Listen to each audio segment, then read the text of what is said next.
without further ado, let's begin. We've been having a little bit of discussion on chat about whether or not we should move. I'm going to do the PCJ law thing, so I apologise to everyone who wanted me to move. I'm going to set all right in place. I'm going to do the thing I always do in a game of Civilization 5, not stress about moving and simply press B. So here we go. Production focus, just to make use of the little production trick that you can do, and then set ourselves up with a couple of scouts to start. Don't know where we should scout first. I'm going to go down. There's no real... I don't think we need to worry too much about it and carry on. We're playing today's game on Pangea map, standard map size, deity, difficulty, and quick game pace. I guess just keep moving. No, probably should have done that better. Hot tub meta, yeah, I know. Oh, there we go. It's available on construction. Brilliant. Yes, you are quite correct. Here it is, the terrace farm. Thank you very much. You can tell I don't play Inca very often. There's a little lake. Could already be a city spot around here on the lake. There's going to be something in here that's absolutely ridiculous, this mountain range.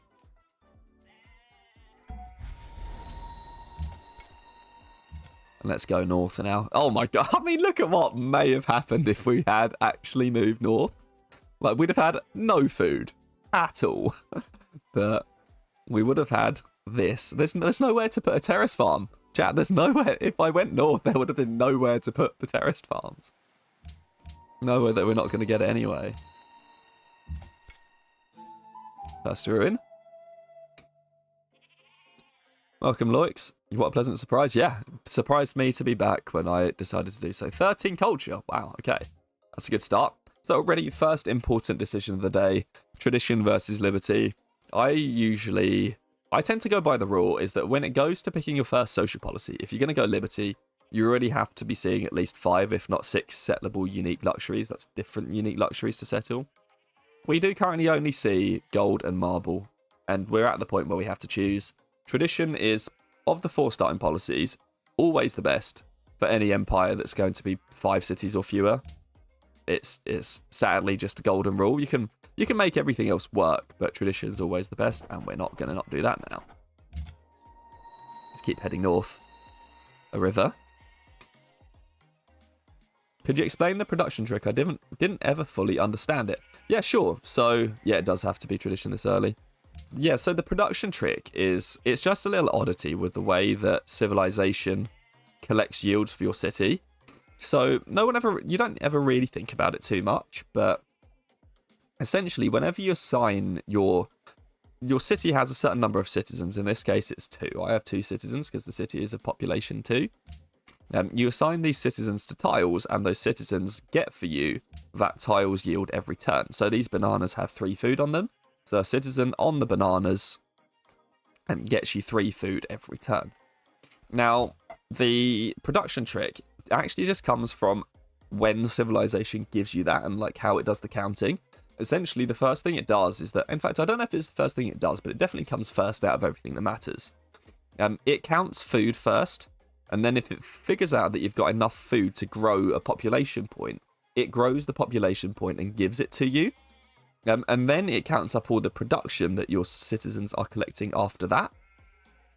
So, essentially what happens is that you have 2 pop when you're working your food, but then you become 3 pop, and now that citizen gets assigned, and then it counts up the production that citizen also gets.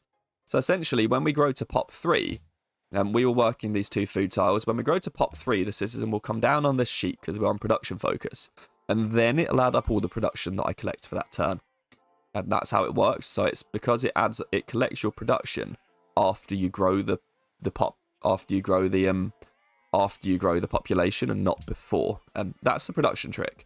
So if you have food focus and your new citizen comes down on food, well, food gets counted before you grow your citizen, so you get no chance to gain extra food. Everything else gets counted after you grow your citizen, so it's just a tiny bit extra. I've never done the math to figure out how important it actually is to do it, but because I like to manually lock all my tiles anyway, I figure might as well. Yeah. Spend some time rolling maps and you can get pretty wicked ones like this. I used to always... Right.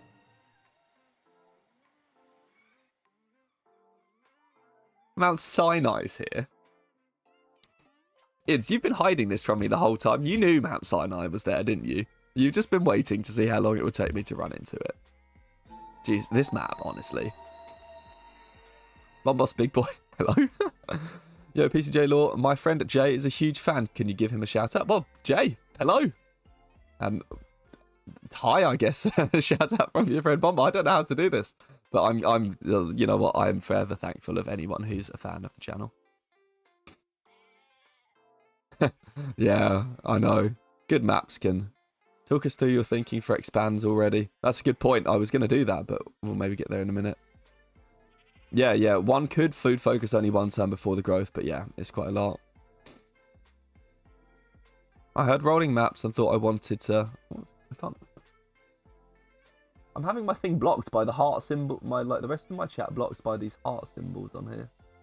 Can I like stop searching emotes now? There we go. Early observatories. I know. I heard rolling maps. I thought I'd wandered into a Path of Exile stream. I've actually never played that game, believe it or not. Anyway, we'll carry on. What do we pick here? We might, because we've seen... Oh, this explosion's all new to you. Well, here we go. Why do some people play without the clouds? It improves the performance by a lot. You know what? I didn't know. My laptop went through a bit of a streak of not doing very well sometimes. So I just got rid of the clouds. I mean, we could do with worker. But a shrine wouldn't go amiss here. I want a settler, though. And I want it quickly. We don't have enough gold to buy the production tiles yet. I do think worker into settler. I don't really see... If we're going to get Sinai, I see no need for a shrine. I think the idea probably is, actually. Tim says, welcome back. Thank you, Rush Sinai. Yeah, I'm thinking about that. We could do with getting to pop 3 first. So, we could build a shrine here and try and get the thing that's going to give us natural wonder faith. But... pretty much the way this game is going to go is... especially on deity, where it's actually very hard to keep hold of your religion. If we get Sinai, we'll get a religion. If we don't, the shrine will be completely worthless to us. So we will hold out for Sinai and see if we get it. Sinai and see if we get it. Mount Kilimanjaro! That one's a bit too far away. The natural wonders are real. Okay, there's not really much up here. So we got one settle for Sinai. I'd love to get another settled part way up, but I don't think we can justify it. 65 gold. There's no one here yet. Let's go grows. I would quite like to do settlers now. We could wait for the worker.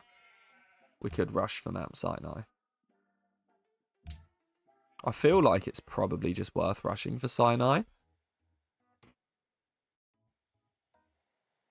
So let's do that. We've already got gold in our empire, so we really don't need to buy this. I'm just going to buy like a random sheep.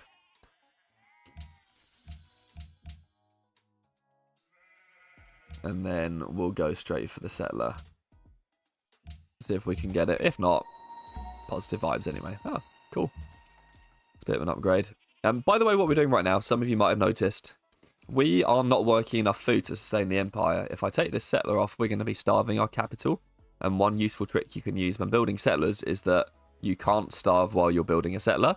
So if you have tiles to work that give you more production, and you would not normally have the food to work them, you can manually go in, lock the tiles, and get extra production while you're working the settler. Just remember to change it back after you finish the settler, otherwise you will starve, and that would be an absolute disaster.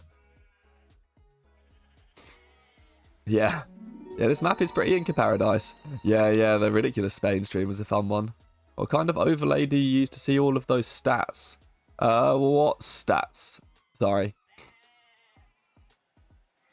Apart from just the chat that's on here right now, which is actually just from Stream Elements. There is something up there. You need religion for happiness from beliefs. Yeah, I know. Very few luxuries. It is true. We are a little bit short of luxuries.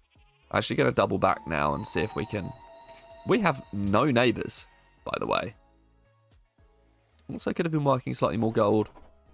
Let's do that. Let's take oligarchy straight away. Crudely drawn map. Where are our neighbours? There's a city-state down there. But we could do with the luxuries. You are quite correct. I mean, there might just be some down here, but we do still only have 2. Fortunately, the religion will give us some extra happiness, hopefully. As long as the AI doesn't prioritise. Okay. Let's try and make our way round. AI doesn't prioritise taking things like pagodas. I played that Spain game. It was so OP, it was boring. Yeah. Oh, the Civ in-game stats. Oh, they're all probably from Enhanced User Interface. You're quite right, Carlos, actually. I probably could and should have used a scout to get in the way and block any barbs from up there. I was prioritising... We've actually just got 8 faith from Jerusalem. I was prioritising exploration for actually no real good reason. We're stuck for luxuries. We really are.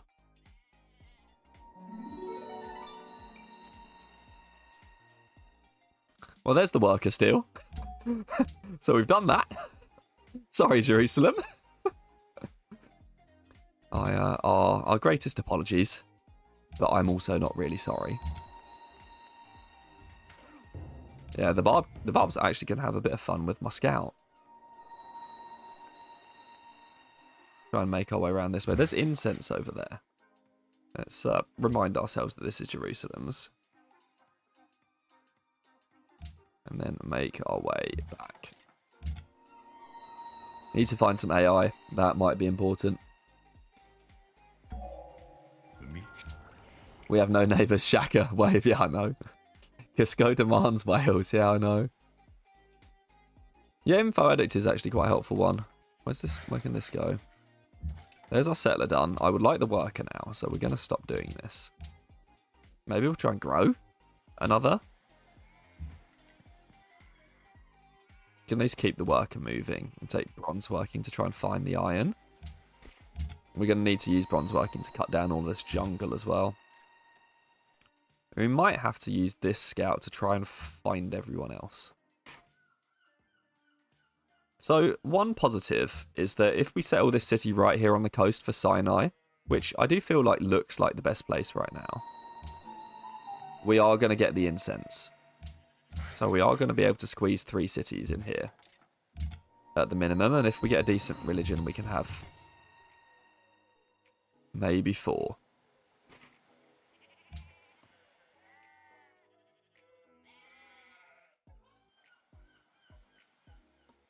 Scout goes to the mountain. It can really delay your Sinai settle if unlucky. Yeah, I know. Was it not worth multi-stealing a worker from Jerusalem? Might have been. Did they actually have a second one? I was too busy fussing over this whole like settler thing. 13 more culture. Doesn't look like there are any more barbs here. Oh, I should have taken the social policy this turn. Alas. Let's move here. Take legalism now for the free monument. Let's go this way. Are there any barbarians nearby? Nope, doesn't look like it. We are going to get Sinai. Turns out we didn't really need to rush it in the end. Still a good idea to do it, I think. Yeah, I know if barbs appear. They really could have done it. You are dead right. Like, it was poor form of us to not protect against that. We'll send this worker immediately towards the city as well.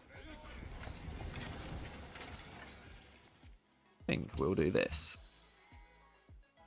Might just burn the rest of our gold on buying this oasis. We're going to need to get the spearmen up there to deal with the barbarians. And this worker. Maybe just like head up here to try and improve all of this good stuff. We do want our next... We've got 3 more turns till we grow to pot 4, and then we probably do want our next settler. I'm almost thinking, wait, we should... I don't know why I did this. We should be working Sinai till we get a... till we get a Pantheon at the very least. And then grow and then work Sinai. Could do with using a caravan as well. Probably need another worker. So I'll just put some turns into the worker now, and then when we get to pot 4, we'll build another settler. Yeah, no unlucky barbs, I know. Gold and silver provides some faith. Desert folklore provides some faith. And that's still here. Is gold and silver gone? Yeah, +1 culture and faith for gold and silver. What pantheon are you thinking culture / faith from gold? So I was thinking about that, but... So, one of the upsides and downsides of culture and faith from gold is that you have to work the gold to get it. And that means not working food tiles for growth. Realistically, once we're done building settlers, we are going to be able to work 1 gold tile at most for large parts of the game. In this empire, maybe 2 if we get lucky into an Arku. So, the extra culture is so good.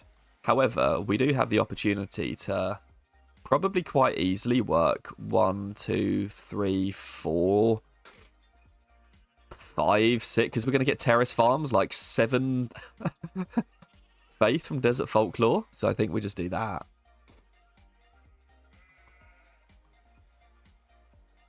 I'm thinking desert folklore. 1 with nature is an easy +4, but I actually don't. I think the desert folklore could add up quite quickly. Religious idols does look good. I like desert folklore. I've literally no one in chat has said desert folklore right now. I just wanna. Oh, I'm gonna have to get over the fact that I've just done that. Literally no one in chat has said desert folklore, at least not that I could see, and yet I've just like gone away and YOLO'd myself. Oh dear. Great times.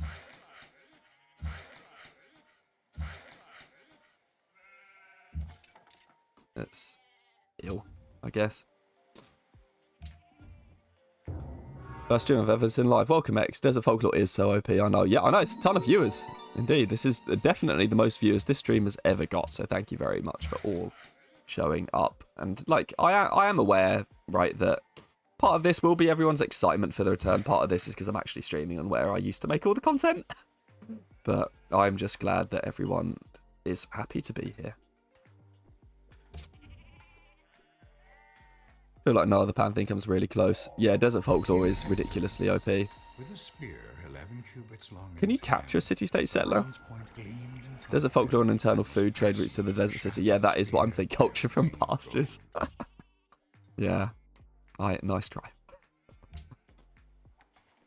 Gonna improve the 1 desert tile over there. And then we'll need masonry next for luxury, so we'll carry on. Cusco's grown.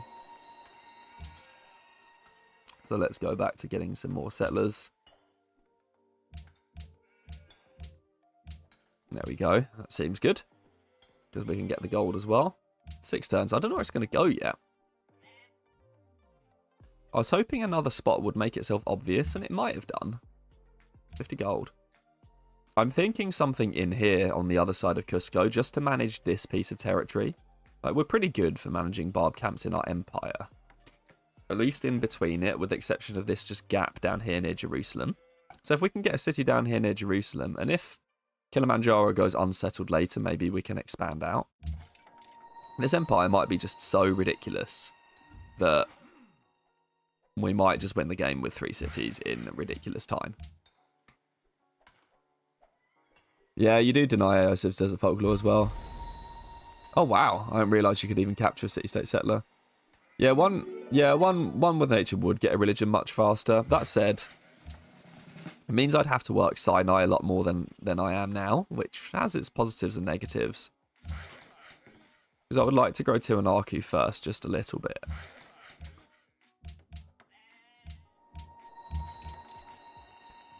I mean, this is going to be problematic. We're going to have so many problems with that barb camp. We'll need archery to deal with it. Because I want Tiwanaku to grow some.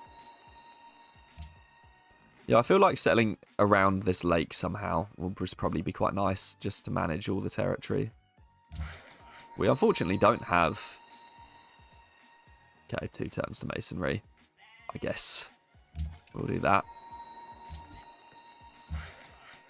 There's not really a lot for this scout to do up here.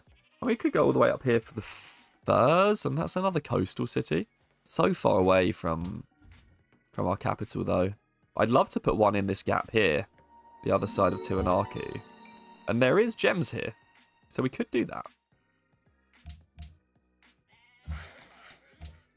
Just put one turn into that sheep while we're here.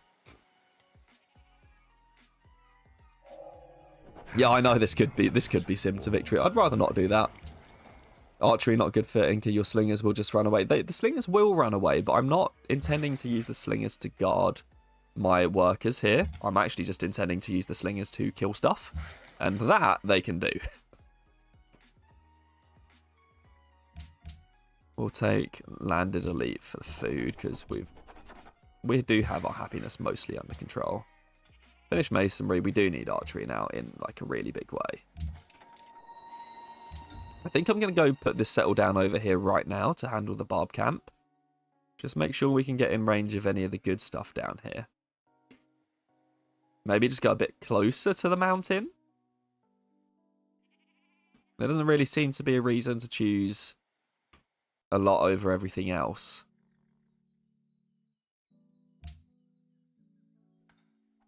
Unfortunately, there's not going to be that many terrace farms for that city.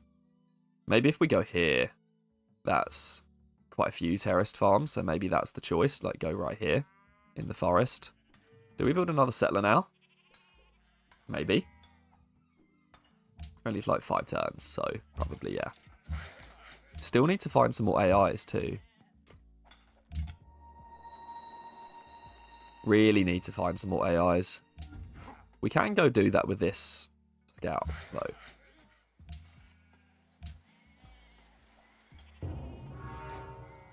Yeah, that's true. Could put the scout there. I was intending to use the scout to try and defend against this barb camp. I think the short answer is we're just really desperate for... Where can this go? We're really, really desperate for an archer, and we don't have one. Is the short of this game, really, so far. But with 150 gold, might be able to buy one. That warrior's going to be a bit pain.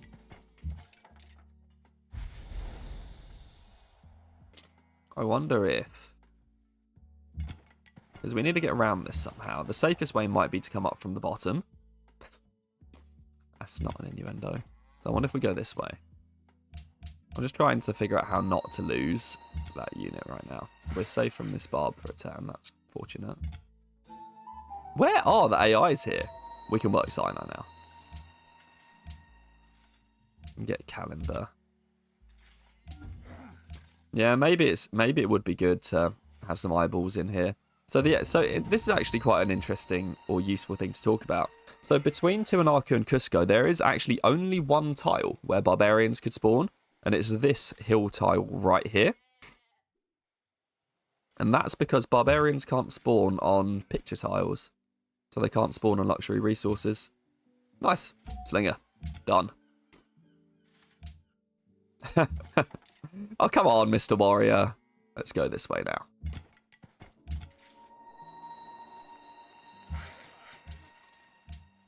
Which means that actually, if we were to be able to buy this hill, we wouldn't even have any barbarians spawning in between us. We got a tech ruin. Sweet. We got trapping. Where are the AIs?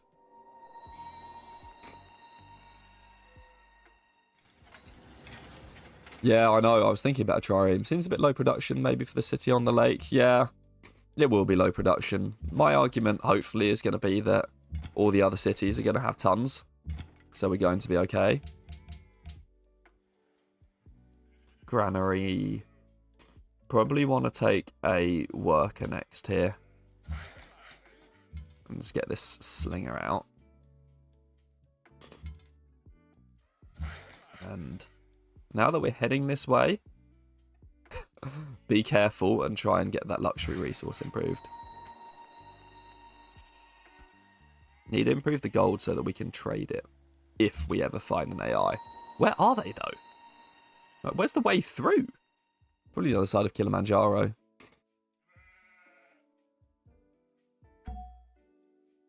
Vil, is that how you pronounce it? Welcome to the stream. Settlement on the horse gets a terrace farm. Yeah, maybe. Like up here. I'm thinking a settle in here on the horse or just next to it. There's quite a few terrace farms to be had down there. Might be a way through over there. Nice, okay. Oh, that's slightly painful in here, but I think we're going to get that settled down. This doesn't seem positive. We'll back up here. I don't think we can get melee attacked now with the slinger, so I'm going to go ahead and attempt to improve that. I'd like to grow one more time.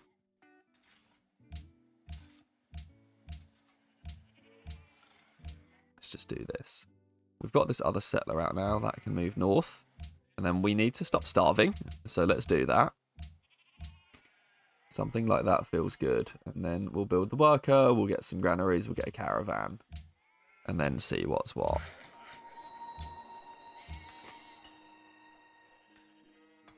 Daniel says, I have to leave, but this game is already very spicy. Good luck. Thank you very much. They've settled southwest of Kilimanjaro. You're dead right. It's Russia. We do have an AI in here.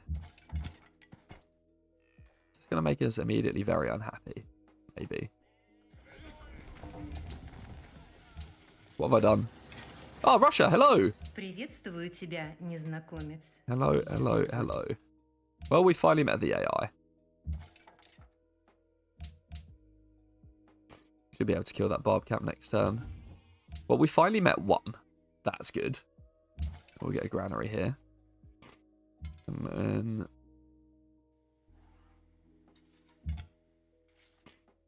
what's going on here? I don't know where the barb disappeared to, but we can at least work with taking out that camp. Now, more gems.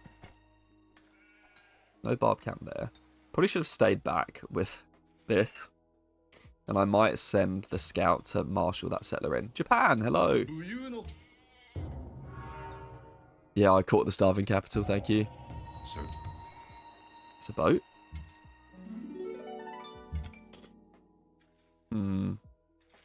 Yeah, we're just going to have to wait till we kill the barb camp here. Take out that. We found iron. That's good. That's good news, actually. We could do with working that tile.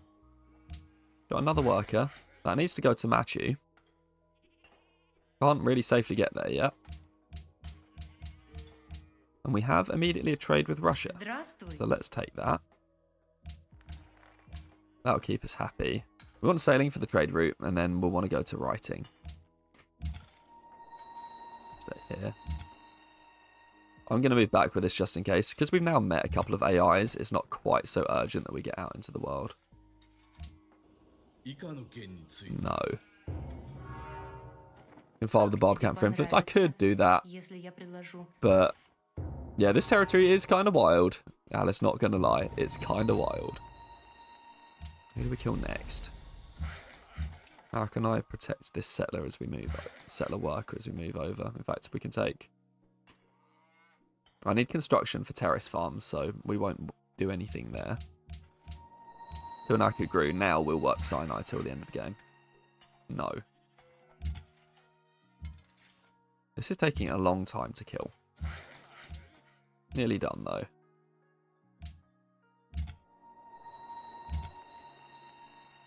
Just in case there's any barbs in here that want to be annoying, I'm moving the scout back, but it doesn't look like there are.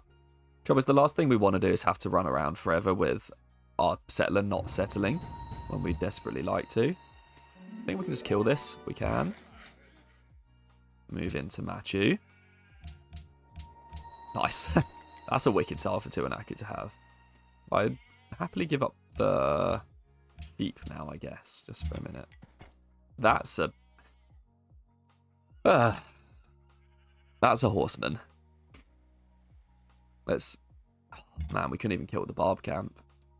I'm just going to get back and protect our worker here. And then maybe we'll move back to the capital.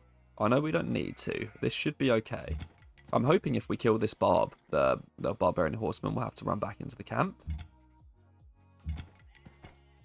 The question is, do we want to go on the horse? Or do we want to go like one tile closer to the gems? Because we're going to have some serious trouble getting those gems in our borders. So we might actually benefit from moving a lot closer to the gems here. Because we desperately need them. What else can we improve in Cusco? We're going to need some more gold at some point, but for now, we'll continue the pasture. Production focus, production focus, production focus. Go. Yeah, we do need the incense, I know. Yeah, I was hoping to kill the axeman. Wasn't to be. It's actually killed. What happened here?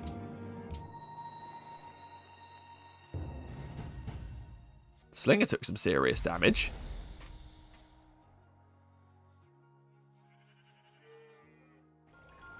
Well, let's move slightly out of the way of the horseman so I can't see us.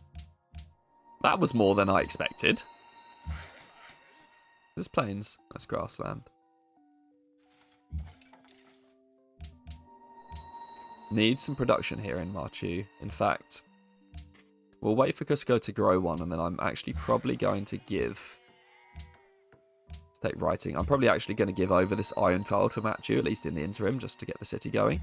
I was thinking, so I've been mulling over this a little bit as the turn has gone round. I think I actually quite like settling a lot closer to the gems, because we are going to struggle to get those in our borders otherwise. Just from a very practical standpoint, we are going to struggle to get those in our borders if we don't.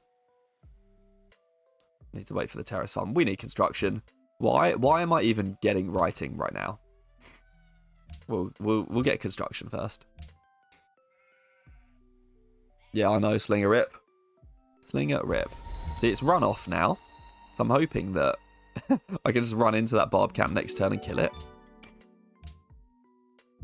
That's the plan. We've grown here. We are just going to have to hurt the capital's growth. We have got a granary. So we're getting some growth. We're going to have to hurt the capital's growth just a bit so that we can work a decent tile in this city.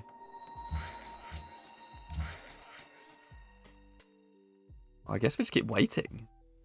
We really need the incense. We're going to be unhappy if I settle that city right away. So maybe we wait just a couple of turns. Ah, yay! Woo! Barb camp. City-state quest. Wants us to get iron online and we can be mega friends. That's actually really good. So, obviously, we're going to abandon this farm in 2 turns and go straight for the city-state quest. I almost wonder if... The horseman still exists, doesn't it? Where is it? It's right there. Maybe. We're just going to have to wait for 1 turn. I might delay this settle a couple of turns just so that we don't have to go mega unhappy. No, we've got 5 happiness. We've got 5 happiness. Let's just go. Get ourselves a granary. Need more workers, for sure. What's been pillaged? This horseman's going to be like an absolute menace.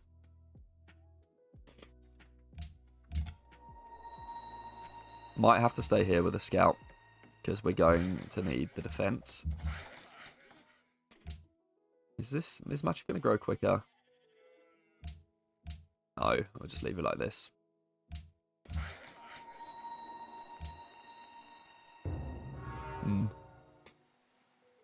Horse is a better city. Oh, this horseman. Oh, it's not dead. Yeah, die. Good. Now it's gone.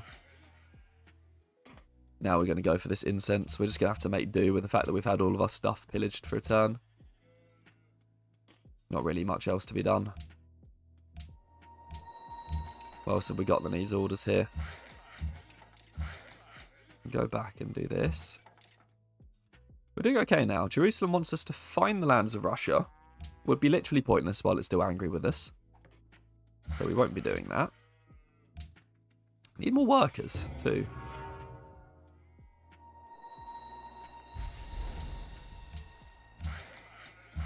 Get a mine there on the iron. And then... Oh, more happiness. Excellent. Just in time. Machu grew. We dealt with that. Scoutman's to heal. Improve the incense. Yeah, we need a worker to get to Olante Tambo. Oh, that name is not going to get... I did this last time.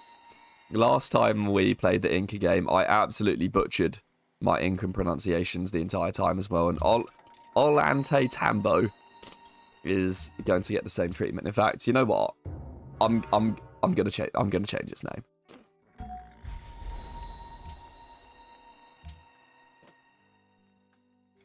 We're going to call it Olente Tambo is going to change to Tete. It's going to be a lot easier for me to remember. Can do this now that we've got the deer.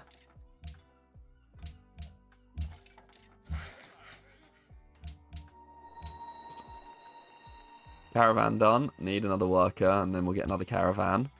Would like to send this caravan immediately to our capital, so it's going to have to go from Tiwanaku, which does have a granary, right? Yeah.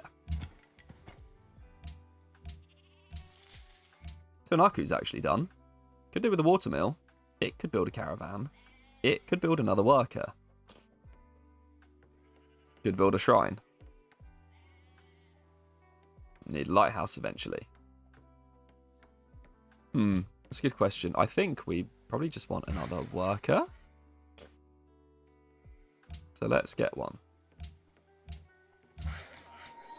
Or maybe another unit. Six. Hello, Venice. Venice is here. Singapore appears to not be long for the world. I need another unit. Might get another scout. We'll get another scout and then see what happens, I think. We definitely need another worker. We have 4 right now and that is nowhere near enough. Should have repaired some tiles on the way. Borders of Tete have grown to the horses.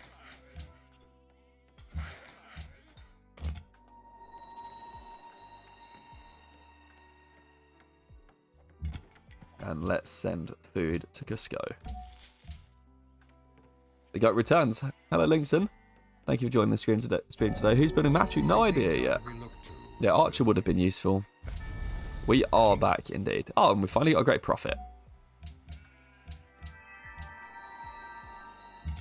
Well, we need to decide what to name our religion. I didn't do religions very often last time we did all of this. I forget if we ever had like a thing that we used to commonly name them. But we are going to have to decide on a religion name. Here's our profit. Don't know what we'll get after that. Go meet Venice for an early science boost. Good point. I actually really should have done. I'll move the worker over. Worker can meet Venice. Yes, back indeed. Back indeed. Singapore did not stand the test of time. I know. I know. What should we name this religion? Hello, Russia. Somehow needs iron. Not going to trade all of it because we need one to fulfill this quest for Antwerp. What should we rename? In fact, you know what? There's only one logical name. What do you think it is? It's Coming Home. It's not Coming Home. It really, really isn't. But, I mean, I guess we could do, but my phone is still going like absolutely ballistic.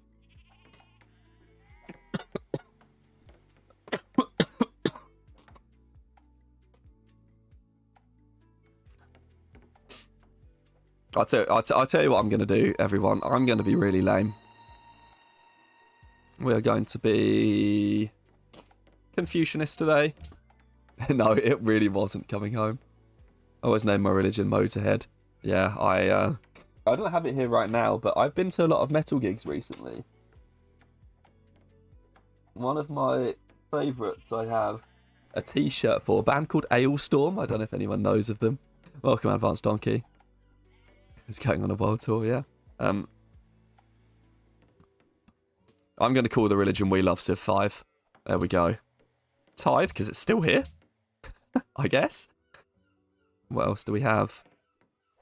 Cathedrals are still here. Guruship is here. Not an awful lot here, it has to be said. Maybe Feed the World, but we could probably do with a happiness, if I'm honest. So maybe I'll get a cathedrals. It's really naff, but I think we could do with happiness. And we're going to get enough. Tete grew. Seems like a good idea for now. Yeah, Ailstorm, I know. Love Ailstorm. Yeah, pirate metal, indeed. Hello, Venice. You have gems. Unfortunately, I would like gems. So we're not going to trade. And we're allies with Antwerp with 81 influence. That's very good. That'll be powering our happiness for a bit. Need another caravan. Still need this worker. Might get it now. And then we'll get back to improving Machu. Need more gold. Chop down this forest for the small production boost. We've already ran into another horseman. I'm just going to step back and fortify. What's this worker going to do? We're going to need to build roads at some point, but I would like to improve some of the stuff down south of the capital on the way. So how about we do that? Seems like we're doing as best we can here right now. Might post the scout here so that we don't get a random barbarian spawning in this gap. I know there's at least one person in the chat that's really concerned about this gap. So we're going to protect the gap with our scout. Here we go. Going to go stand right in the gap. Cusco's grown again. We're going to go for some more sheep again. Cusco's a little bit short of food. I should have been building terrace farms. Where's the first one we can build?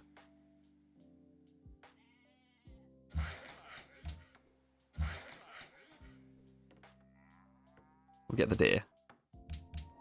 Yeah, we should be building terrace farms right now. So we're going to get on that. We literally went... where's this horseman? Still alive and kicking. I actually need to make sure we can't take my worker. No to the embassy. He who destroys a good Casual book Vitalia, is enjoyer. reason. Nice. I'm not sure what Vitalia means, but I'm glad that you casually enjoy it. Says, can't believe my eyes, you're back. Love your old Civ 5 VODs very, very much. Right now I'm in the middle of watching your France Dirty Tourism victory, aiming for it too now. I'll wait for the second part. Can we kill this? Yes, get wrecked. Noob horseman.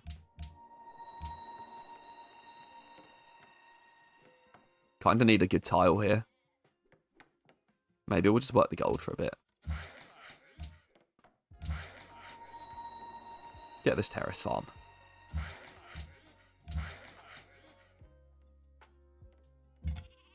Hopefully we don't lose that scout just after I made that big deal about absolutely wrecking that barbarian. Moist Towlet says, yo, and hello. Oh, that gap was important for Eternal Treasuries. Carlos, I know it was. I'm half sitting here a bit in jest about the gap that our settler is in. But our scout is in. But it is actually very important, it's true. But Casual Italian Joy says, thanks to you, I started beating deity with science regularly 2 weeks ago. I won as the Shoshone with my closest neighbours being Shaka, Mongolia, and Attila. How did you do that, by the way? He awarded me multiple times at last. Genuinely very well done. Very well done. But I was able to hold. That was very exciting. Anyway, so glad you're with us again. Happy stream to you and hope we can see more in the future. I hope so too. RG63 says, welcome back. It's your old P3 month subscriber. Oh, Rafi. Oh, well done. I think because I think you changed your name while I was still streaming before, right? If I'm not mistaken. If I got you right, were you the one that was playing multiplayer as well? But welcome back and thank you. Garden happiness wouldn't be bad here. I know, actually. It wouldn't be bad.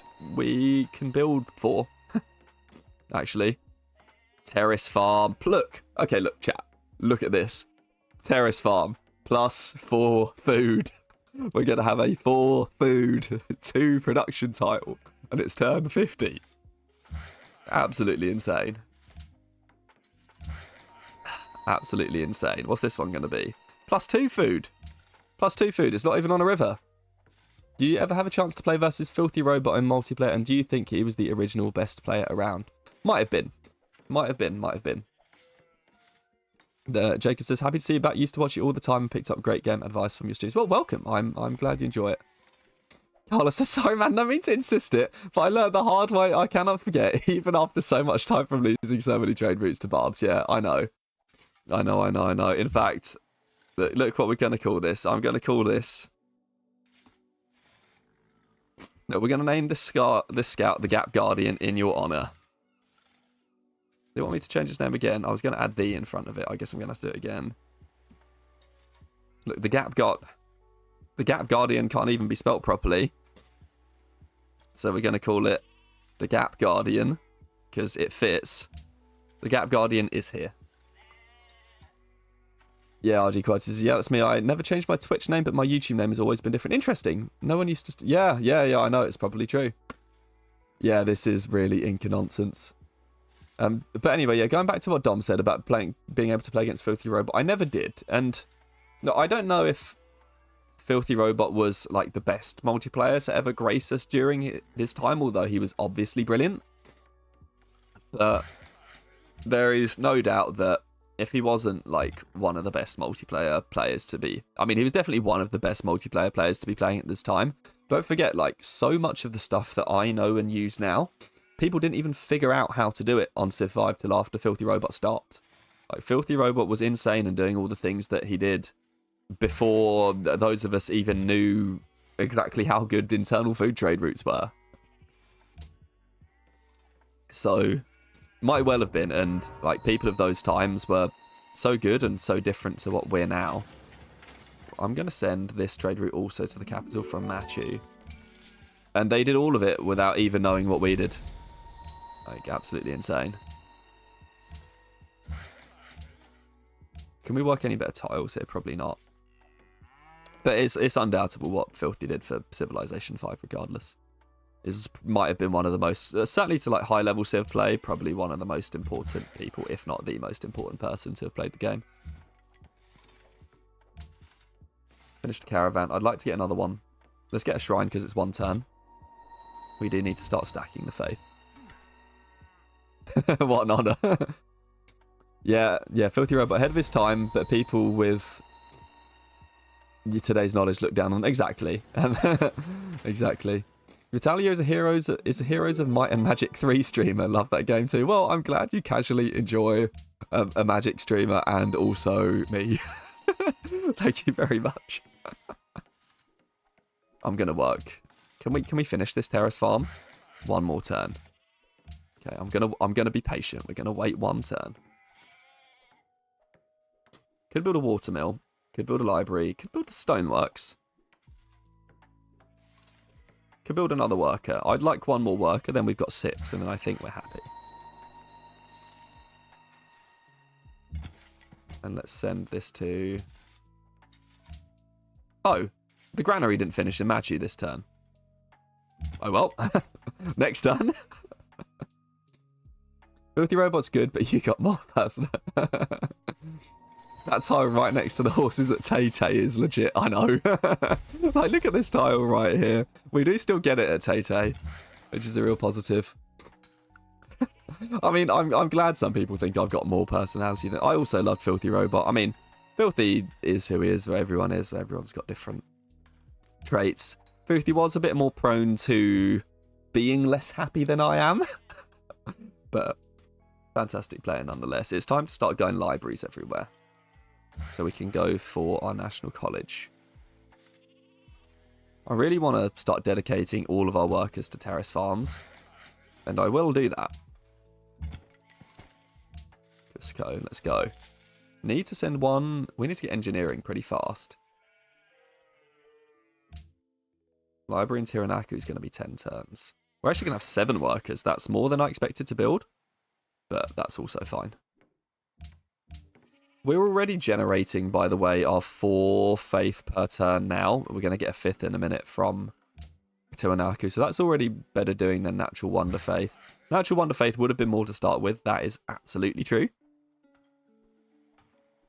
But we're going to get a bigger number eventually with Desert Folklore. And I'm hoping that that's going to carry us. I'm going to start building. We can build a terrace farm here. I mean, it's only 1 food, but... So I'm not going to build it yet.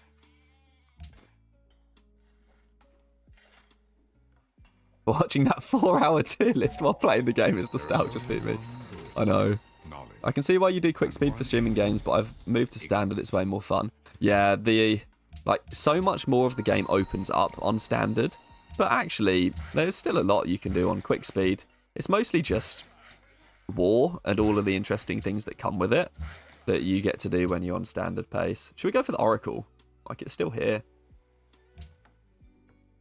because we could do with opening piety. We've got a pretty wicked capital that's only going to get better because I forgot to work the terraced farm last turn. But we're doing it, chat. We're doing it now. Okay, don't hate me. Don't leave the stream because I forgot to work the terrace farm for a turn. But we're doing it now. Need to work more tiles, and we can get engineering now for that next trade route. This scout can finally move on. It's been healing next to Tay for about 5,000 years. We've got the gems online. Another worker. Go build the terrace farm back here. 2 food, 2 production. Terrace farms are insane. They are legit ridiculous. Can't actually work that tile yet. I'd rather work the production into Anaku. Always got to be working at least one of these like duo production food tiles. Otherwise the city is just going to be a bit pants. Might as well work both because we have them. We need to work some food here in Cusco really desperately. Let's get building some roads. Machi's got more food. Probably going to keep working the production in Cusco just because we are going to try for the Oracle. It makes sense, I think. Get some more farms for Tiwanaku's growth. This work is done. Let's improve the food around Tay. I don't really want to go to war with Russia. It has to be said, Oda. It's not my favourite strategy right now. Antwerp wants us to get horses. Do we really not have horses yet? Also, our entire life is coming from Antwerp right now. Actually, it's not. We've got 11 happiness.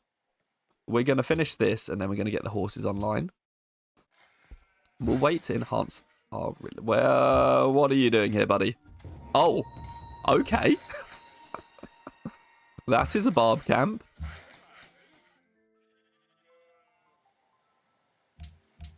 Gonna need to deal with that. That's going to be a little bit painful to deal with. Library done. Colosseum next. Maybe. We can get away with a shrine here. I'd love a watermill, but I'm not entirely sure we can afford that yet. He wants this trade. I want a trade. Yeah, no, he's really, really good. It's true, filthy robot. But Mathematics is the gate and key. hello, wish you good game. Thank you, dumb link. Fast losses. A loss is faster and hence less. Yeah. He was a touch salty, but that was sometimes pretty... Yeah, exactly. Like, saltiness is amusing too. Saltiness is amusing too.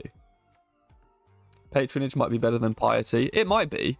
It genuinely might be. Trouble is, Venice is going to eat all these city-states.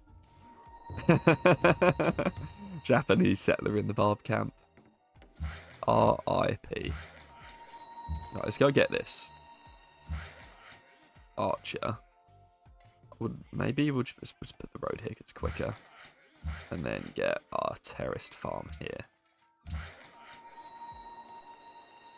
Need to improve these sheep. We have no gold. We'll get some back when we create this road or finish it, but right now it's not great. Keep building up the food around Machu.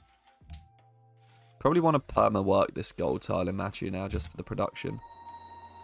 And I mean, how are we going to get round? We'll have to figure that one out. Put the pasture there. Finish the farm here. Finish the terraced farm here. So we'll get building the roads again. I mean, what do we do now? Maybe just this.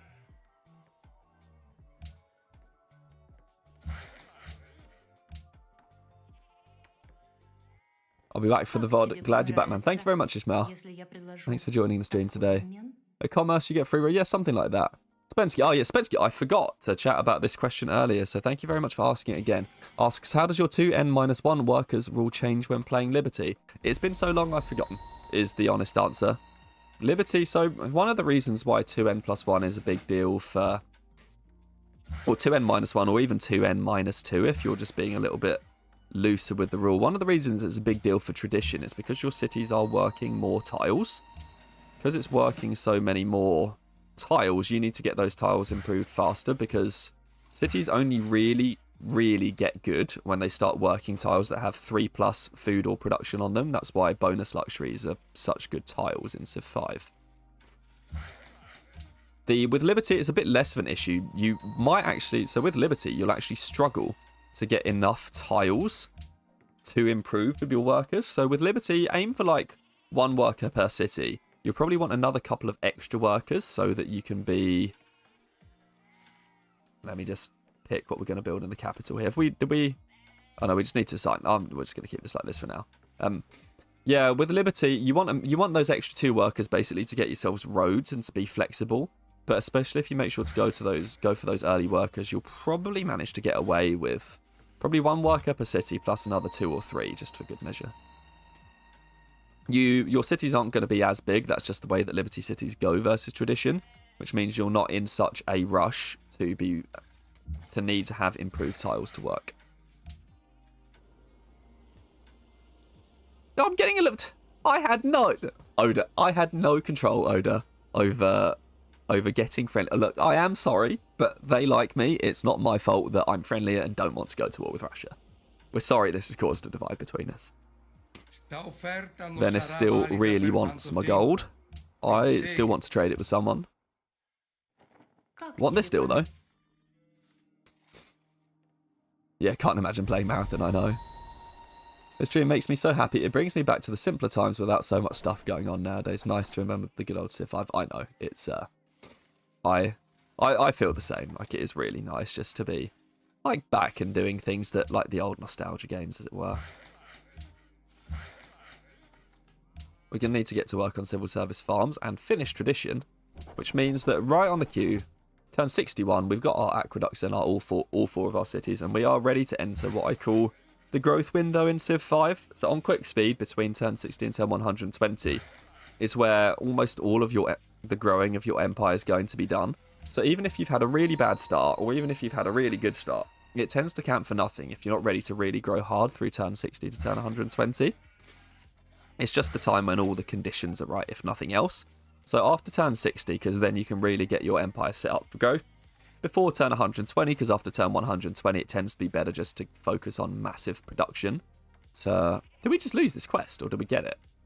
Oh, we just got it, because I improved the horses elsewhere? Oh, no. No, because we got horses from Jerusalem. Nice.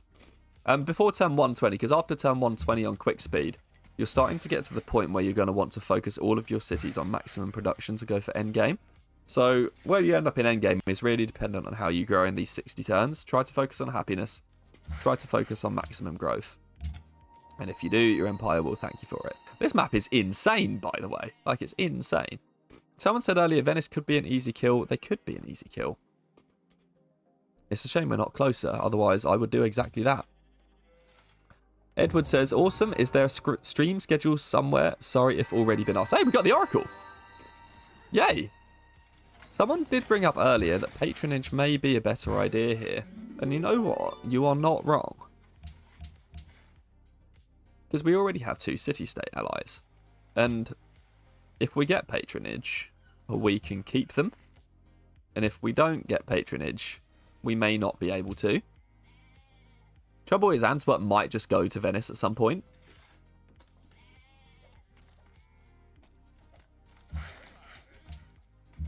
Just going to back up and let Jerusalem deal with that horseman. Because it would be nice to grab a filler policy. And the filler policy in piety will be great because we're actually doing religion and it's going to help us do that. I always go patronage when I get Oracle. Yeah, it's true. National College will be on its way soon. Yeah, I took a delay for the Oracle. But yeah, no stream schedule. I don't quite know exactly how regularly I'll be able to do the streaming yet. Like, streaming too much is probably one of the reasons why it ended up all sort of falling apart a bit last time I was doing all of this. Mostly just because I wasn't getting the time to think, play alternative games, experiment with strategies and whatnot. Like, time actually on live in front of all of you guys. Like, all of you all, sorry, not to, like, gender the stream. By the way, my viewership audience is, like, 99% male.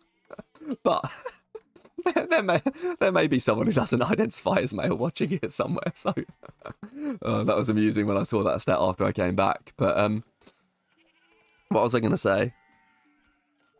Yeah, being live all the time in front of everyone, it doesn't give me the opportunity to experiment as much as I'd like. And I don't quite yet have like a schedule where I'm going to be live consistently every day where I can do it for 2 months. I'll try and give advance notice as best I can when I'm streaming. And in general, we're not going to like, it's fun to do this as we start out actually, because it's really, really cool just to like get chatting to you all again. It's been so long and I absolutely love it. But we'll need to find a way to keep doing some interesting stuff. Frayne says, hello, 5 a.m. here in Brisbane, just tuning in. Well, welcome and good morning. Let's see. Carlos says, PC, I don't want to be a backseat general, but Deity AI is just really mean. Perhaps paying Japan to declare on Russia would ease your southern border and isolate them diplomatically, or vice versa. You're actually quite, to be honest, that's quite a sensible idea. I don't think Japan is going to come after me, though. But a war with Russia would not be the worst thing in the world. And we're just about starting to be able to afford it. Unfortunately, we can't afford it. We could give them the gold and get them to go after Japan, go after Venice. And that might hurt them diplomatically with everyone else. And I'm somewhat inclined to do that. If we can improve the gold situation a little bit more, to be honest, that's an excellent idea. So I'm just going to do that. And we'll go for the National College now, because our libraries are almost done everywhere. We want Colosseums so that we've got room to grow during the growth window. And in fact, if pyramids aren't gone, I'm pretty sure pyramids just went the turn we got Oracle. I clicked away the notification down here. There's actually I'm sure there's a thing where you can see it somewhere on here though, on like victory progress or something. Maybe there's not, because I haven't mapped the AI that's built it yet, unless one of these two has. Stonehenge, Statue of Zeus, Terracotta Army. No, Japan's not going to be an issue. They got 29 pop. Russia's more likely to be an issue, and we can't afford a war with them yet. Yeah, best bet. Yeah, if you're part of the Discord is linked to on the YouTube channel. If you're part of the Discord, you can get all the notifications. I'll set stuff up on there in advance. But yeah, I can't promise it yet, but I'm going to try and give you all better advance notice next time, because I'm aware that this time was only a day.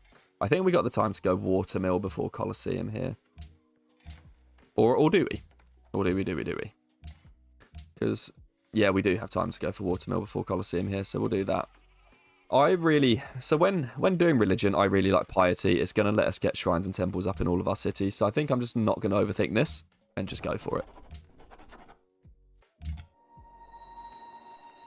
We have to kill this to get past, so I guess we're going to have to return Japan Settler at some point. The Gap Guardian is doing their job well. Yeah. Russia can backstab you soon. Yeah, I know. So, like, we have the flexibility to do something about it if we need, which is the main thing that I've been trying to maintain here. Need a caravan. Want civil service.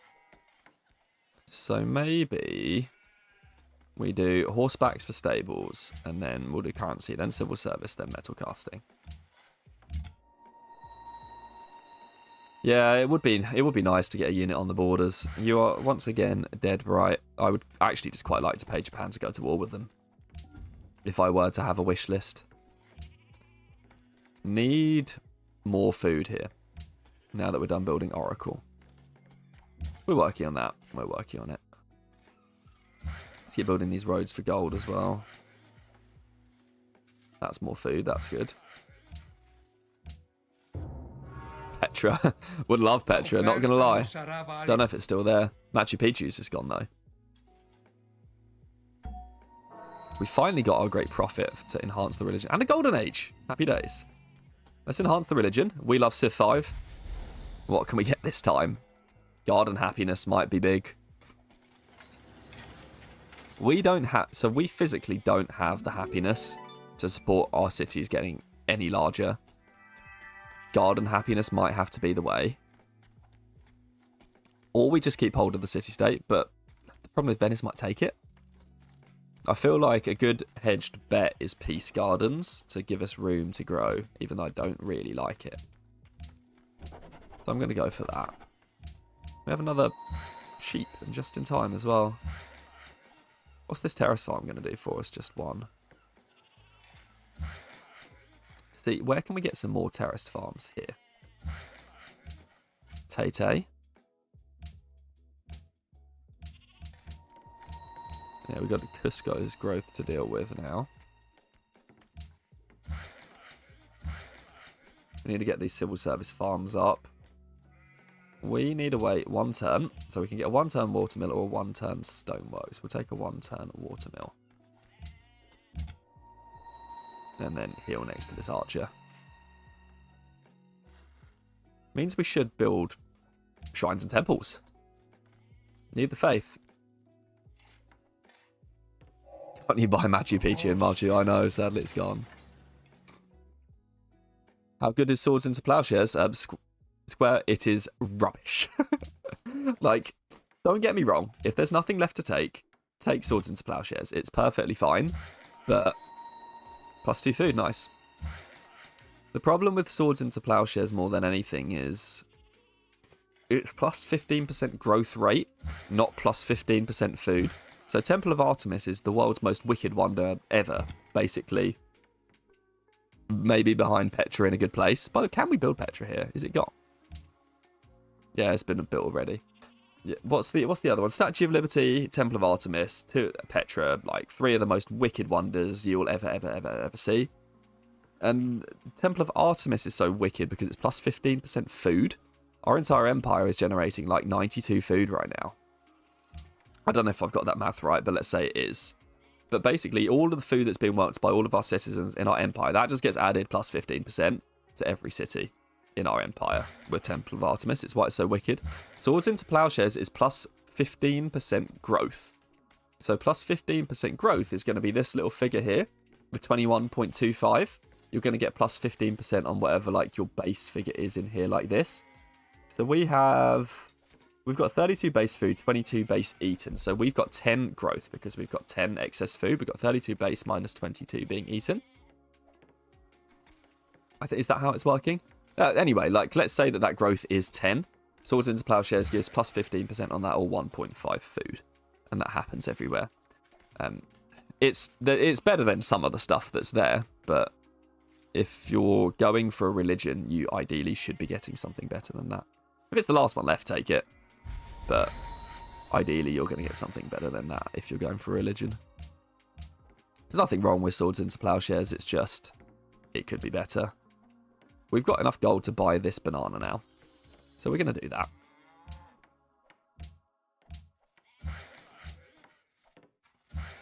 We need more gold in our empire. Gold is what's going to save us if an AI wants to be aggressive.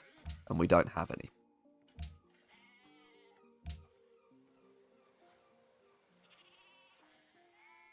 I really want to work this tile.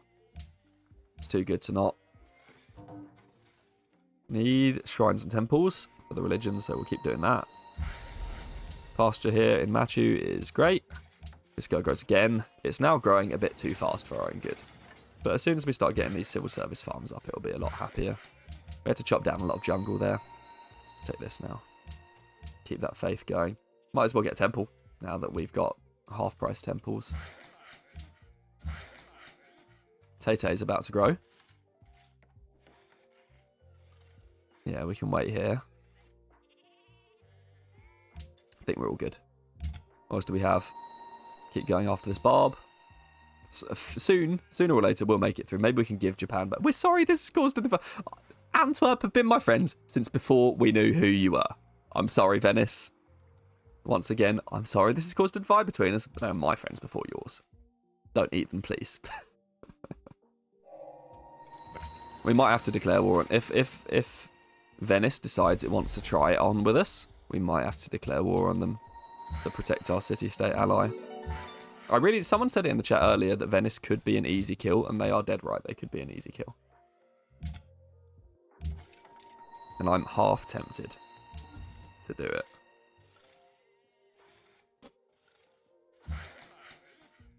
where to go now. Don't need the luxury, so we'll just work on another civil service farm.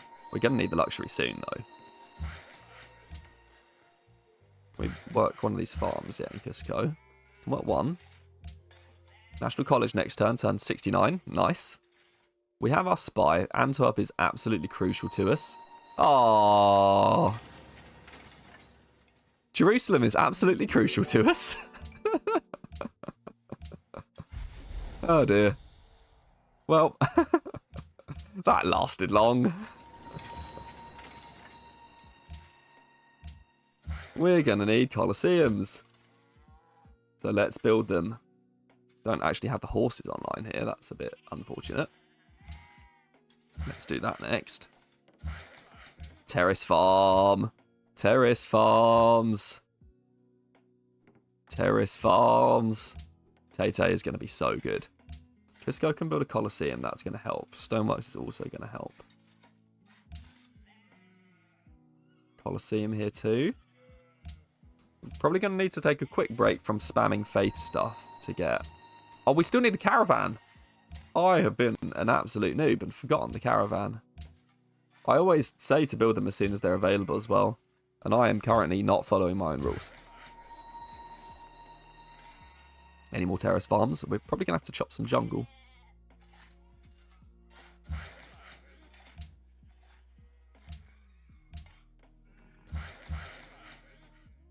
Any more terrace farms? Where can our workers be useful? We need a second worker in Machu. That can be this one that's sitting here. So this worker can head back this way and do some stuff in Tohonaku. This is where we're starting to be punished for not having met any other deity AIs. We were actually getting pearls, which is unique in Jerusalem. There's not really a lot that can be done. We were just going to have to lose the happiness from Antwerp for a minute. Venice won't be able to buy the city-state if you want. Is that? Oh, that is true, actually. I don't really want to war them now. They have Antwerp. It is what it is. We're -5. Oh, dear. So, Colosseum.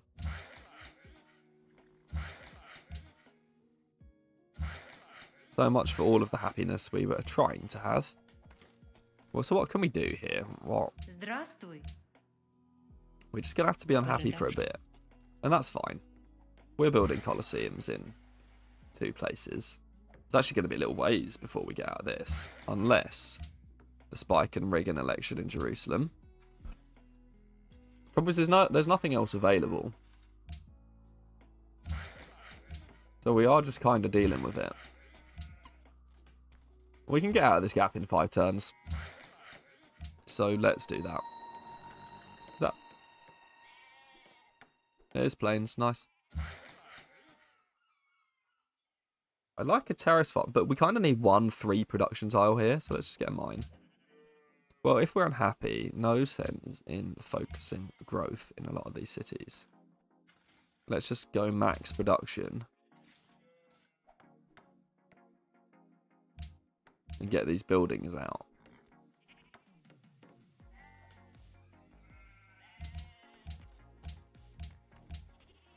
And if we can do this somewhere else as well, like here. Yeah.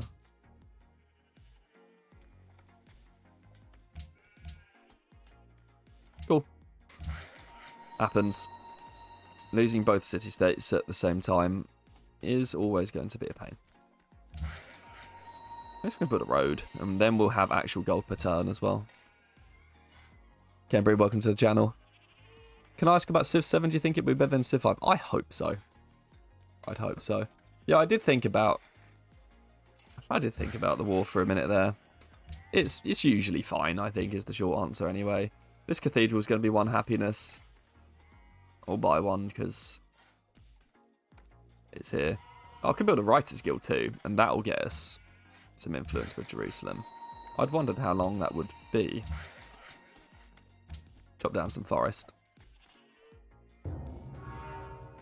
Sure, we'll keep that deal going.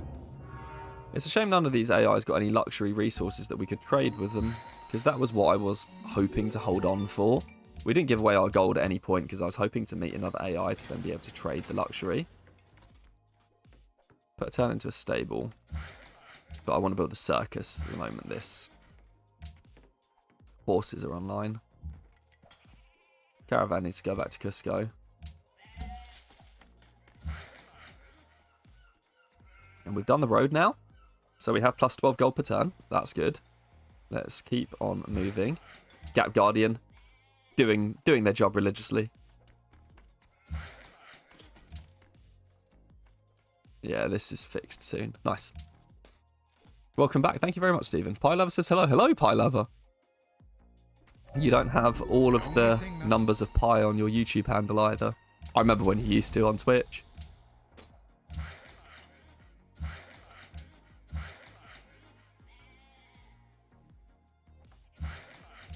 Horses. Let's build a circus. And then our happiness is going to be under control.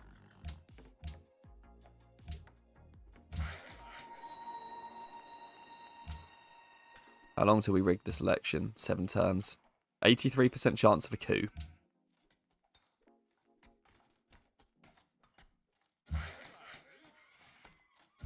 It feels like a risk worth taking. I mean, Japan's only 13 influence away, and we're going to sort our happiness problems in like 2 turns, so it's actually not a risk worth taking at all. We'll just stay ahead of Japan.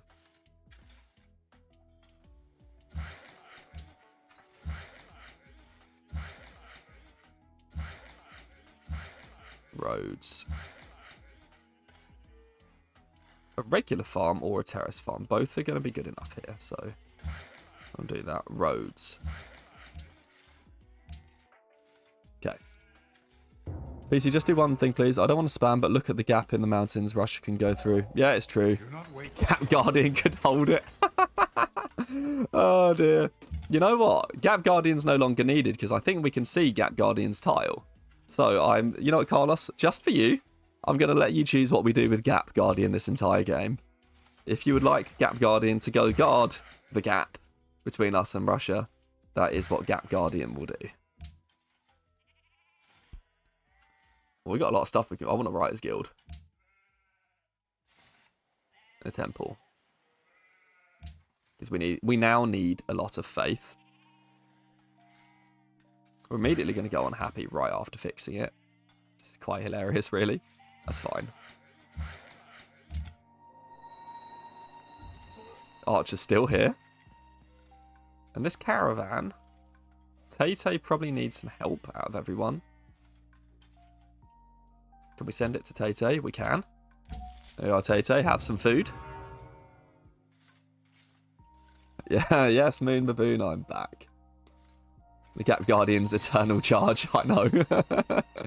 If they wore you by surprise, it'd be hard to hold before they spawn there beforehand. It is true. The Gap Guardian has but one eternal quest, and that is to hold the gap. And they will do it.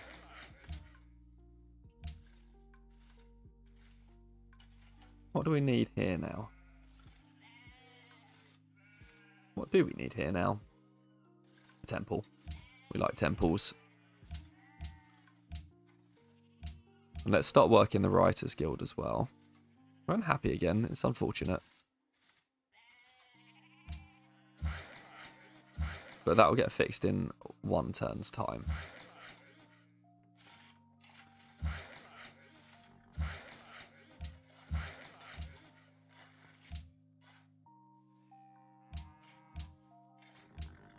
Okay. Let's go. We can return Japan's settler. No. We won't, but you know, we can think about it for like 2 seconds. Dutifully mining the gap until the bitter end. Yes. Yeah, it is like the 300. Go on, the Gap Guardian. Come guard this gap for us. Scout's got a promotion. It's going to be hard to get like 4 visibility range. I'm just going to take survivalism. Oh, look, it's a worker. It's not like we need the extra worker. I'm just going to make Japan happy. Nah, you know what? Who cares? I'm taking the worker. But you can't get an AI's worker and not keep it. I think, like, them's the rules, right? You can't get an AI's worker and not keep it. What else can we build for happiness? We've lost desert folklore in Tiwanaku. The answer is going to be Circus Maximus and good friends. Friendship will win this game. We need this missionary. Stables would be very good in the capital. Let's do that. We have no happiness, but we're at least not going to grow yet. How long until we get Jerusalem back? Oh, the trade route quest. We literally just did a trade route. But it's fine. We'll get this writer in some turns, 9 turns, and then life will be good again.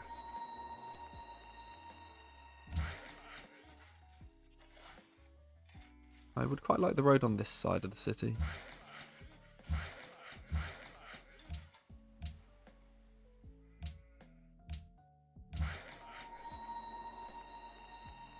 I meant to send this. Oh, Japan! Japan comes through for us, even though we took our worker. Gap Guardian versus Giant Death Robot. Place your bets. Yeah, I like this unique unit, the Gap Guardian. Square, have to run, but we'll catch the VOD. Enjoy the rest of your stream. Thank you very much for turning up today. Thank you very much indeed. I just realised I talked about sending this worker to Machu like half an hour ago and didn't do it. So this is us delivering on it now. Tiwanaku loves Civ 5. I always knew it. Oh, and Japan has declared war on Russia. Very good indeed. Yeah, so this is what I wanted. Organised faith. +1 faith from shrines and temples in piety. That is an immediate, very large boost to our faith output. And immediately workshops, please. And now we can go for education. And then maybe compass. What can we do now? Terrace farms. Terrace farms. Roads, because I forgot. Come back. Gap Guardian. Please. March onwards. Oh, did it have a flag as a settler icon? I'm actually not sure. Because it said you've captured a worker. If I'd given it back, it probably would have been a settler. You're right. You are actually right there. If I'd given it back, it would have been a settler. I have just lied to you. So, sorry. That's a sheep that we can have.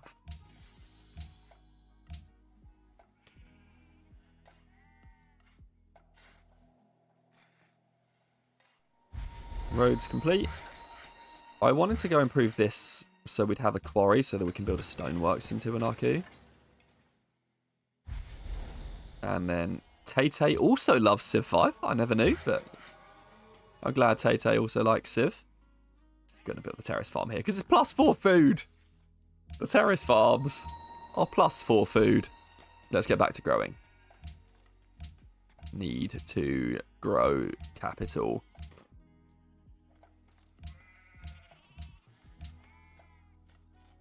I think this feels optimal. Looks about right, and then we can work some of these other things when we get there. Workshop, seems good. Can I actually give this iron tile over to Machu, because it desperately needs it. And we're going to do the thing to get ready for the trick there. Tiwanaku grew. Work that, and we can actually work food now, because the Empire can grow again.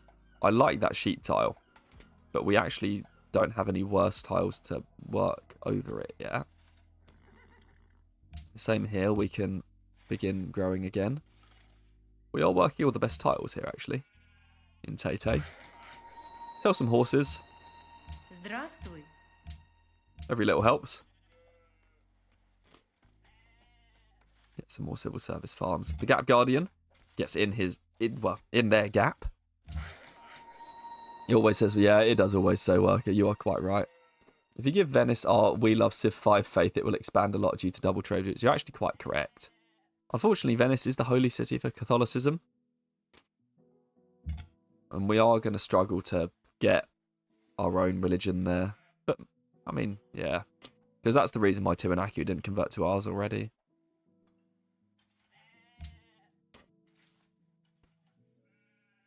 No, I don't think we need a friendship with Russia. You get declared war on and then asked to be friends. I don't think so.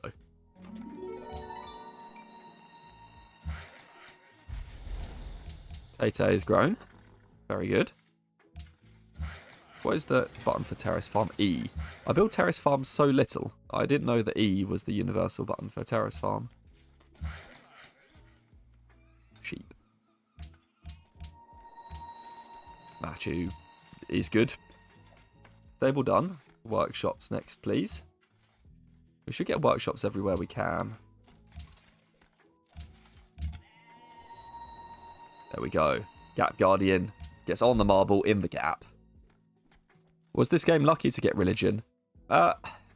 Yes and no, I think is the answer. You're always lucky to get a religion on deity. In fact, you need to be really lucky to get a religion on deity. However, in this case, there was really no luck involved, actually, because there were no AIs that could possibly have settled Mount Sinai. So in this case, it was just ours for the taking as long as we found it, which we did.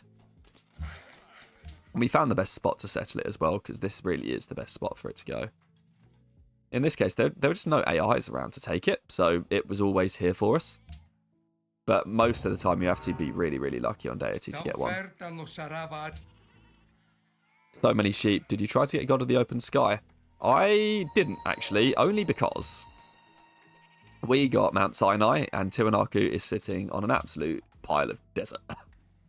It can generate, once we get working all of its good tiles, what is this? 1, 2, 3, 4, 5, 6, 7, 8 faith from desert. Just by working all of its good tiles, it'll be 9 because we'll have this terrace farm there that I should improve right now. We've rigged the election. Jerusalem is still not our friend, but 31 influence can get bowled over by this this great writer. Oh, that's a barb camp.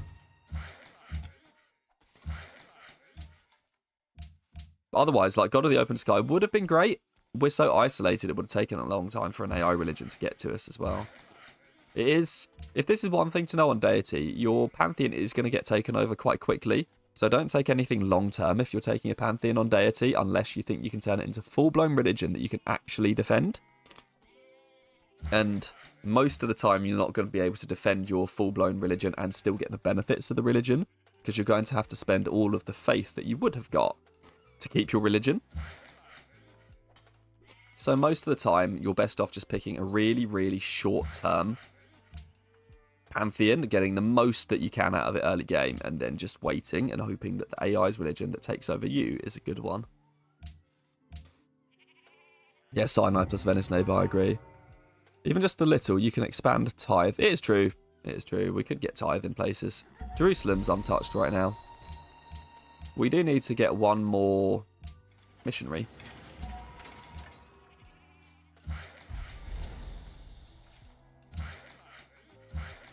4 food on the terraced farm. How? Why are they so good? Let's bring these workers back, because we're actually done with our workers in Tete, because we have this extra one now. That's a... I mean, if we just stand here with Gap Guardian's younger cousin, that barb camp won't be able to spawn any units anywhere that can hurt us. I mean, it might,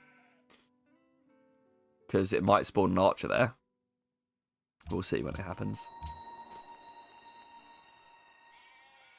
Is this the best place to be working? It's really good. It's a really good tile. Keep getting those civil service farms. Tiwanaku continues to be awesome. Thank you, Tiwanaku, for your contributions. Workshop's done. We need happiness. Let's not overthink it. Let's get a garden, because we do that now, because that's our religion, and then we'll get the Circus Maximus after that. Probably in between that and the National College. Ooh, okay.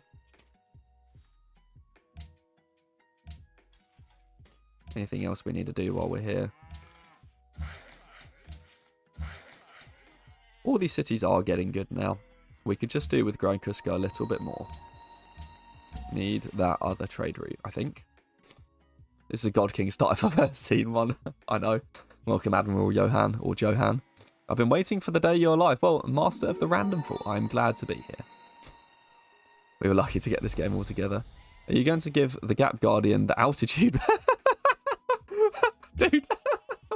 Zach, I was going to stand right here and not even bother. Like, I'd completely forgotten about the existence of Mount Kilimanjaro. We have given the Gap Guardian the altitude boost. The Gap Guardian deserves altitude training for all their hard work.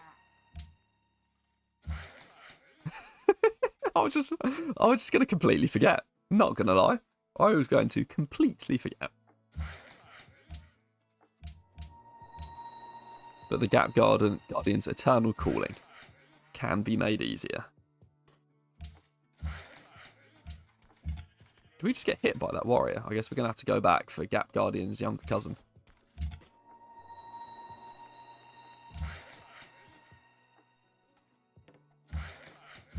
Finally built this quite... It's like the most useless thing I've ever done, but we're going to need the stoneworks.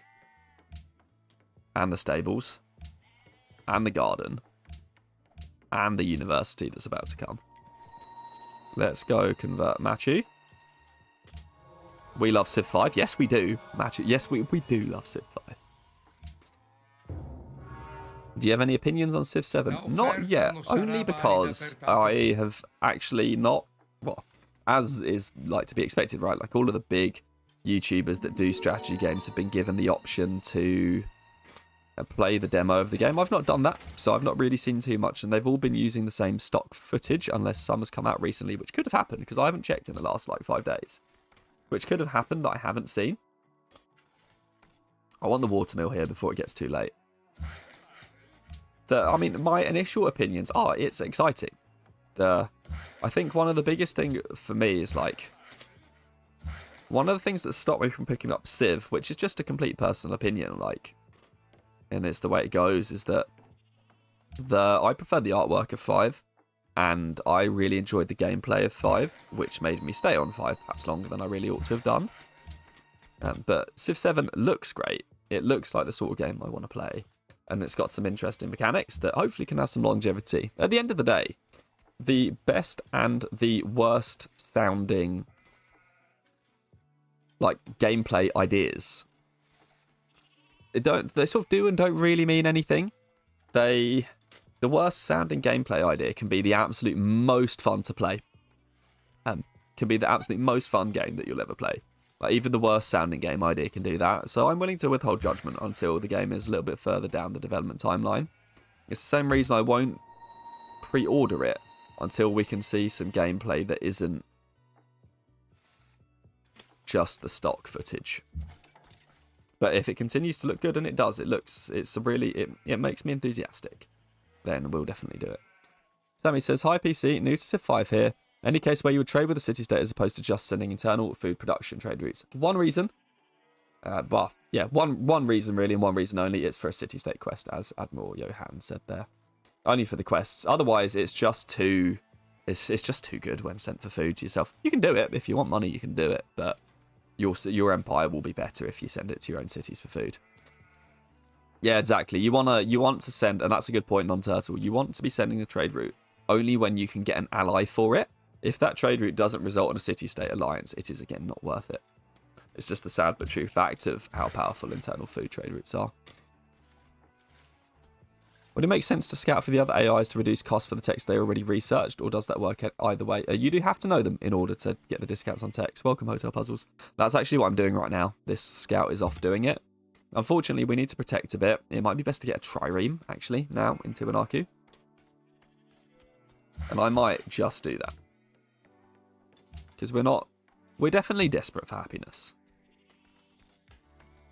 But we're not mega desperate.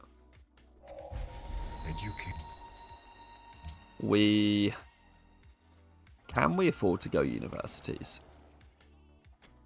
Honestly, we could do with finishing Circus Maximus first. I really want to get Renaissance before our next social policy is up. So let's go in for acoustics.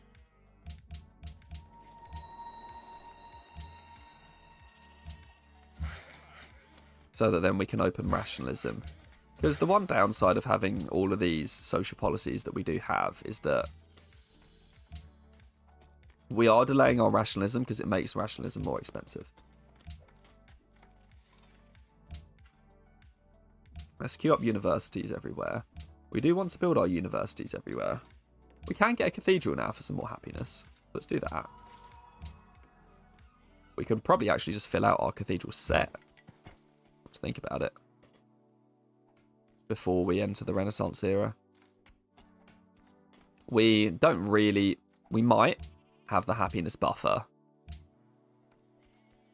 to go unis first. Because our great writer is next turn, and we only have to overcome 32 influence. So I'm just going to do unis first, but this is slightly dicey. I don't really want to give up any growth. Might need open borders with Venice. Saluti. Can I buy them? Venivan. Horse. 2 gold. No. 2 gold and a horse. Okay. 4 food terrace farm. These things are absolutely insane. Is it 4 food? This just goes to show I clearly don't play OP Inca enough. I really don't. Gap Guardian, get back in your gap. You know where you belong. Oh, what's going on here?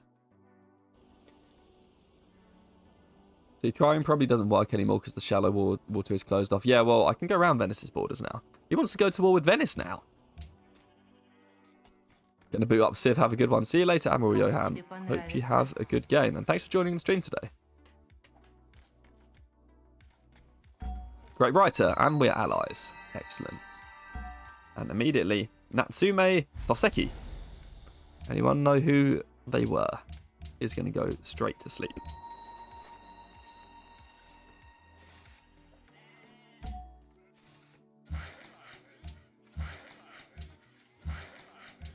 Nice.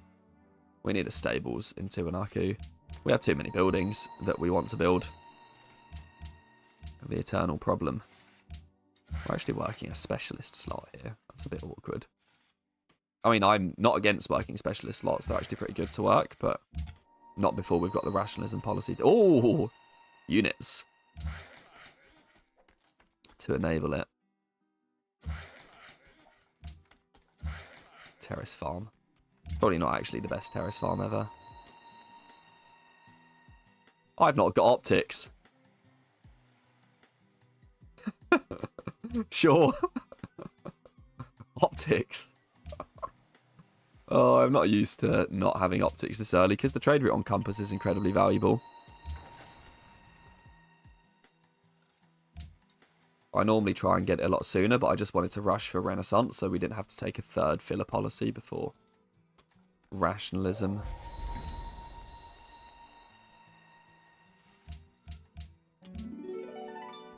Also, we do need lighthouses at some point. Cusco's doing good. Gap Guardian's younger cousin. Got nothing to do.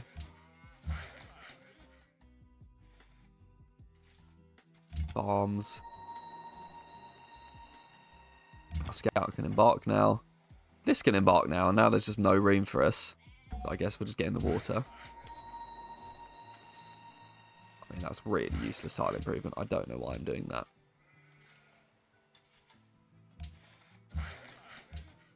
Okay. We have survived with happiness, and that's good news. Oh, good. Jerusalem has given us room. Jerusalem doesn't love Civ 5 enough. Come on, Jerusalem.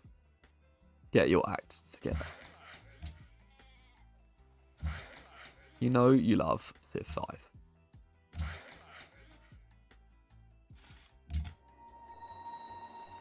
This way. Oh, here we go. There's a lot more AI down there. Anything else to do here? Or have we finally run out of work and need? You know what? Gap Guardian was not watching this tile before. This one elusive tile where barbs could have spawned. The Gap Guardian was standing in it and was not watching it. We could have got barbs there. I didn't really notice that at the time. That's just an all-around better tile. Tay-Tay's doing well, nearly pop 10. There wasn't ever going to be anything that way.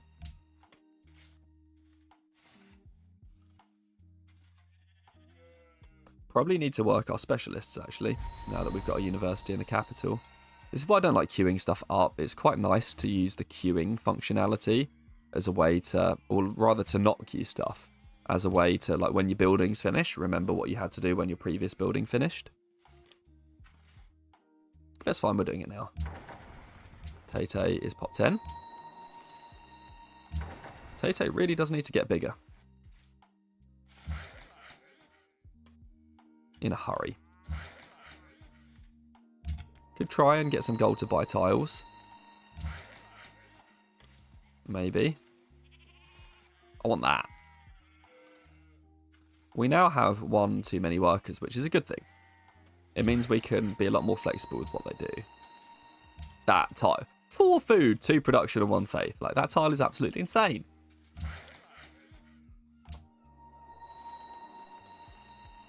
I love that tile. Can't get it. Because we have no gold. See? Rich Alexford, you're alive. Yes, I know. The world is back to rights again. I'm glad people are enjoying the channel's returned. Like, thank you very much once again, everyone. Like, genuinely, thank you so much for turning out. It's all like the enthusiasm you showed is just part. You've all showed is just part of why the channel is even back right now to begin with. Like, without, in a way, like without seeing the constant enthusiasm that all of these videos get, it probably would not have even crossed my mind to bring it back even when Civ 7 came out. So thank you very much indeed. We can actually fill out our complement of cathedrals. Like, it's just incredibly heartwarming that people continue to enjoy. Germany! Hello! The content that we made even now.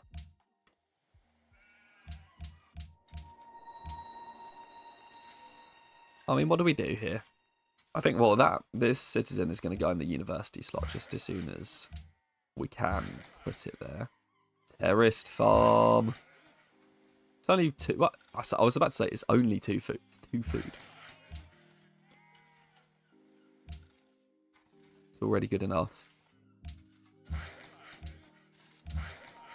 What are we going to do now? I mean, it might be time to start deleting workers.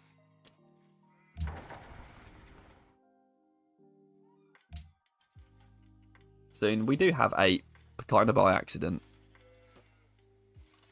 Barbs spawn on sheep. No, they don't. No, it was this tile. Was this tile still visible? I thought it was invisible to us. This one right here that the Gap Guardian was on.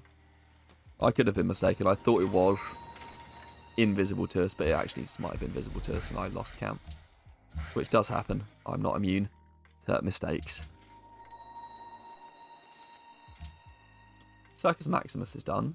Feel like a market would be a good choice right now. Then a Grand Temple. A mint. I'm sorry, a mint would be a great choice right now. I'm going to build a market first. And then a Grand Temple. And then maybe a National Epic, since we got the time. Terrace Farm.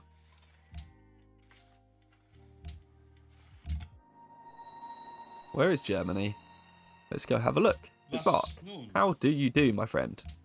You're not a dirty warmonger like Japan, are you? Germany's that way. This could be just a long sea down here.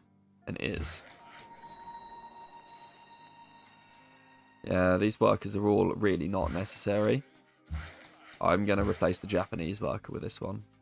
We'll cut down some forest and stuff. And then just get rid of it, I think.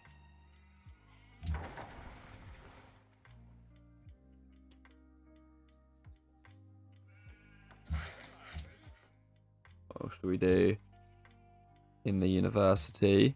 We're going to gradually get our citizens in the university, just because I know the general advice is always to start putting citizens in the specialist slots as soon as you can, and that is true, but your cities will be a lot stronger for just delaying and really only try and sort of put some extra in. Like, I tend to try and have 10 or 12 pop that's not in specialist slots, and then get specialist slots in after that.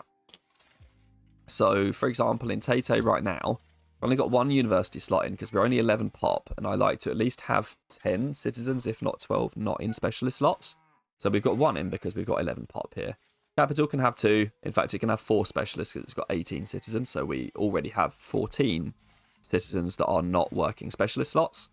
In here, in Tiwanaku, we've got 1 in because 13 minus 1 is 12, but let's not forget, the citizen count for actually working good tiles should go against food and production tiles, because Tiwanaku's working this 1/8 faith tile. Technically, we've only really got 11 like citizens working food and production tiles, So we could really only afford...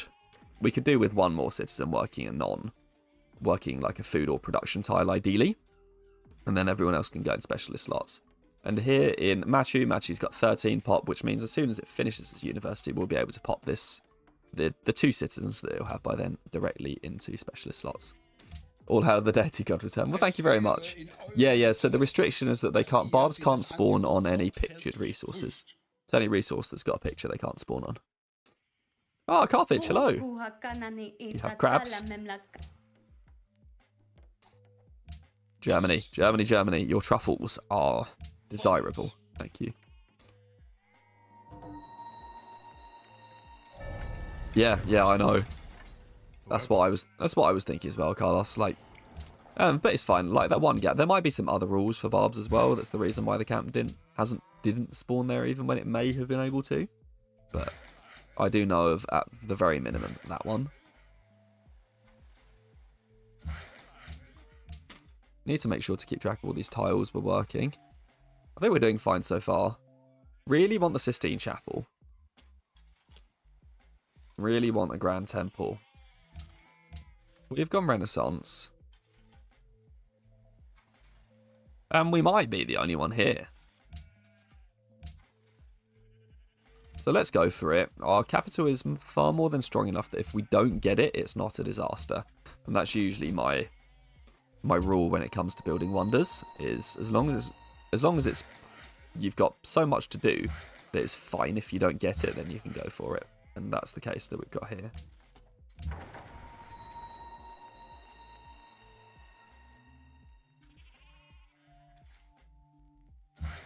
Terraced farm. It's kind of funny. People wanted the fog removed and the mountain range leaves some tiles out of bounds. So yeah, that is funny actually. We just got this like just line of fog of war right here that unfortunately is going to be stuck with you for the rest of this game, because I have to quit Civ and restart it to get the regular fog of war back, and I don't want to do that. See, we could really do with having this like this and then filling up university slots from now in Tay. Cusco's fine. We are fine here as well. Really could do with that sheep or this civil service farm up there.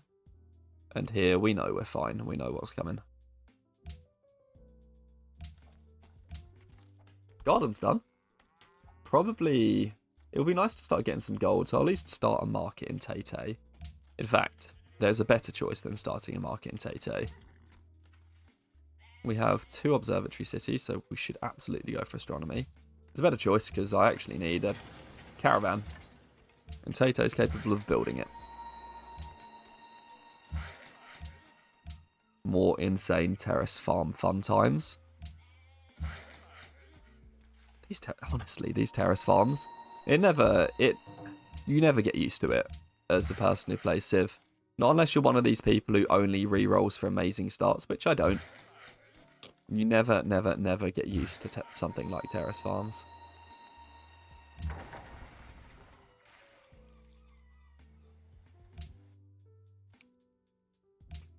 Recently started watching your VODs, picked up a few points to improve my Civ. Glad to see you back playing Civ 5. Thank you very much, King Pierce. We have to beeline satellites to solve it. Trust me, I'm beelining satellites in my own way. All of our cities grew last term. That's pretty nice.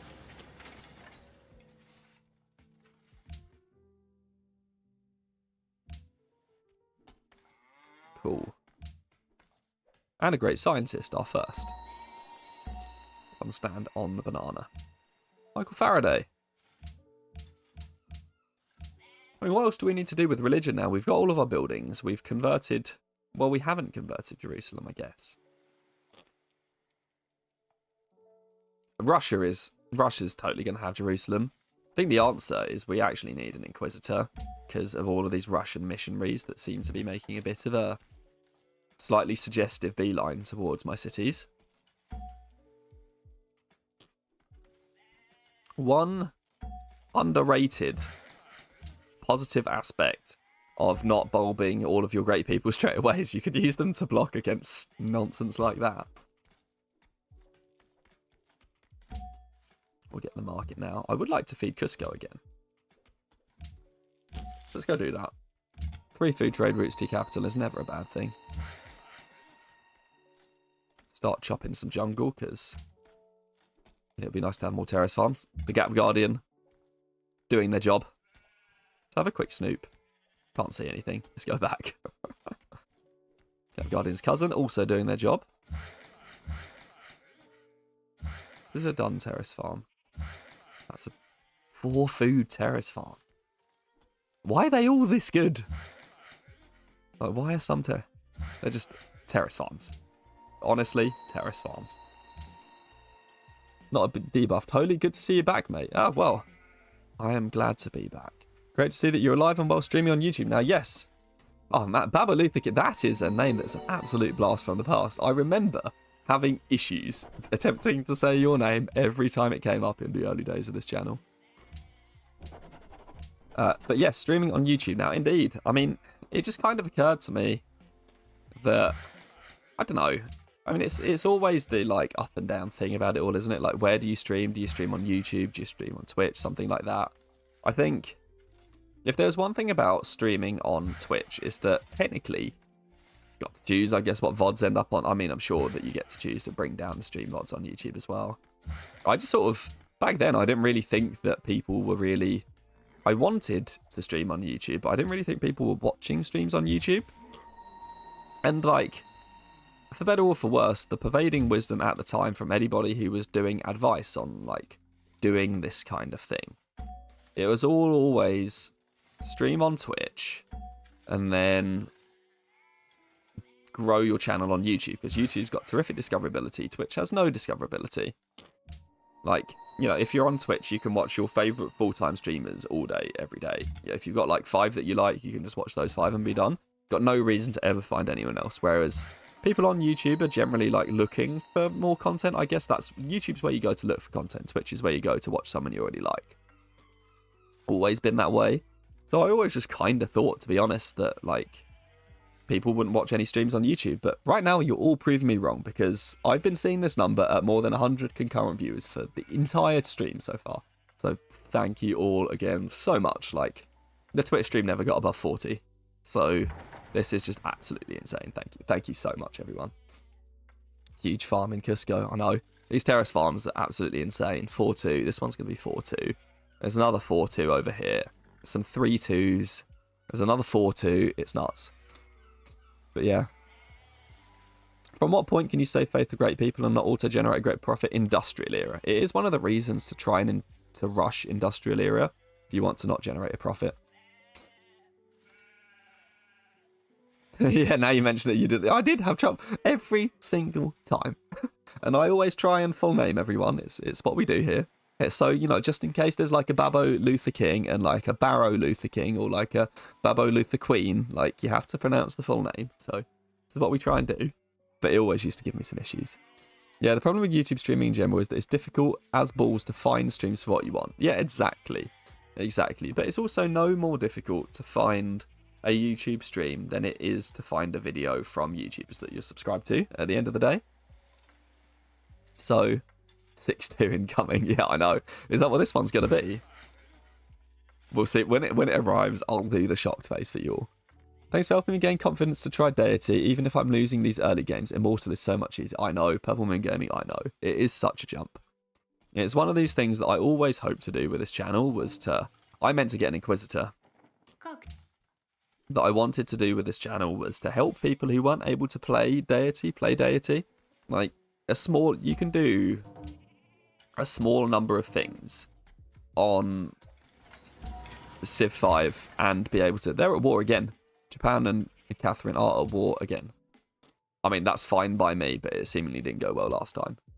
There are a small number of things that you can do in Civ 5 that can basically elevate you to at least winning Immortal every time straight away. And there's not even that many things to do. And I always just thought, if nothing else, we can have a good time playing Civ, and I can help some people get to deity when they never thought they could before. And I am beyond glad that people are managing to do that with the content that I put out. By the way, I'm buying this tile right here in 16 gold's time, which I may never get. But if I ever get 16 gold, I'm buying this tile. This one right here. I've been dreaming about that tile ever since we started this game. Do I want to chop the jungle down? I mean, inevitably, I'm not going to work this tile if it's science anyway. I'm just going to chop it down. Let's keep exploring. We have an Inquisitor now. I bought it just because you never know what funny business the AI is going to do, and we can afford one. This is one of these things why I do preach quite a lot about getting a religion that you can keep if the AI actively tries to take it away from you and deity. It's because of silly stuff like this. Like, if you've got a mediocre religion, you're generating plus 14 faith per turn. Something like that. The AI is just going to have so much force, you're never going to be able to keep it. If you're on deity, you want like a 20 faith per turn religion at a minimum, because then you can actually do stuff like this, like get a missionary, so you can stop AIs from taking over your cities with their own religion. It's like small things, but important. Otherwise, it's best, honestly, just to accept the religion and see what comes, because it's easier and often better. We were growing Tay-Tay. I still think Tay-Tay is the best place to grow because it's got the most potential. Like, it's got so many tiles that it can work. We want to just keep growing it.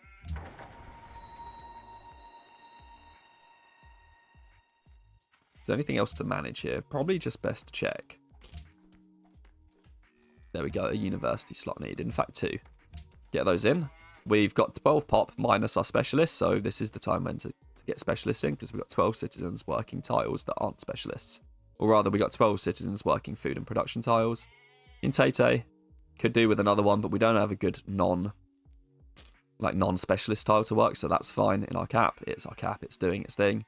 And yeah, we could do with one more citizen working a tile around here somewhere in Tiwanaku. It should be this sheep, but I really want to buy this. I really want to buy that. If we lose Sistine Chapel, I guess we can buy it. So yeah, look, there's a win-win situation. If we lose Sistine Chapel, we can buy the tile. So I'm going to count that as a win. Let's see. Have you ever tried Lake Mod even though? Let's see. That tile is going to be 6 food if I'm not mistaken. Mitch, welcome back. That's live stream. Well, welcome. Thanks for joining. The mountain range with a weird fog of war will get scouted when the mountains nearby get annexed. Oh, that's true. We could do that. Very glad to see you again, PC. Luther King for Martin Luther King. Yeah. Let's see. Inca and Huns best civs. I do like Inca and the Huns. I do have. I'm going to be doing some more walkthrough videos on the YouTube channel. The Huns are probably going to be the next feature. We're about to grow here. I guess we'll do this for now. Your tips for settling, growing window and science help me win deity pretty regularly to science win on 158 is wicked. Hotel puzzles, honestly, well done. That's so good. Binged all your old VODs. Jamie was never able to catch you live. Glad I'm able to catch you live now. Well, welcome. Welcome. Why is your HUD strange? The HUD is because it's enhanced user interface. It's a mod. It's linked in the Discord. If you go on to the YouTube channel page, you can find links to the Discord page. On the Discord, it's got a list of all the mods I use. It's not very long. It's like 3 mods. Always drank water during the VODs. Thanks for keeping me hydrated. Cool. I'm glad we're helping. Yeah, I am. So this is actually one of the bonuses of not bulbing all of these great people, and you shouldn't bulb these great people because there are optimal ways to do that. One of the bonuses of not doing that is so that you can use them to block silly stuff like the deity AI is doing right now. We're gonna market amphitheaters. Maybe we should build some units. When did I get astronomy? Oh yeah, observatories. Anyway, we have observatories. Let's build some. Do you still want the Sistine Chapel? Again, like, I so often don't even get good land. I'm so not used to even trying for observatories. It's kind of funny.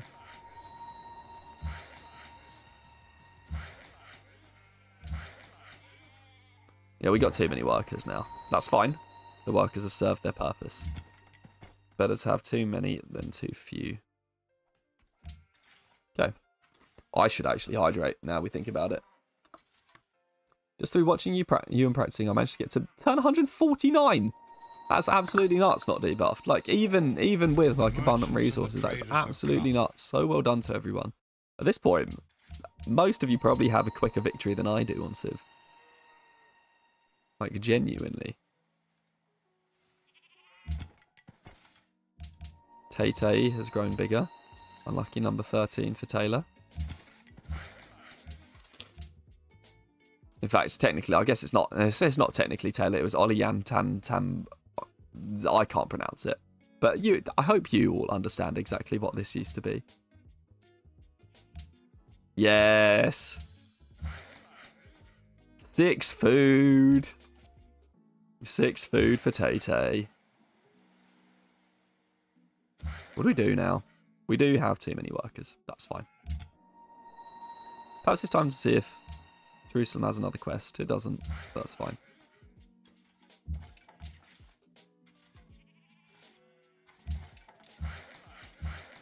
Let's keep chopping jungle, I think. So that we can build terrace farms there. This game is going rather well, I must say. I mean, we all knew that this would happen as the Inca, but it's always nice to see it. Inca and Russia, most fun stuff, but I do love the Inca. Russia's actually pretty good too. Why do you always get Sistine Chapel so easily? I usually got sniped. I don't. So this is actually an interesting point. Scoot, you put the drink back. Yeah, I did, and I didn't drink it. Thank you.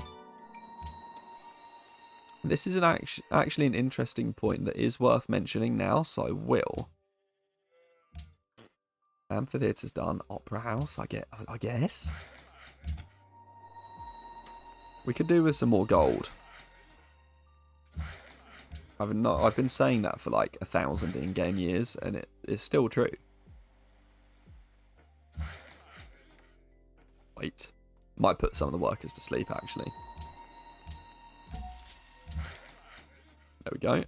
Something to do. Yeah, so...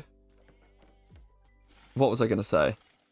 Why do you always get Sistine Chapel so easily? Yes, well, I still might not get it, so let's roll the turn over, and then I don't have to eat my own words, and then we'll talk about why I always get it so easily.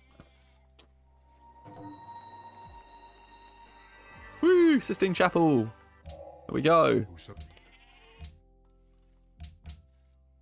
Terrace farm for 1 food. Sure, we don't like... no.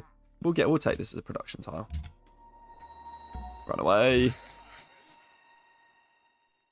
We don't need a production tile here, so we'll get the terrace farm just in case we want food later. Sleep. I guess we'll have to wait outside Dortmund. Okay, nice. Yeah, so why do I always get Sistine Chapel so easily? The answer is I sort of do and I sort of don't. I think the bit that you maybe miss a lot is the fact that a lot of the time I don't go for it. And sometimes I do, sometimes I don't. But on Deity, there's a little dynamic that's always at play between the tech lead that the AI has, the techs that they like to take, and the wonders that they like to favour. And on Deity difficulty, in the Renaissance era, the AI loves astronomy, banking, printing, pressing, gunpowder. Acoustics is their least favourite technology, often. And so that's the first bit. The second bit is that you can always check to see who else has that technology when you get a technology. Essentially, each technology has a basic cost. And I think the cost is at least 699 here. Basically, check it a mile away. Like, check it a long, long way before you get it. You can see the cost of a technology.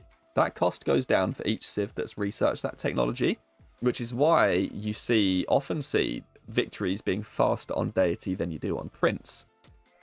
It's actually because of the tech boost you get from everyone else having researched the technology. On Prince, you're always in front, so you've always got to research the whole thing. On Deity, you're often behind, so you get a lot of discounts on technology for free. And essentially, you can hover over your tech and you can check to see if it's got any discount. If the tech's got a discount, then someone else has got it. If someone else has got it, it means that they can build it. And what we did when we entered acoustics is we checked. We saw that no one else had it. And because we expressly went for acoustics and left behind some other techs, we beelined for it. And because no one else had Sistine Chapel, we built it and no one contested us for it. Generally the way forward I go. So it's a little bit of looking, seeing that it's going to be uncontested by checking, because you know it's uncontested, you build it, and oftentimes you only ever see me get it because I only ever go for it if it looks like it's uncontested. I don't get it every time, but it is one of the common wonders that you can get, because it is on a tech. Like, the AI will build it if it's available, but it's on a place where the AI doesn't often go first.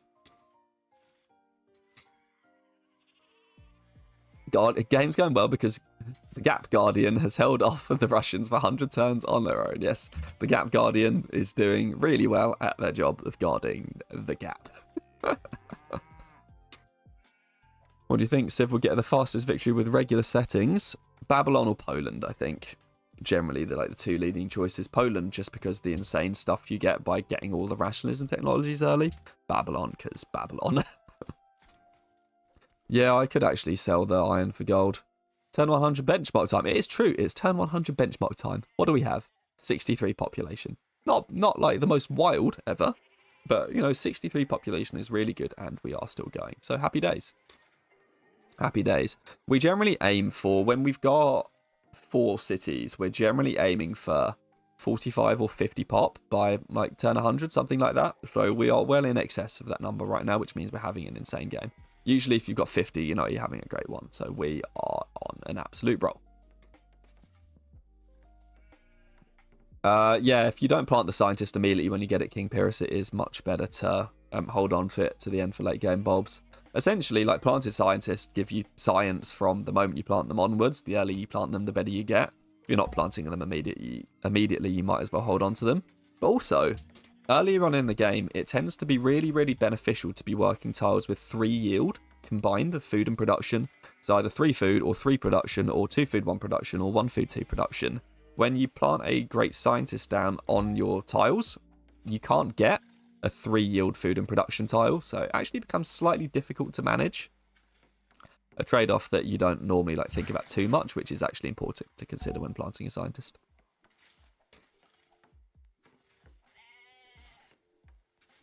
Yeah, and it's true, like, we're always teching quite fast as well when I'm playing, which does help. But yeah. What map settings are these? It's Pangea standard map size, so 8 civs. Yes, there's a late researching discount for tech, yeah, which is the point. So yeah, you always, if you're interested in getting a wonder, you should look at how much that wonder costs before you even get there. Keep an eye on it, and then when you get there, see if anyone else has taken it, because it will be cheaper than that number if someone's taken it. It also makes it cheaper if you've got it yourself. So just, like, be aware that when you research it, it will then look cheaper. So you want to look at it the turn before you get it to know if anyone else has got it or not. And if no one else has it, you know that going for the wonder is safe.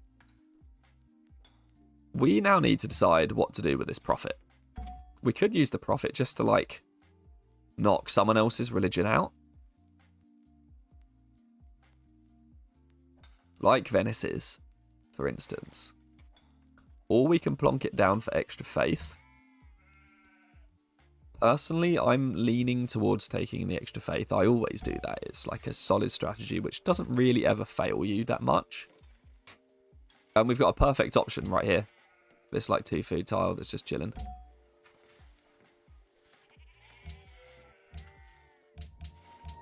Tata, yeah, we dealt with all of that. Cool. Go chop down some more stuff. Oh, we can cross oceans now with our scout. That's good. Okay. This tile, by the way. 6 food, 2 production. The Inca are absolutely insane. Remember, if the workers have nothing to do, they can spam roads. It's true. They can actually spam roads. You are not wrong. I try not to, like, I know that we can spam roads right now, but it would be bad practice to spam roads everywhere. And it's not that useful for you all to see me spam roads everywhere. Maybe it is, maybe it isn't actually. I mean, it might be funny. Japan #1 civ. Thoughts on trading posts? Never use them. As in, like, I never use them, not that I think they're rubbish. The humble trading post does have its benefits. Like, essentially, the trading post has, like, various different things are good and bad in a game of Civ 5. We're going to trade for this salt anyway. And if we get another gold, we've already guaranteed the salt from Ethiopia. In Civ 5, the most important resources are food and production.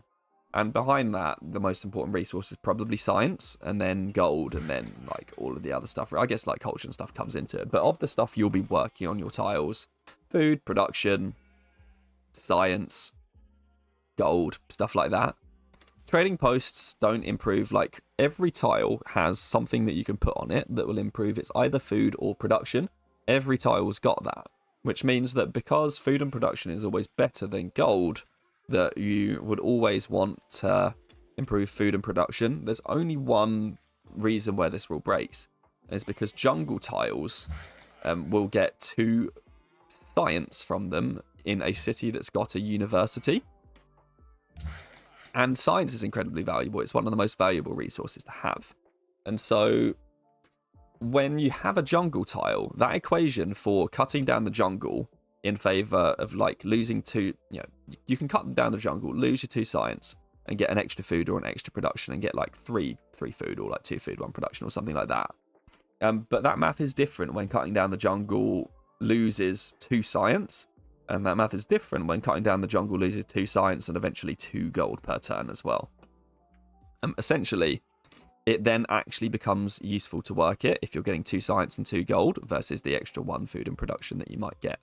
So, trading posts, not great because they don't give you the resources that are the best that you will always want. I'm going to propose World's Fair because everyone likes it.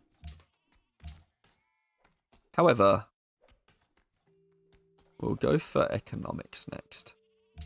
However, when you have a jungle tile, it makes sense to put a trading post on that if you can. Just because the math is now different, like 2 science and 2 gold is worth more than that 1 extra food or production.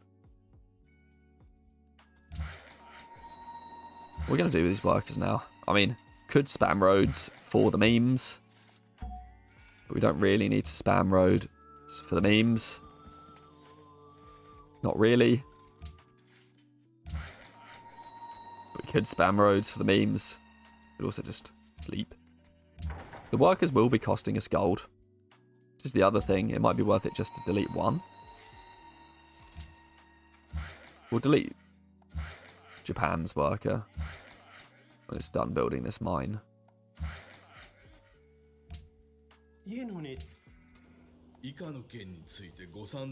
Oh yeah, could have profited for a city-state quest, alas.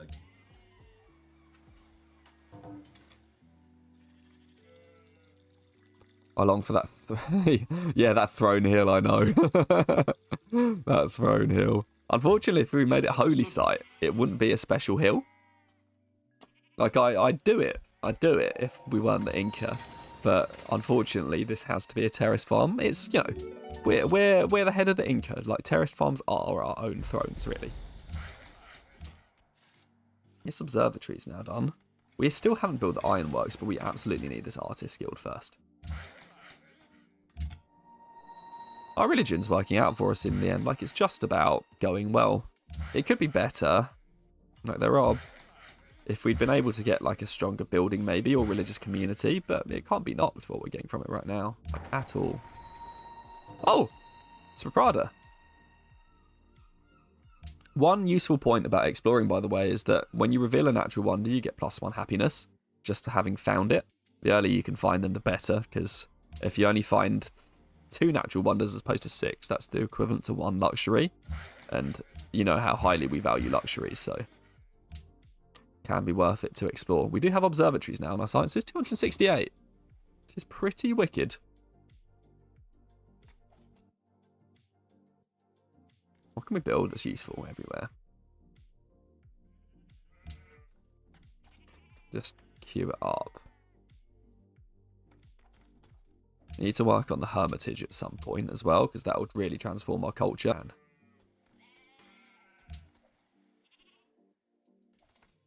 Yeah, we do need some gold as well. I mean, we've got some gold now. Whales for something. Just take his whales for marble. Trade away our own resources. Nope. So that we can maybe get them for We Love the King's Days back. Chop down some... We could just use the workers to watch the land. Make sure we don't get any barbarians spawning there. Delete Japan's worker. Don't need it. 3 gold. Build a terrace farm. Can we buy the sheep yet? Still need 14 more. She's got marble now. Well, it's unfortunate.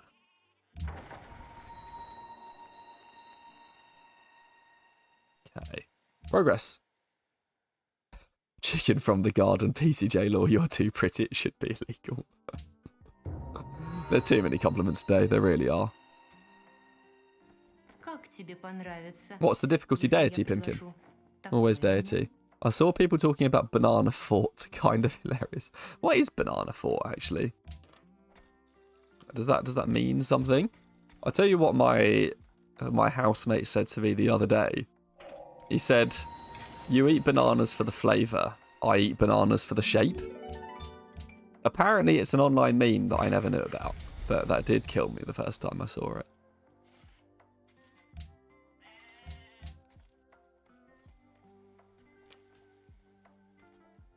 Musicians, ironworks, not the Grand Temple.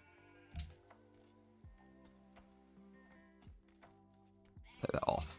I need to start working the Artist Guild as well. I think we'll grow into it is the answer. I like these tiles way too much to work with them now, but well, we can take the 2-2 tile off. How about that? We'll take these tiles off and we'll work the Artist Guild.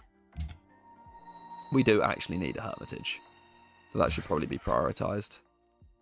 4 food terraced farm.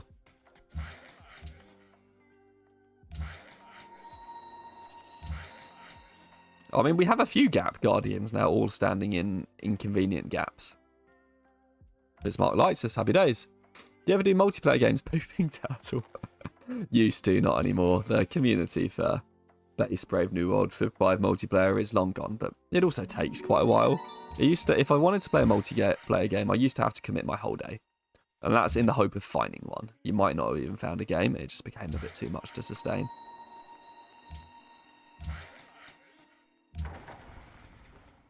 We're going to need open borders from Germany. Was nun? I would like your open borders, Was please. habt ihr gesagt? In fact, giving Germany open borders is not really an issue. But if it's 2 gold, it's 2 gold. I didn't want to give Venice open borders before, because I didn't really want to let their merchants of Venice run through my lands and take Jerusalem. But for everyone else, it's not too bad. It is the newspaper's duty to I'll build fort on a banana tile. Can you do that? I guess you can. What victory am I going for? You know what? It's funny. I hadn't thought about that. I wanted... So I initially started this game wanting to do a culture victory. But we've gone a bit too far now and not done one. By the way, lighthouse. Workboat. If we were doing culture victory, we probably ought to prep for it a lot sooner. We're not really ready for it now, so I think we're going to be looking at... And Venice is in the game, which makes diplomatic victory quite hard, but you never know. But I think we're going to be looking at science or domination. I have a funny feeling the science victory is going to be the quickest way to win this one. We need this trade route, by the way.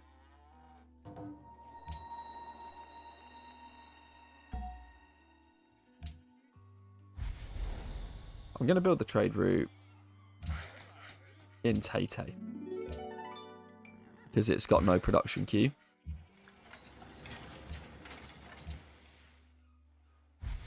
And then we can get to work on maybe like an amphitheatre, because we do need the hermitage. Let's go grew. Let's get back to working these tiles. All the rest of our cities are very good. They are very good.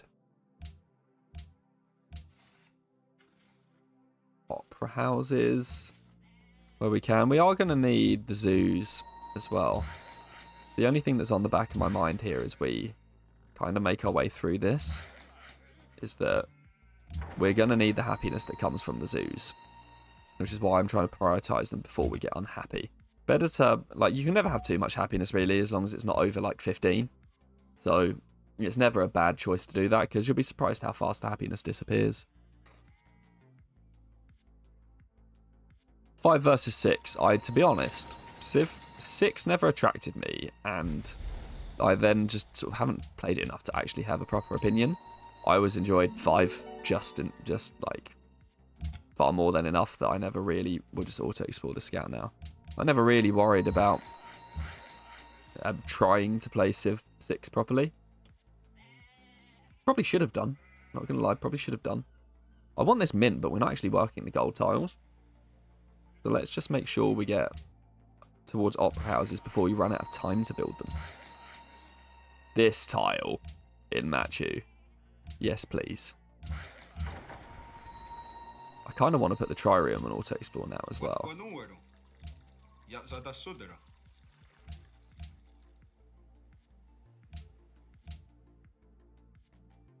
We can just see what they come back with. Maybe we'll grow T180.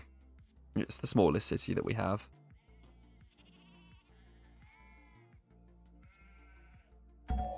Another scientist.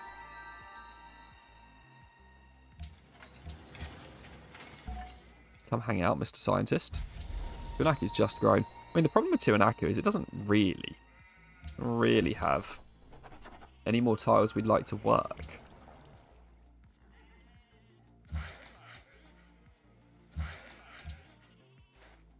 And because it doesn't really have any more tiles we like to work, should we grow it? But then Machu's got the same problem. So we'll just grow Tiwanaku. Tete is the one that probably could be doing with sending another trade route. Yeah, let's just keep working our way towards opera houses.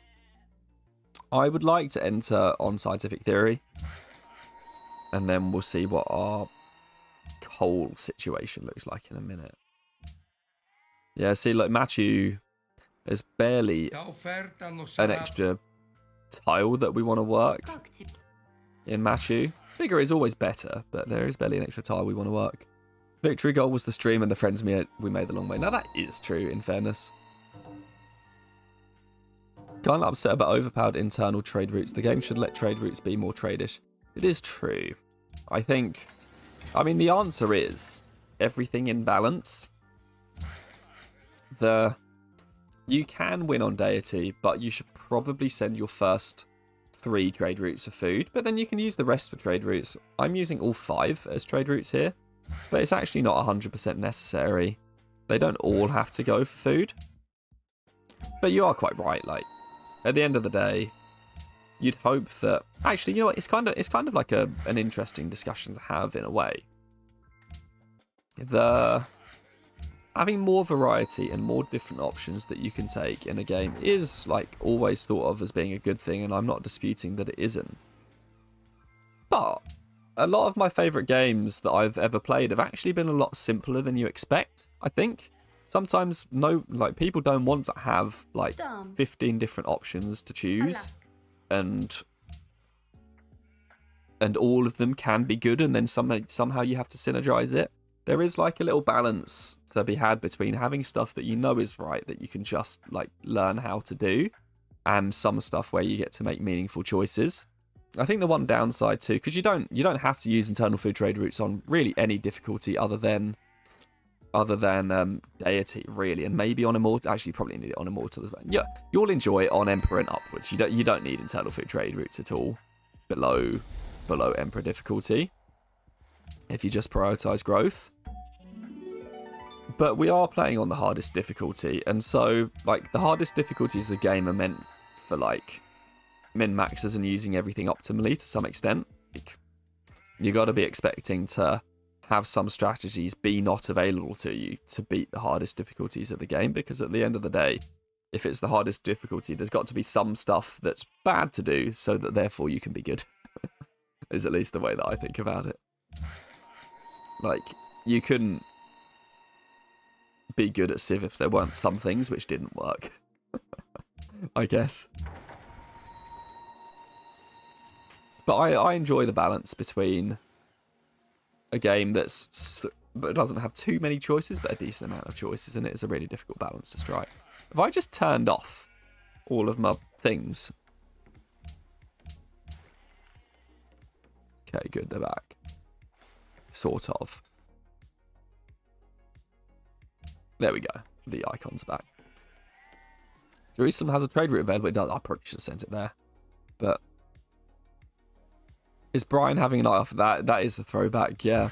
GTA I am done with. I'm looking forward to the new game, but I just, to be quite frank, I never really enjoyed the thought of ever making any content on it, even though I really enjoyed playing it.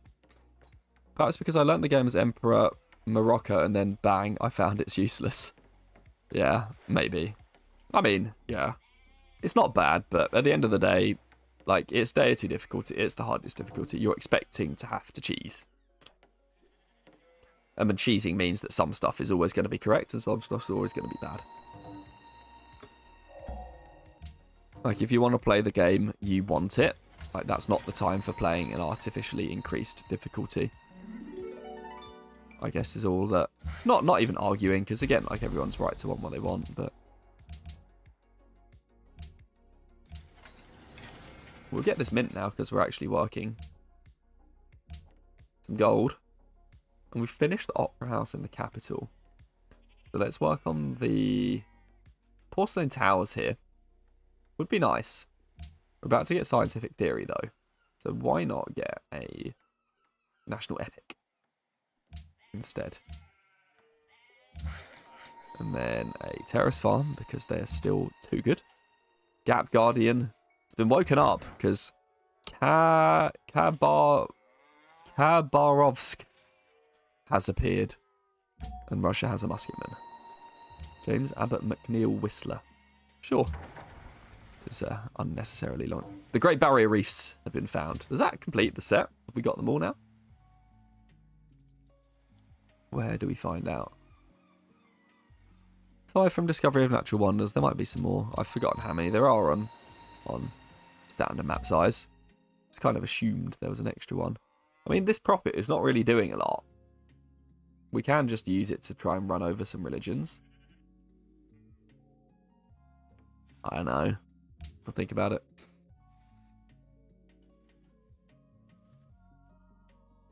As the black vegetable shows up, seems to be in all the videos. That's a good question. I don't remember seeing the black vegetable today.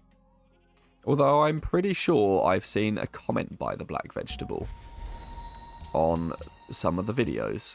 So they do exist. Yeah, I would have sent the trade route to Jerusalem, but actually... Jerusalem is our ally for the rest of the game now. Like, we've got far more than enough that that's going to be the case. Could complete the quest, but we don't really need to. Like, I know it would be more influence, but we don't need to complete the quest.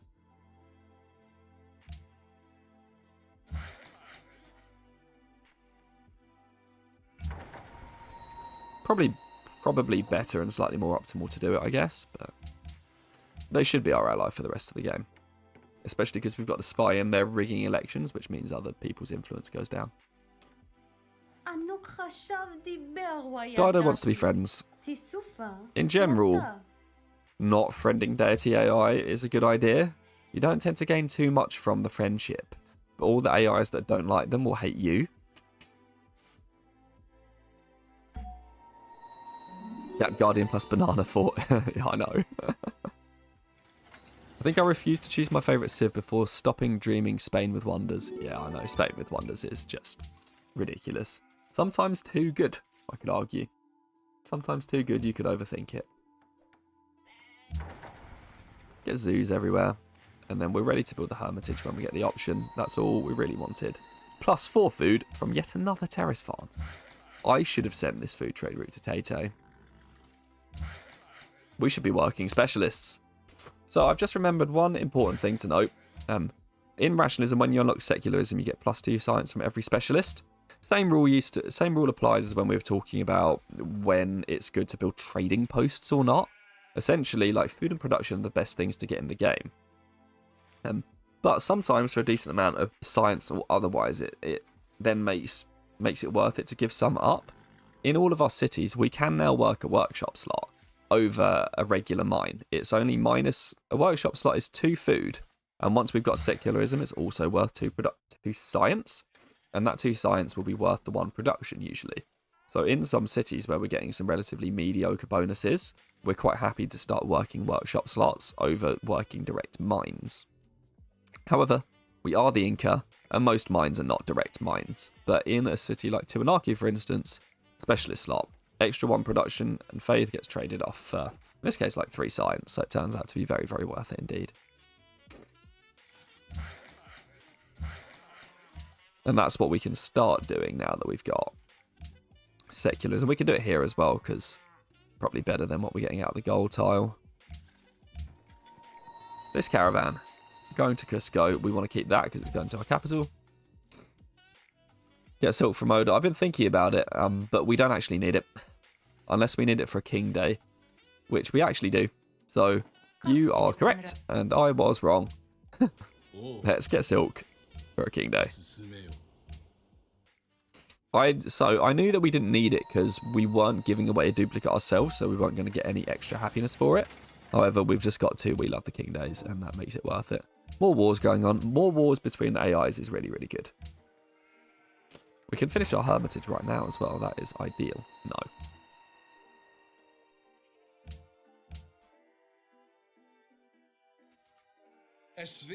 Keep that trade going. We do have this extra gold, which maybe we could trade for something. Trouble is, I have slightly messed up our knowledge of what we do have duplicates of and what we don't, because we traded away some of our last copies earlier.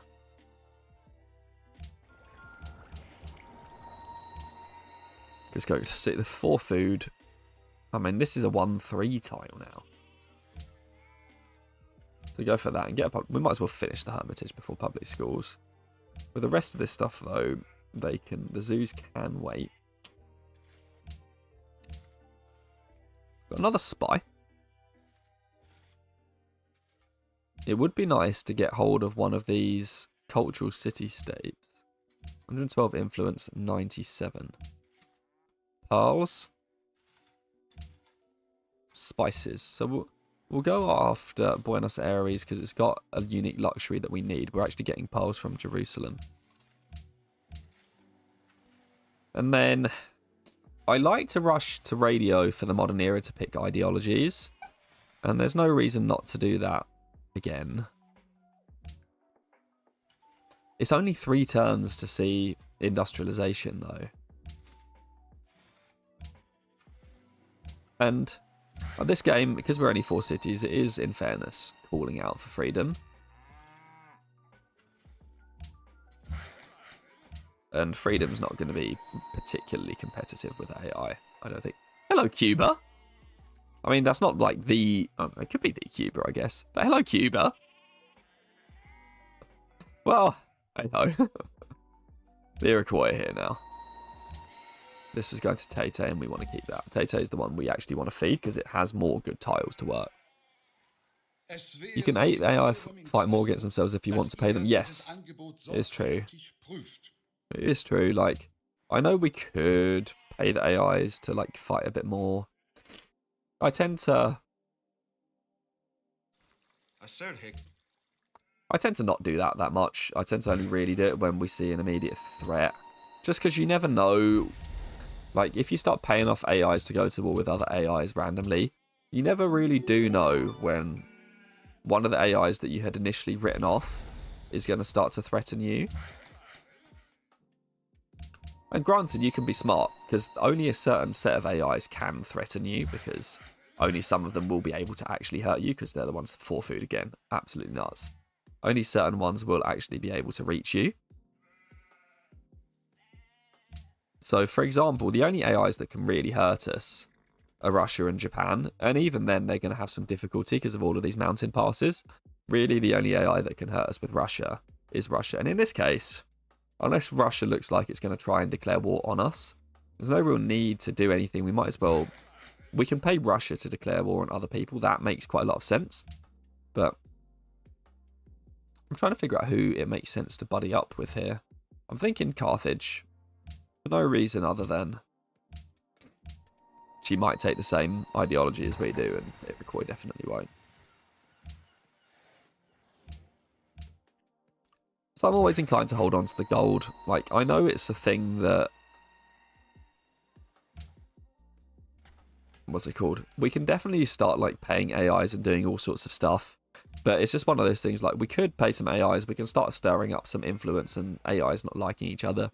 But I also find it's very useful just to clear up your own headspace and make sure to know who your surrounding neighbours are and make sure they're fine with you. Because I definitely do believe that you can sometimes overthink things. And if I am very straightforward in knowing that I'm only going to pay AIs to war each other if they're my next door neighbours, then it actually makes it very easy. I've got room to just think about other things in the game. It makes playing Civ quite straightforward. And making the game simple for yourself to play is actually a highly underrated but definitely worthwhile strategy for doing better. So I tend just to try and simplify the game for myself a little bit that way, and try not to think about like too many things that might as well. We definitely could, and you will be better for it. But it's just one of the ways I like to simplify my thought process. That's true. Venice could send me all the trade routes. You are quite right. Like, we can get some extra gold that way. I'm also not really concerned.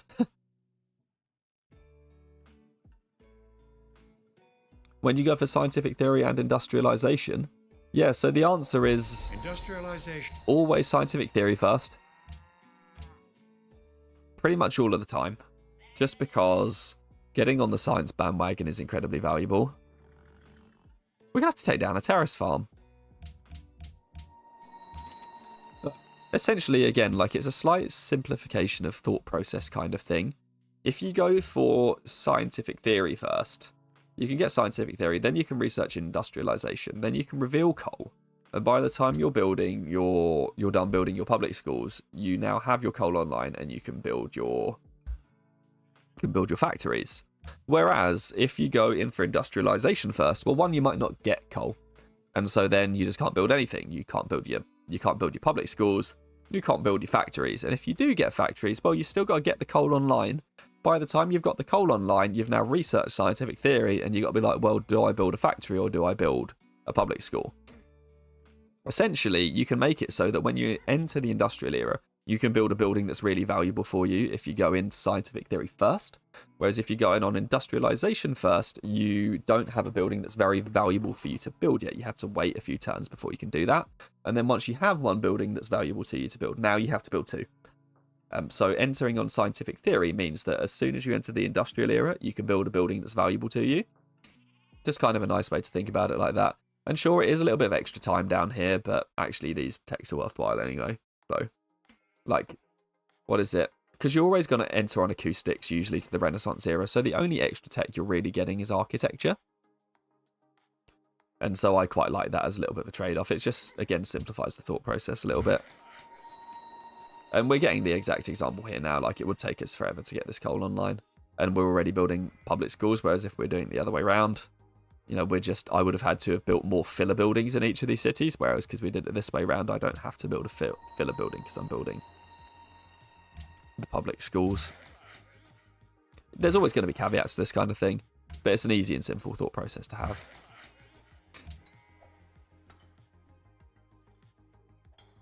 Yeah, that's true. Yeah, sometimes when you pay AIs to war each other, one of them dominates and gets really, really wild. Yeah, no, Carlos, Carlos, you are dead right. You are, like, absolutely dead right. Like, if you can get Venice to send all of their trade routes to you, that is going to be a big win. Could have done it this game. Could have done it. We've always needed the gold. This is the first time we haven't actually needed our gold in this game. Is it worth holding on to a great profit to plant or planting a great engineer scientist? It's a good point, actually. Spensky, you're right. If we had a profit nearby, we could have planted it on the coal. And we perhaps might later.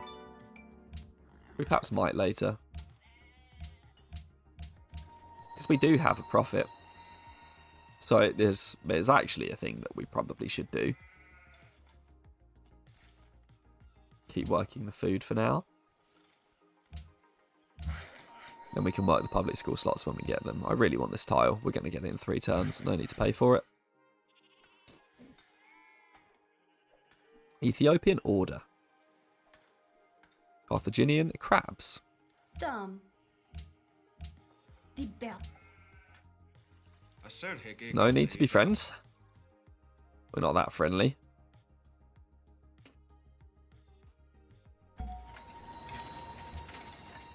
But, like, not worth planting a great engineer or great scientist to get a resource online, because those are just more valuable later in the game.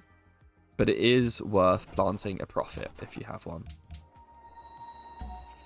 That's a good question. That multiplayer is actually important for different reasons. Like, it's just a win time optimization when you're on single player to hold on to your great profits. It's nothing more detailed than that. Should we put the porcelain tower? It is just another scientist. Put a zoo first and then do it. I don't really mind if we don't get the porcelain tower. Appears we can't explore anymore.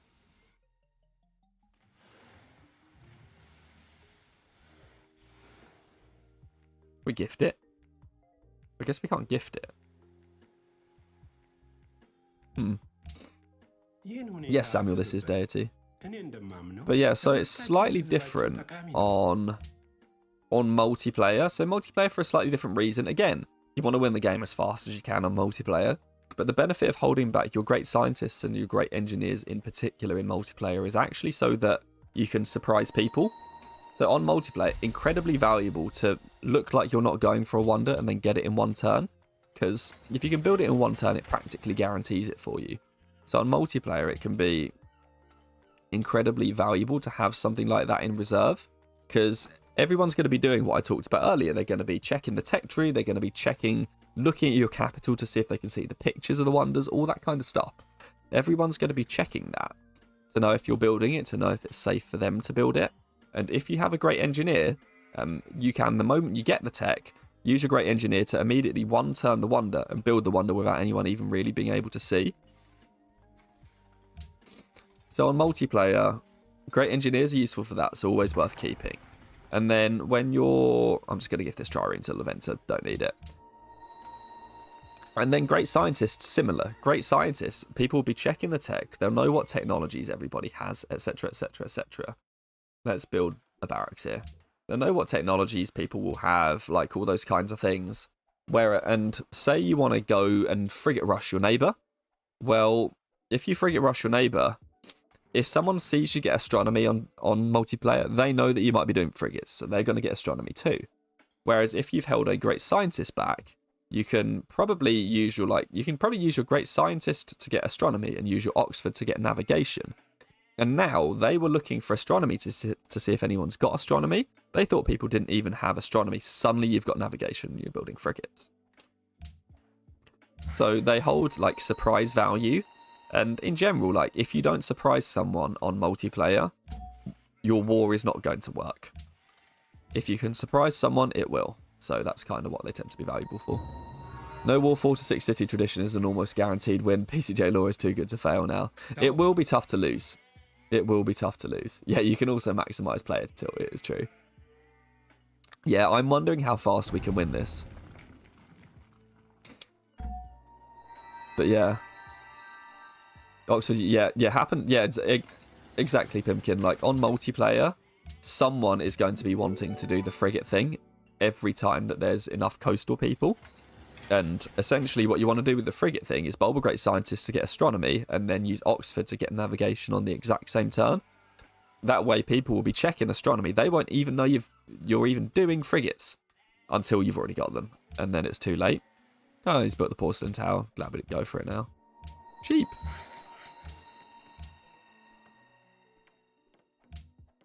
So yeah. Again, that's a bit more of a multiplayer focused thing. If you're doing single player, it just speeds up the win time to hold on to them. There's nothing more. Nothing more than that. Probably need a musicians guild. We've probably got enough faith. Walls. Can we finish these factories yet? Yes, we can. Okay. Factory time. Factory time. Factory time after the zoo. We can go before the zoo, actually. We've got enough happiness. And factory time also before the zoo. Just because we have some sources of happiness. Let's vote for World's Fair. Free social policy, if nothing else. Just going to run around and build pointless improvements with these workers. This is the point in time in game where I do, again, like to just simplify things a little bit. Maybe we should start doing things like deleting workers and just having less things to do so that we can cruise a bit more towards our eventual victory condition. Yeah, the Oxford Frigate Rush. Spensky, having to head off now, we'll watch the rest when uploaded. Thanks for the stream, PCJ. Really, I'm glad you all enjoyed it. Just again, I'm going to keep saying it. Thank you so much, everyone, for being here. It means the absolute world that people still enjoy watching me play Civ 5 over, even after all these years. We are still at 105 concurrent viewers. It is absolutely nuts. Is it a So, fact? thank you, everyone, again. Like, I know it's not always going to stay this way. It's everyone. In part, we're all here just because it's the first stream back, right? Like, we're going to... Oh, Buenos Aires has been captured. But... It's like the reception is just amazing, so thank you so much indeed. Might as well finish the public school there. We're going to immediately switch to World's Fair now that we've got it. The World's Fair is so valuable. You always want to do it if it's available. We've got 2 sources of aluminium. They're both taking away food tiles, but we don't really need it. So we can do that. So the World's Fair, really important. Free social policy. That's the bit right here. It's groundbreaking invention, 234.5 production into it for a free social policy. Golden Age is insane. Free social policy, it's just a free social policy. That free social policy, there's like, what's the best way of describing it? They're on deity difficulty, even if you've got the most turd culture you've ever seen, you can still get enough to win the game on deity, because you really only need to finish tradition and finish rationalism. If you do that, you can win any domination victory and you can win any science victory. And they're the 2 easiest victories to get on deity difficulty. If you finish tradition, you finish rationalism, you can win domination or science. You need no other culture, period. And even if you've got the most poo culture known to man, your culture is so terrible, you're getting plus 20 per turn. But the free social policy that comes on your ideology wonder, so on something like Statue of Liberty. Where is it? The free social policy that comes on your ideology wonder, such as Statue of Liberty. The free social policy that comes from the World's Fair. Between those 2 free social policies and generating a bunch of great writers like we've just done. So if you're going to build any guild, build your Writers Guild. It's the most important. Between your great writers, between the 2 free social policies, and between just what you get at the start of the game, you'll be able to even finish rationalism before the end of the game. And those are the only social policies you need to win it. And so World's Fair is just a great chance to get another free social policy. So always work it immediately when you can. And it can be transformative. If you somehow manage to win it, which you won't on deity, but sometimes you might. If you somehow manage to win it, then you'll double your culture. And that can also be absolutely transformative to your game. We'll sleep all of these people. Tay is expanding its borders to the mountains east and will remove the fog of war. That's true. Carlos, do you think I should buy some of these mountain tiles to remove the fog of war? We've been complaining about the fog of war, this just like jagged line that's gone through the middle of our empire all game. It would be nice to get rid of the fog of war. It might be, at this point, you have games where like people request things. I've not had as many people request the fog of war yet as I have now. The fog of war is real. Get this aluminium. We can keep working it as well, actually. It's still a good time to work. Make sure we're working all of our public school slots. Yeah. Yeah, probably should automate some workers or something like that. There's no real need for them to do a lot now. Keep the food to Cusco.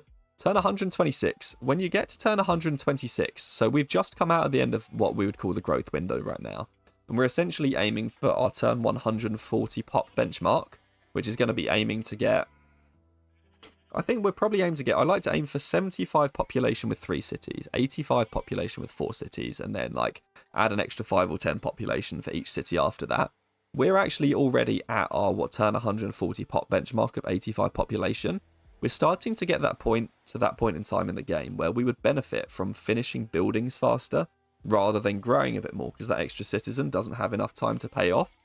Turn 120 is right about there.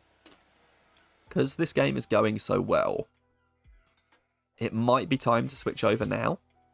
But around about turn 120 is the last point in time where we can probably still do food and it's still best. Should put this spy in Kabul.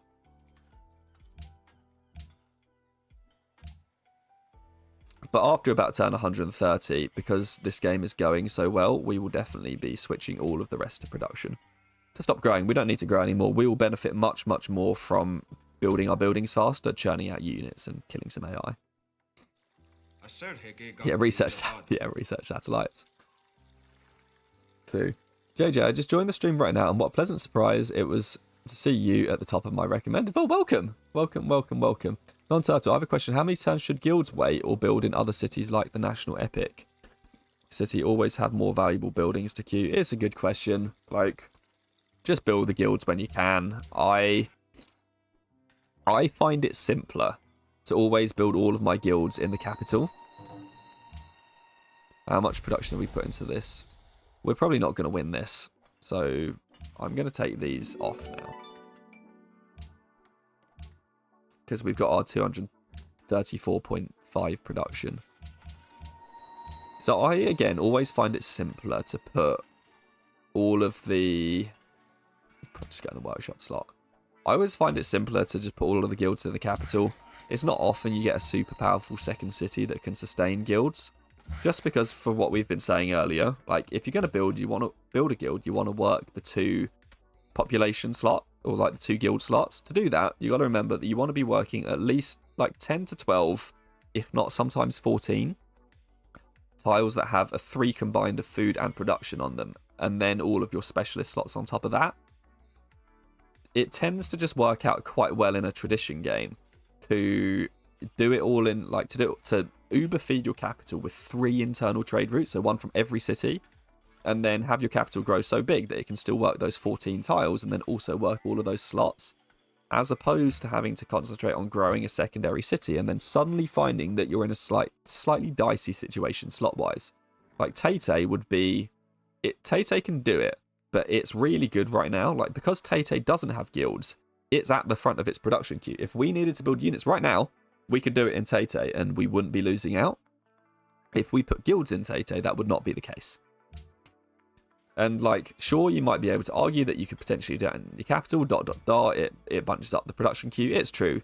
But especially combined with the fact that each other population point is free in your capital from tradition, it often makes sense to make your capital super big and then put all the guilds there. It's just a little...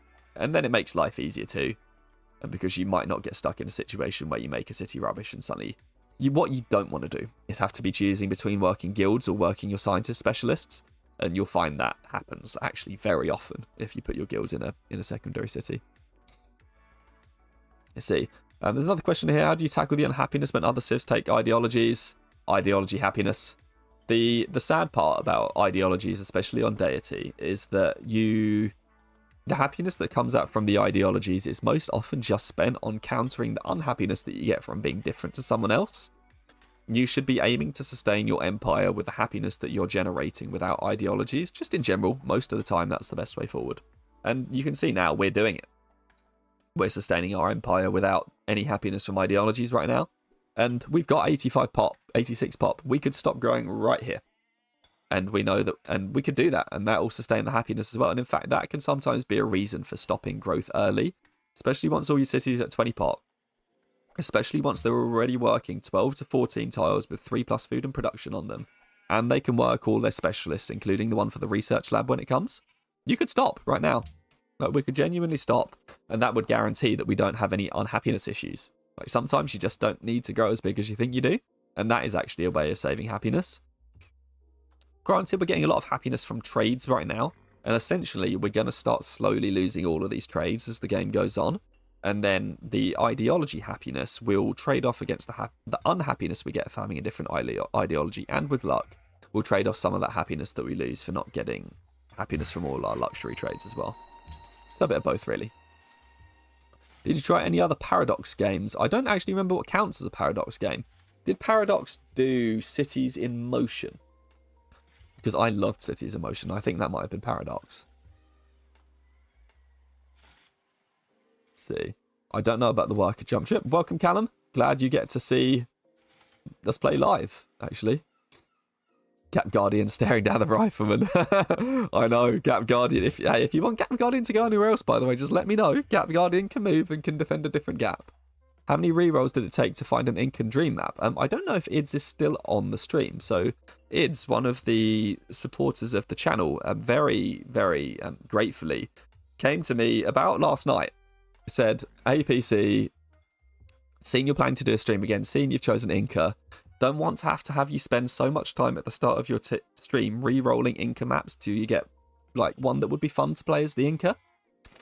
Do you mind if I do it for you? Anyway, I said no. Because I was like, you know what, don't worry about it. Like, I can do this myself. It's not channel, right? It's, you know, it's my channel. Like, I own it, as it were. Like, you know, you want to be self-sufficient, and you want to be able to say, you know what, yeah. I want Ids to enjoy the content. Ids doesn't need to contribute to any of the content. Like, I'm just happy if Ids is there and is having a great time watching. And then I went to bed, and I woke up in the morning, and Ids said, here, PC, I've got 3 maps for you to play. Do any of them work? I don't know how many times Ids re-rolled it. If Ids is there, maybe they can chip in. But Ids gave me 3 options. This was option number 3 of 3, and I'm very much enjoying it so far. Thanks. So it's to work harder to make the capital better. Yeah, exactly, Non-Turtle. Like, you want to... It's really good to make your capital big, especially as tradition. But it's also generally going to be the city that has, like... There are various different reasons why having a bigger capital just tends to be really good in the game, especially when you're on tradition. And that goes hand in hand with working your guilds there and everything. Because you're going to need to send... You know, you're probably going to need to send at least 1 trade route just to sustain the guilds, and it's nice to make your capital be the one that is bigger and the one that's sustaining guilds at the same time. Doesn't have to be the way. Some people absolutely swear by putting guilds in their secondary cities, and in fairness to those people, they are also correct. You can spam more wonders if you put your guilds in your secondary cities. That is not wrong, because your capital has more build time to spam all of those wonders. But on deity, you're not going to get to go for most of them, and your capital has the build time to build the ones that you want anyway. This civil service farm is going to top Tiwanoku right off. What are we doing? I don't know what I did with that worker, but it's doing its thing. DJ, is this DJ Coolmaster? Welcome. It says still here. I rerolled approximately 30. I would say I found 3 strong starting options. Well, thank you very much indeed. I hope you know you don't need to do this. I am grateful for, 1, the notification you popped in the Discord channel today, so thank you very much. It's much appreciated. And then secondly, yeah, you didn't need to reroll all these maps for me, but it is again incredibly appreciated that you did so. I'm not going to be able to do it often, but if there are ever like any like silly maps that you think would be really cool to see played, I'm usually up for doing it. Especially if you pop it somewhere in the Discord in like suggestions. The only problem is I can't promise to do it because I'm just not going to have the time to play all of them. But I fear if you move Gap Guardian, Russia will conquer Cusco. Have some more faith. Have some more faith in me. But yeah. What are some reasons an AI wouldn't want to go to war with another AI? I'm finding I'm not able to bribe other civs to fight each other, and I have the most aggro. Yeah, so I don't know the full details of it, but there is definitely one aspect of if AIs don't like you, they give you worse deals, and that will play into it as well. So if you're getting worse deals for everything else with the AI, your deals for paying them to go to war will be worse. Sometimes the AI's got like propensities to do certain things, but it does fluctuate on a bit of a scale. Sometimes the AIs just won't be as warmongery as you think they will be, and that will reduce the costs. Sometimes they might like the other AI and genuinely not want to go to war on them, and that will also increase the costs in this case. So there are various different reasons that come into it. It's always nice to be prepared to defend yourself. I think if you're really worried about a neighbour, you should be proactively checking for declarations of war. In our case, our empire was so good. If Russia declared war on us, the Gap Guardian will protect us. Basically, like the Gap Guardian here, who's been guarding gaps all game, will protect the gap, and we won't have to worry about it. That's kind of the way that we've been approaching this game. I split it up. I put one guild in the cap, usually writers, and then artists in the second city. Yeah, that can work too. Like some people, as I said, some people swear by it. And it does usually buy you time to build extra wonders. Like, that is absolutely true. But, you know, Tay would have been our natural choice here. And we'd be losing out a lot in Tay for putting our guilds there. Whereas we're not losing out on much for putting the guilds in the capital. Because, as well, like, the capital is a prime choice for early growth. Like, it's the city that will benefit the most from being grown loads early. But actually, now we've got a few too many populations than we know what to deal with, and the guilds are a great place to put them. Whereas Tay is still using every last citizen it's got. Cusco has some spares, they're in the guild slots.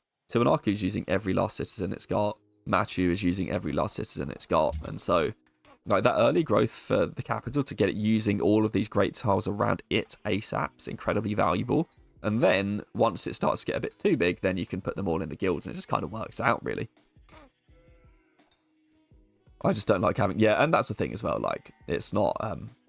you know, having to work that many specialists does... Like, if we weren't working specialists, we would be working all of these production tiles, and we'd have an absolute insane wonder spamming capital. So we have traded it off for something, but... We've got better secondary cities because of it. And we can do whatever we want. Like, Tay can contribute to Empire in various different ways. It's already got a barracks, for instance. We could have won the World's Fair, by the way. We totally could have won it. We could have got that. We could have got 662. Alas. Here's our free social policy. More science. Golden Age has dawned. Tay is ridiculous. I just locked that tile in just because I know it's slightly suboptimal to have locked it in now, but again, we're at that point in the game where we just want to kind of try and cruise towards our victory condition a bit and try not to think about it too much. But yeah, I'm doing good today, DJ. I'm doing good today. Thanks for joining the stream today. Bon voyage. Secondary cities with loads of growth but not great production tend to be good for guilds. You're absolutely right. They do. They really do. Like, secondary cities that have just got loads of growth and no production, great spot for guilds. That said, secondary cities tend to struggle with their build queues. And you know what adds to the build queue? Guilds. So, I guess there's always, like, ups and downs. Hello, T. Says, only just able to join the stream. Good to see you streaming again, PCJ. Thank you very much, T. I'm just glad that everyone continues to enjoy the content we put out. We finished radio. Hydro plant. In Tay. Well, that's going to be ridiculous. Hydro plant in Tiwanaku. That's going to be ridiculous.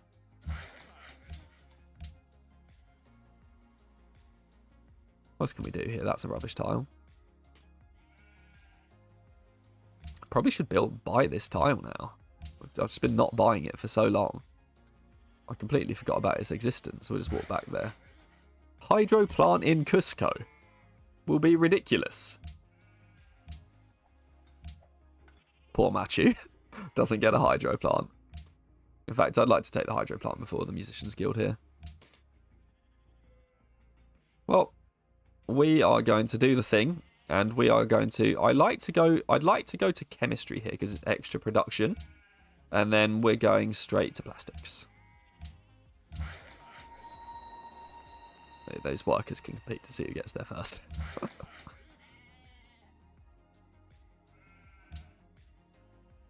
To me, cap versus expansion guilds, it just depends how strong your secondary cities tiles are. Yeah, it is. It's true. The again, it's one of those things, like, if you want to think about it, you can. I think the point I might make, actually, is that secondary, like, if you build your guilds in your capital and you send your capital through food trade routes, that is never a mistake. But sometimes people enjoy having them outside of their capital as well. You just have to be a bit more considered, because even I've played loads of Civ. I feel like I know less than I think I do, but like, no, I think that I know these things well enough that I can figure out when it's going to be a good time to put guilds in my second cities, and I get it wrong. It's like half the time I decide to do it. So, like, putting them in your capital is never bad. Whereas I've wrecked many a secondary city by complete accident, thinking that the guilds would work there when they wouldn't. Ideology choice. I should probably just spend a little bit more talking about it. So first things first, look at ideologies. Who's got what? Because if you're the first adopter of an ideology, you get 2 free tenants. It's basically like an extra free social policy. And you will need at least 3, if not 6, to get to your win condition. So getting that extra free tenant, again, if you're having one of these games where your culture is absolute toilet, this is another way that you can get yourself a free social policy towards your win condition, which is by taking an ideology that has a free early adopter tenant. And freedom in particular, especially if you're going for science victory, is a take every day of the week. Dirty AI don't tend to take it. The other big thing to think about when ideologies is what is everyone else doing.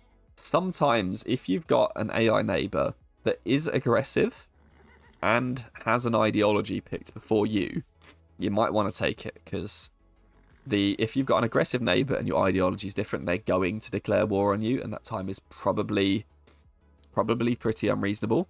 Like, you're just not going to be able, you're not going to be wanting to fight them when they declare war on you. You're just not going to have good units that can take them down. Other thing to think about, and this is the third option. Hello Ignas as well, by the way. Other thing to think about, third option, the wonder that you get for an ideology. Each ideology gets its own wonder that you can only build if you've got it. Freedom has Statue of Liberty. Order has Kremlin. And Autocracy has Prora. Statue of Liberty might be the best wonder in the game. So, if you go Freedom, it's never a bad choice because you can build Statue of Liberty. Prora itself is probably an A tier wonder just because the happiness that you get from it and is just ridiculously good. Prora will solve your happiness problems right there. So it's really good as well. And Autocracy does the same thing. Kremlin's one of the worst wonders you'll ever see. Armor units are naff. It does not even matter what you're doing. Armor units are poo. So, Prora's good. Statue of Liberty is good. Statue of Liberty might be the best wonder in the game. Prora's great. Autocracy works for domination victories. So if you're playing Deity and you've got the choice between Freedom or Autocracy, or maybe actually you've got the choice between Order or Autocracy. Autocracy is great because Autocracy is absolutely terrific for domination victories, and Prora is a fantastic wonder. Usually, you will be able to build your ideology wonder because this is the point in time where you're overtaking the AI on tech, and sometimes hammers. In which case, even if you're not contested, but even if the AI are, for most of the other wonders, you need to be first to the tech to get them. Your ideology wonder, not the case. Here we've got a 4-city empire. There is no way that any other ideology is better than Freedom, especially because we get a free tenant and we get the Statue of Liberty. Freedom's always a great pick, as long as you build the Statue of Liberty. And because we've got 9 happiness, we'll take Civil Society for extra food, and we will take Avant-Garde for extra great people generation. What are we doing here? Terrace Farm? 5 food! Terrace Farm. Terrace Farm. 5? Why is it 5 food? That Terrace Farm is 4 food. Anyway. Terrace Farms. Anyway, back to chat. Wish there were more Deity quick pace games. Well, is that Yats232? Well, welcome to the stream. Says, love your videos, man. They're awesome. Would you ever think about making vids with every Civ in Civ 5? We might have already done it. I don't even know which ones I'm missing right now, to be honest. But I'm glad we can add one more to the collection. JJ says, these cities are so strong. Would love this map seed. Been ages since I played a good Inca game. I'm going to post the map seed along with the video when it goes live on YouTube. We found Mike Kailash. Along with the video when it goes live on YouTube. And I'm going to place it in the Discord channel. In fact, if anyone does end up playing the map, I would like to know if you've beat me. I'm kind of interested to see how many of the followers of this channel could play this map better than I can, because there's definitely some. Like, there's some people who've already been throwing some really, really good suggestions in the chat, and they might be better choices than I've made, like, straight up. So I'm interested to see if anyone does it quicker. Someone will for sure. What's the tourism now? I've got none. I have absolutely none. And Ethiopia's got 30. Yes, Davide, I'm glad. I'm glad to be back. Yeah, I know one well-placed terrace farm really is as good as Hanging Garden City. Is absolutely nuts. Hanging Garden's like an A tier, low S tier, high A tier wonder by itself. And you can just get like 3 of them. If you're with Inca, it's absolutely insane. Oh, yeah, +1 from freshwater and +1 per adjacent mountain. I see. Thank you. Play along with you now. Okay, Ids, here we go. Ids was... I was going to say bragging. That's unfair. Ids was never bragging to me. But Ids was just telling me as part of the whole conversation where Ids sent me these map selections. Was telling me how... What turn victory was it you recently just completed with the Inca? Some like silly pace like turn 170 something victory. Was it 172 if I remember that right? Nuts. Ids has got a good shot here. Eclipsing the stream.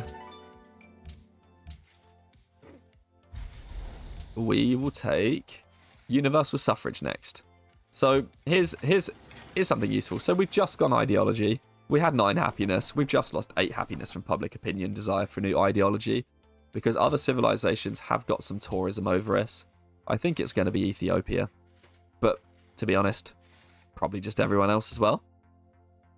Universal suffrage in freedom allows you to put specialists in cities produce half the normal amount of unhappiness and golden ages of 50% longer. So specialists, so each citizen is 1 unhappiness. If you put it in a specialist slot, it's now half an unhappiness. And we just got civil society. Each citizen costs, is it like 2 food? Now those citizens are only worth 1 food if they're specialists. Suddenly our specialists are earning us a food. And they're earning us half a happiness point. Interesting. Add it on top of that. When we build Statue of Liberty, our specialists are now earning production. This is why Statue of Liberty is unreal. Like, the whole freedom synergy is insane. Even if you had like a 9-city empire, freedom would still be insanity if you got statue. The only problem with like a 9-city empire is that you can't take advantage of the specialists quite so much, because you will probably be struggling to have the population for it. We are now like having our post-universal suffrage growth spurt. I think we've got our specialists organised, but this is the point in time where you can start chucking more specialists on. Because now those specialists are getting extra value for money. They're saving you happiness and they're getting you additional food. And then as soon as we get to... Statue of Liberty, they'll become insane. We don't really need any extra growth. Like, before that growth spurt, we already had enough population to win the game. We did not need that. But I'll take it. Stock exchange, and then we'll build an army. By the way, Tay now, with this hydro plant, what's he getting? 1, 2, 3, 4, 5, 6, 7, 8, 9, 10? No, 9 tiles that are benefiting from hydro plants. It's just got +9 production. It's got 90 building the stock exchange. It does have a windmill, but it's got 90. Cusco's got a hydro plant. I forgot that happened. This is getting 1, 2, 3, 4, 5, 6, 7 production from a hydro plant. It's now doing 103.85 to the Musicians Guild. Tiwanaku is going to get 1, 2, 3, 4, 5, 6, 7, 8. And we're about... And we're about to get the Statue of Liberty. Sure. I'm going to build a road. And we're about to build the Statue of Liberty. We need another... I'm going to put this spy in Genoa. For no other reason other than I kind of feel like it. Where is Genoa? There. But it also seems like we might generate an engineer at some point, so we might win it. Anyway. Robert says, welcome back. Thank you, Robert Marmorstein. Or is it Marmorstein? There never was yeah, that is gross, I know. Too bad scouts couldn't level up, I know. No AI went tourism. No AI is actually doing tourism. We could have done it. Carlos says, PC, did you know that you can get Statue of Liberty with freedom and then swap to another ideology while keeping it? Yes, as it happens, I actually did. It's an interesting trick. I genuinely don't know if it's a good idea. But it's an interesting trick. If you want to play Pokemon, then definitely a great idea. I actually don't know how good it is otherwise. I'm going to build a forge because we are going to want to build units later. Also kind of like a mint. Would like the Eiffel. Could build Eiffel Tower now because we do have time. We have some time. Could build Eiffel for some tourism. Machu has got so many good tiles as well now. Terrace farm, 5 food. 5 food. Why are they so nuts? What's this one going to be? 4 food.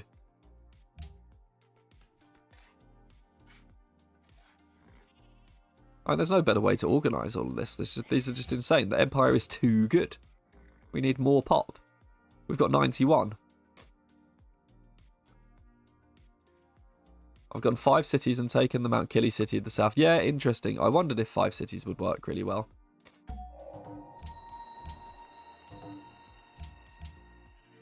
I mean, the 5 cities, I'm guessing, unless it slows your cap down a bit too much, is going to be better. We'll start working science specialists now. I think even in Tay-Tay. Scout's got nowhere else to go. Have you ever successfully utilised the order policies that encourage late game city founding? Always thought it was interesting but pretty useless. I mean, that is pretty much the way that I see it. Like, I mean, if we were using those order policies, we'd be founding those cities now. And I was just talking about half an hour ago about how we potentially already should have been stagnating our cities for endgame. Like, the extra growth it depends on how long the game is going to last, is the answer. If you're playing on Prince, it's probably actually a good idea.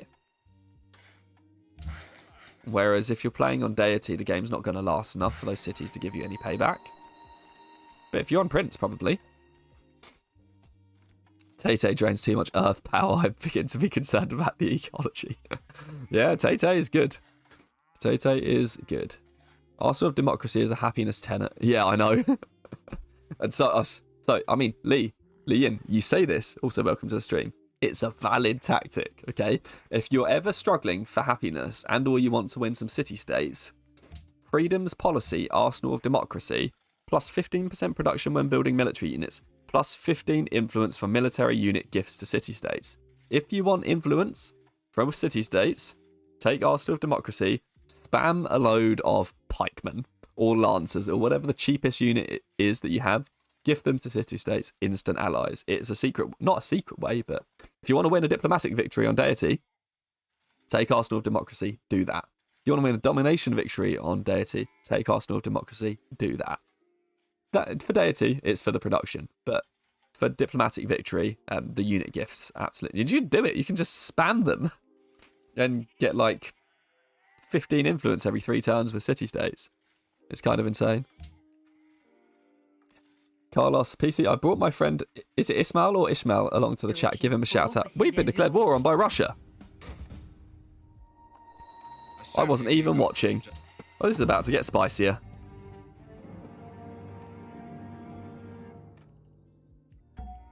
Okay. Well, it is a shame that we can't... Probably should have seen that coming, but... This is about to get spicier. What do we want? So infantry will shut this whole thing down immediately. Russia's already also got lancers. Gatling guns will probably shut this whole thing down as well. Infantry definitely will. Gatling guns will. We may need walls. So we'll build some walls here in Machu, just in case they attack here. And then we'll build some walls in Tay-Tay. And then we will probably just spam a couple of Gatling guns.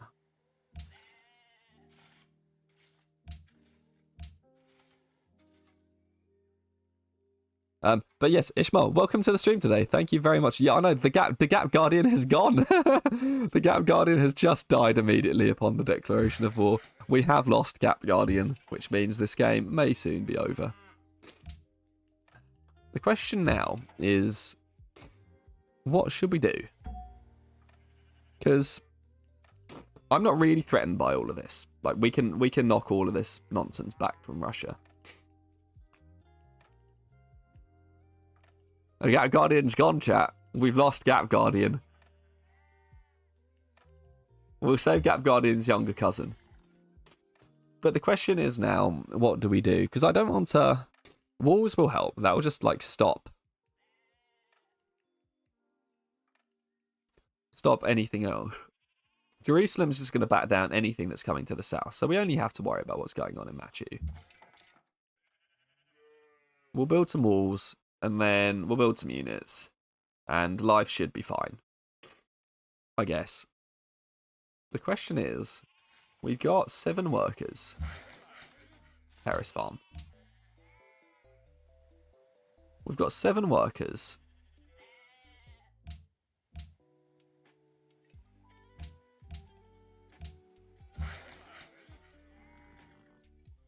Delete 1 for 11 gold. Done. A caravan that can send production to Cusco now, because we definitely don't need to grow anymore.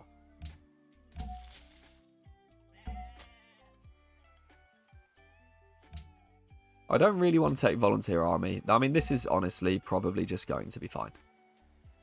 I mean, it will be fine, but the question is whether or not we should do anything about it. Hello, McBacon and Cheese says egg. Hello. T says GG, good stream. And no, we're going to win this. I just don't know. I just don't. It's been long enough. I don't know whether or not we should just like bulb these, get infantry and win. Or whether or not we should just spam Gatling guns and wait and then win.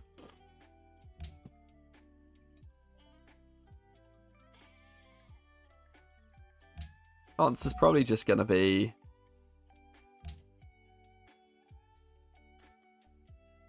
the spam. This city's a bit far away. Might want to build a knight. No, the knight is too rubbish. We're going to need a melee unit or something at some point. Build a Gatling gun. But Bacon and Cheese, I understand what you're doing. But I do have to enforce egg limits at some point in the stream chat. But Bacon and Cheese is my housemate.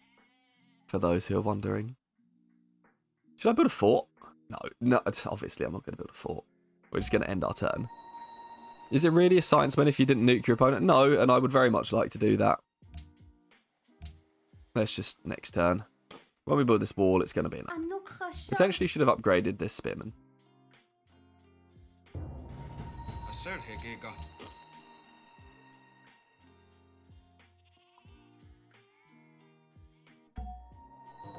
I actually didn't add as much combat strength as I thought it would.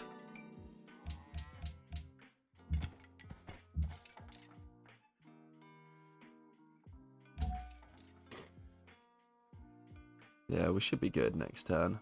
I just don't think that these melee units can run into the city enough to kill it. Not once we get a Gatling gun around. And firing.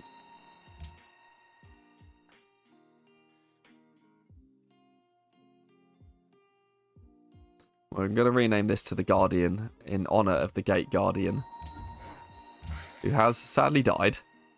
We don't even need to move this away. This is like wander back. I have a funny feeling that as soon as our Gatling guns arrive on scene against Russia, it will be the end for them. But we'll see. It may not be. But it also probably will be.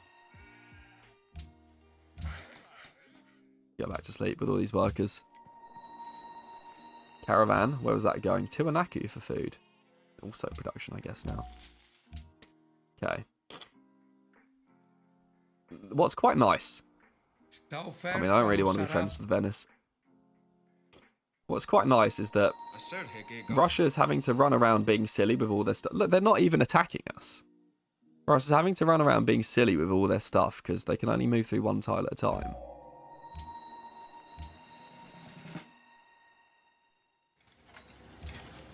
We've got this promotion here with the Gatling gun.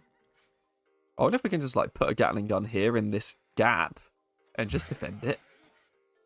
And just shoot stuff as they come past the gap. Gatling gun can shoot. Build another Gatling. The Gatling guns are less powerful than I expected them to be.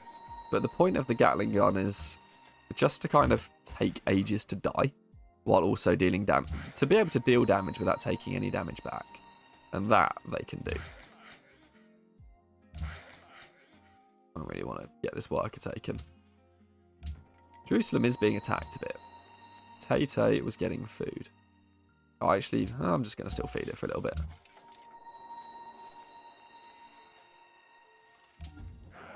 Just do nothing with the pikemen. I mean, this Russia war is already over. Jerusalem may die. That's the thing. But we are not going to. We can go back to sleeping all of our units, I guess. This frigate has just shown up at T180. Got a musician. The only thing that I will bug right away is the musician. We could do with the tourism, and we don't need that.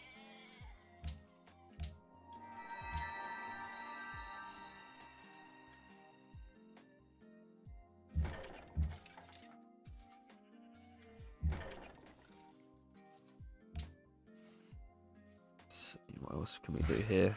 We can go right here with our Gatling gun. Now it can shoot stuff as they walk past. A couple of cities grew. This feels fine. We're getting our thing. Our fish stood on.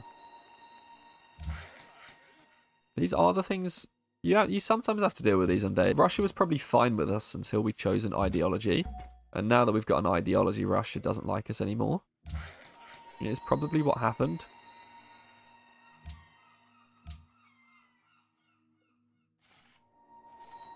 There's some Cossacks coming in from the south. They might all be going for Jerusalem. Maybe we should have rushed for infantry, but again, though, like once we can get this line of Gatling guns up in front of our cities, not going to be an issue.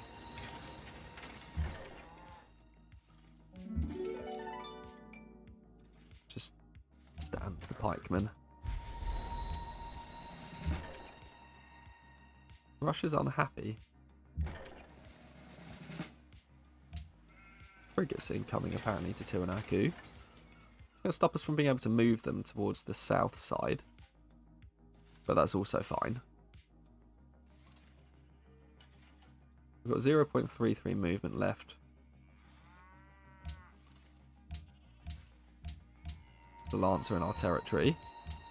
I disconnected for seconds. There's already a Gatling gun army. Yeah, exactly. Like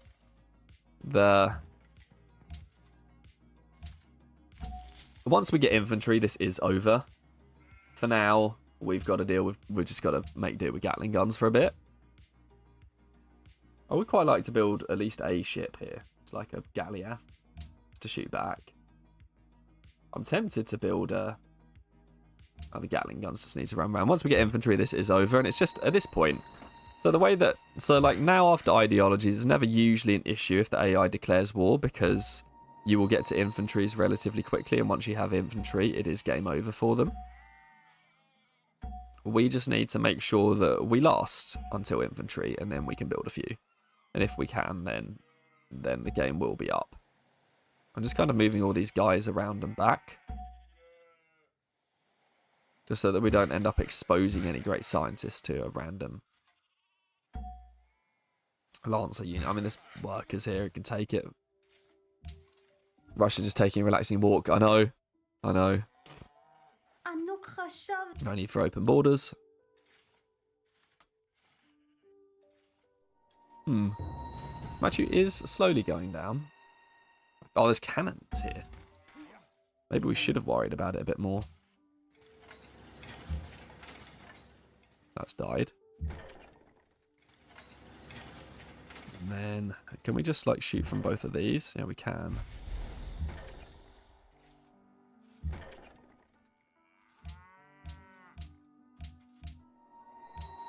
Well, these have all died a bit. From this way. And you shoot that. You shoot that. And you shoot that. Cool. Those are all down.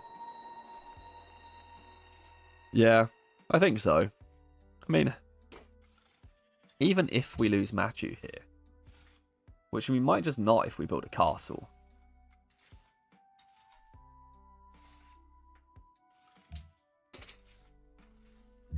We need to get this Gatling gun doing something.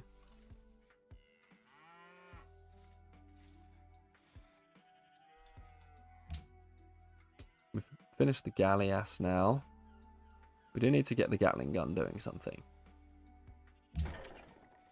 Assign delegates. Culture heritage sites, I guess. Arranged or melee units better for defending your cities. Ranged units in the late game don't have any actual range, so they're weaker than their melee counterparts. That is absolutely true. Like, you are... Yeah, the one tile gap is actually very powerful here. In fact, I'm going to just sneak up behind the rifleman and do that.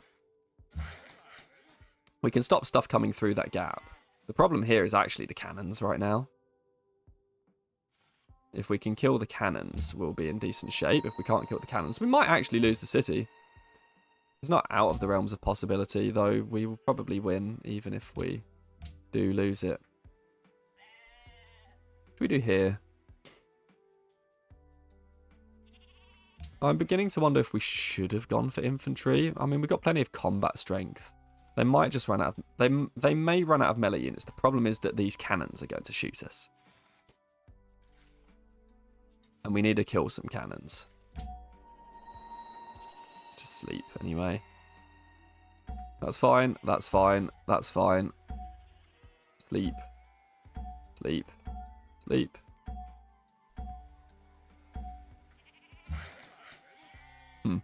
Well, we'll spin around the next turn, and then... Maybe we could get a declaration of friendship with an AI and, like, buy the... Saluti.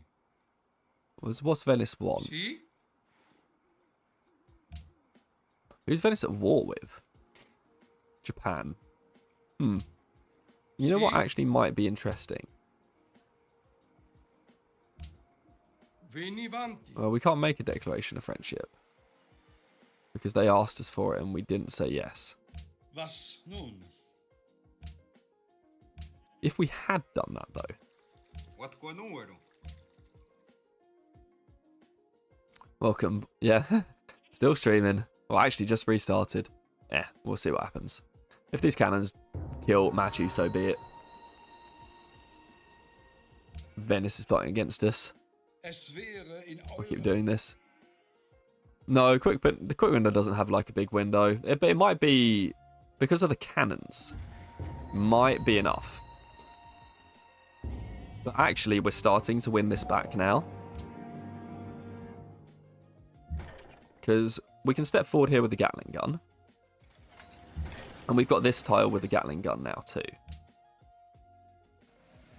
Essentially, the only issue that we currently have are these cannons. And we might just be able to kill them off.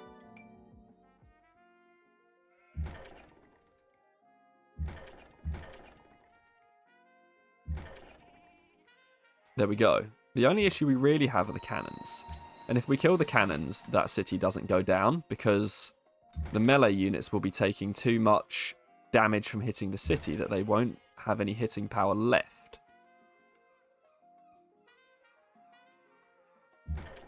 To then also damage the city. Or to rather then take the city. Essentially, Russia's going to lose all of its melee units before it can take it. We'll build the Great War Infantry now. Now the Great War... If we get Great War Infantry in front of our city, the game is over. I guess we'll protect our profit. I mean, the profit's not really useful to us, which is why I haven't really fussed about it too much. This would delete the scout. Don't need it. You buy scout.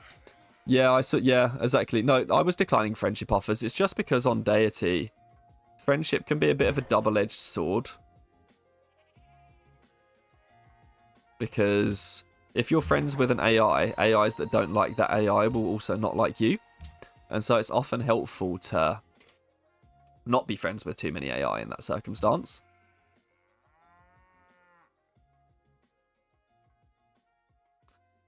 I'm annoyed about not being able to kill this Cossack that was in the water.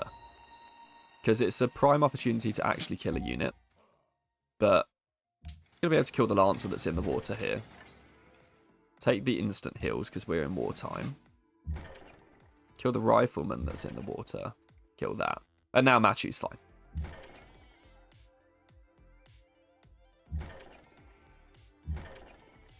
And we got this Gatling gun. There. Good. Well, we have not died.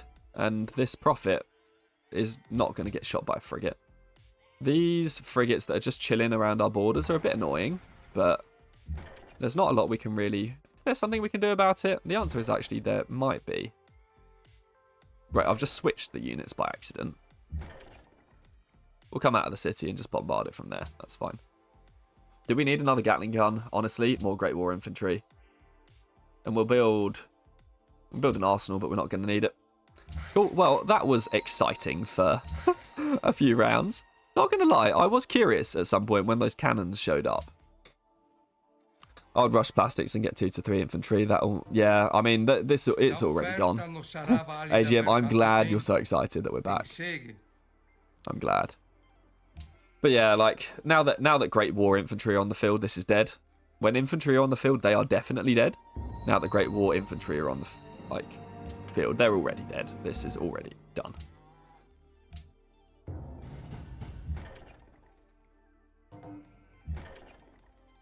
I'd like to get into the city, but we'd have to not shoot the unit to do that. The question now is just, how do we chase them off properly? They are still also going for Jerusalem. And I would quite enjoy being able to stop them from killing my ally, because these artillery are quite dangerous. So let's maybe go this way and see if we can stop Russia from killing Jerusalem. We got this... Oh my god. We've got this Great War. If this Great War Infantry steps on an artillery, it dies. So let's just wait here and upgrade it to an infantry. Well, I mean, we can't afford to upgrade it, but when we get the chance. I actually don't need this right now. I'd quite like some gold. We're going to pick up gold from science buildings. Our gold is still pretty bad. How do we get the gold up even? We can build statues, so we should do that. How do we get some more gold? Probably should have bulbed some artists. And like maybe bulb a couple. Or writers even. Just because we have a few. Probably only need to keep one. That'll save a little bit of gold. Shoot these. We might be able to kill this. No, that's unfortunate. And then we probably don't need to do anything else. We've still got 6 workers. Can bring that down to 5. That'll save us some gold. And a new Gap Guardian. And I think the rest of this should just be fine. We've got another No, this is the same profit. I should just put the profit down as well. I'll save the profit for uranium or something. Let's go. Why no mint in the capital with 3 guys? That's a good point. Probably should have just built the mint. I just actually wanted to build the Statue of Liberty. But mints aren't great. We've barely worked the gold all game. Russia is actually running away now. Shoot the settler! Yes, war crimes.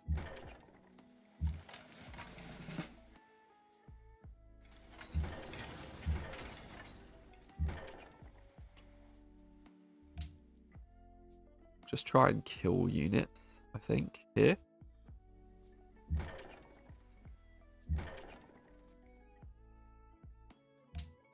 Another Great War Infantry.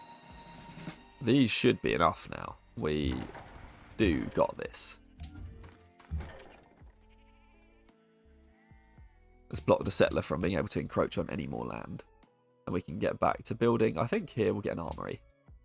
We need somewhere that's pumping out high XP troops as soon as we can. And then save the profit. Yeah, I know. They haven't even pillaged. I know. Sleepy Market. I haven't seen you in decades. I know. It's been a while. I don't really want this war.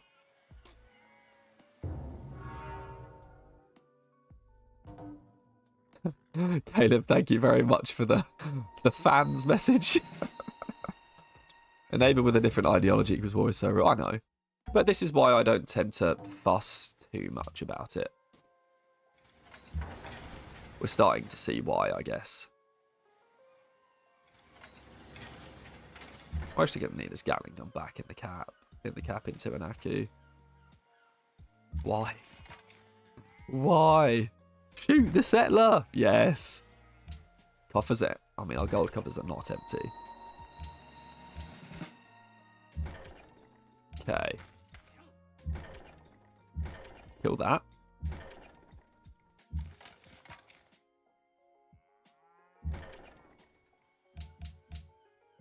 Oh, those artillery could have been dangerous if they'd shown up with some. Build the market. Build the castle. Gatling gun. Get into an Aku so you can shoot stuff when they get next to it. This work is done here. We have somehow got 189 gold. I assume we've accidentally pillaged a trade route somewhere. Can't really do anything with that. We got the silk. That was for our King Day. Yeah, we're good. All right, nice. Are Terrace farms any good? Kenbury, they are one of the best things I think I've ever seen. Sleeper, I finally beat the game on Immortal because of your guides. I'm glad they've helped. Never thought I'd be able to catch the goat, says Judge Kiko. Well, I'm glad you're enjoying it. What did we lose? We lost the Galleass. Fine. Jerusalem might actually die here. And we may have to... Get this. We may have to free them. I didn't even mean that to be a cheesy pun. But we might have to retake Jerusalem. I really desperately want to run into this artillery piece with this Great War infantry. So I'm going to do that. They are pillaging a little bit now, our Russia. Crabs and gold ended. That's a shame. Got another writer. This is why we bulbed the writer. We just got loads. And a new social policy. So this time, I think we take happiness from mints, banks, and stock exchanges. Seems to be a decent stand here, especially because we can actually build a few mints. Which we will now do. I will concede. Now is actually time for mints. Come on, infantry. This way, please. But now is actually time for a mint, so it feels like that kind of day. I'll bring the Gatling gun back up here. A war for the Holy Land, you say? I know. If Russia was manned by human, that would be dangerous. Yeah, if Russia was manned... She's giving me oil for my gold. I would rather the crab right now.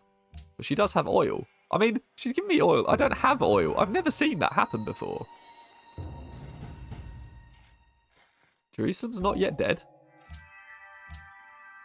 Do we just keep Jerusalem if we get to capture it back? There's a question.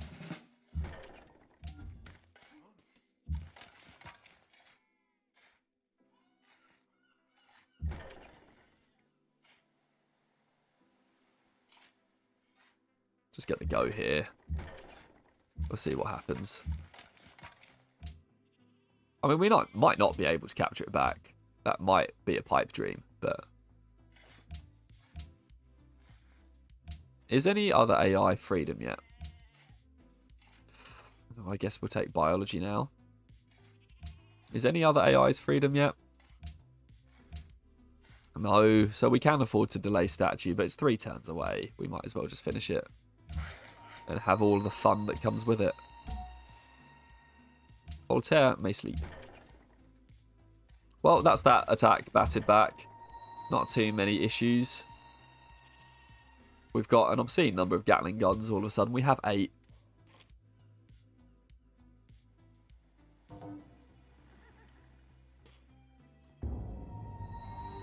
Jerusalem's somehow still alive because they can't get it. They don't have any melee units to take it.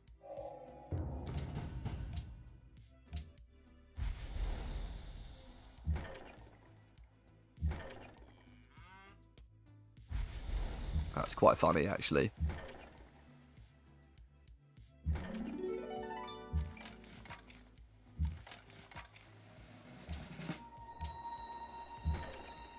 Those frigates keep coming back to die. I don't really mind losing Gatling guns right now because we can't do anything with them. Which is why I've just kind of run them up to that city-state without too much thought. That's a regular infantry. Anything they thought they'd do is now definitely over.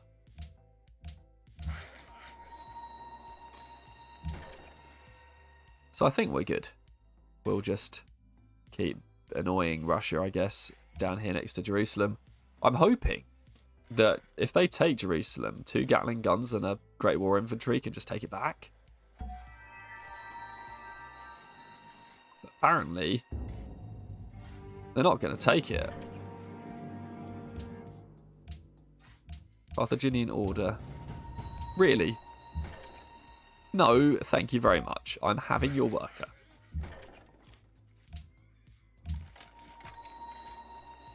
It might be better just to put this Great War infantry next to the city of Jerusalem.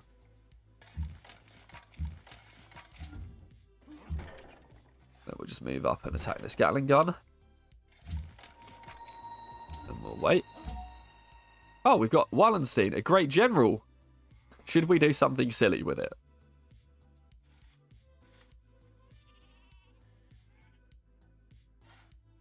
Can we do something silly with it? We could, if we can somehow, some gold for I know, if we can somehow put the general on the marble tile, we can own a tile next to Khabarovsk. We can do that. I'm going to take this Inquisitor and move it to Cusco. Doesn't need to be in Machu. The general can be in Machu, though. Okay. Well, that was a slight addendum to this game.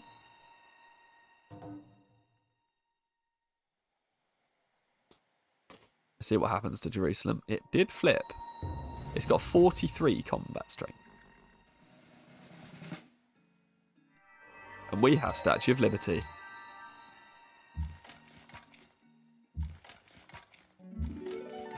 I guess we'll just take Jerusalem next turn. Seems to be the way. Spy fled city capture, yeah. There's some wars going on. We're just going to keep killing these frigates as they step up here one by one. Though we couldn't finish that one this turn. Free social policy. We'll be taking Arsenal of Democracy. We've just talked about how good it is. No sense to not. And then just, I guess, chill. We do need to work the research lab. And we probably don't need much food anymore. So maybe something like this will be ideal. And then if the city grows anymore, it grows. The cat will build the research lab soon. This is going to get it in a turn. This is going to get it in a few turns. But okay, well, I feel like we're good. Russia's backing off. I wanted to delete Russia's worker. There we go. Russia's backing off. Yeah, take the marble with the general. Yeah, it might be fun. I genuinely think it might be fun. I might do it. If we can somehow get this Gatling gun in next to Khabarovsk, and there isn't a unit there, we will. I want to take Jerusalem back, ally them, and then peace Russia. It's not before pillaging their tiles. Liberate. Oh! Jerusalem loves us.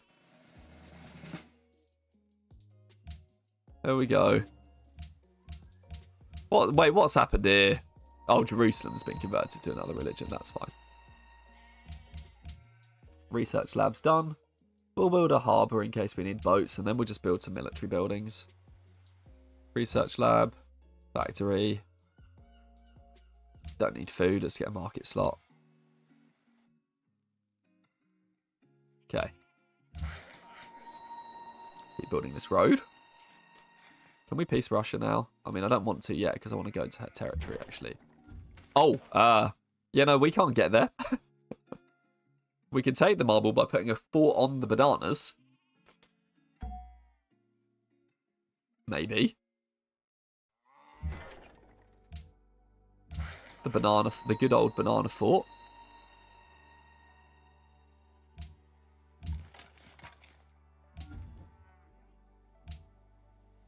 Do you want peace? You want my city? I don't think so. Give me 570 gold. No. Yeah, holy city-state enemy. I know. I see what I'm getting. So might as well just peace. There's no sense in staying in war with Russia now, just because. Don't want to lose Jerusalem again. Doesn't really matter. In fairness. Put the spy back in Jerusalem. Where is Jerusalem on here? Here we go.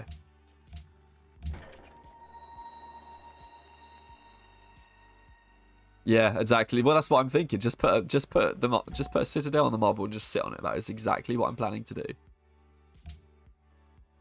We're going to negotiate peace, just because there's no need to stay at war. Heal up. And then we're going to put an infantry in the marble and sit there. And I don't think they're ever going to get to leave. I would not like to be friends with Japan.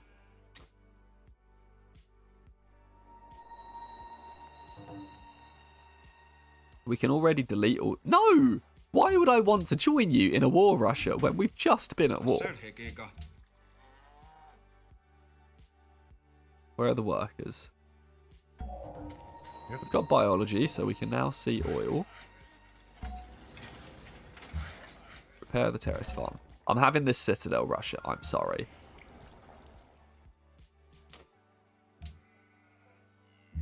There we go. We didn't need the banana food, right? We didn't need it.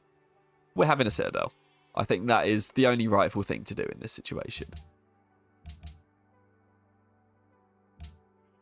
And then let's get some more workers over to repair all of this land. We have, over here, some oil. It's the only source of oil we've got. It is oil.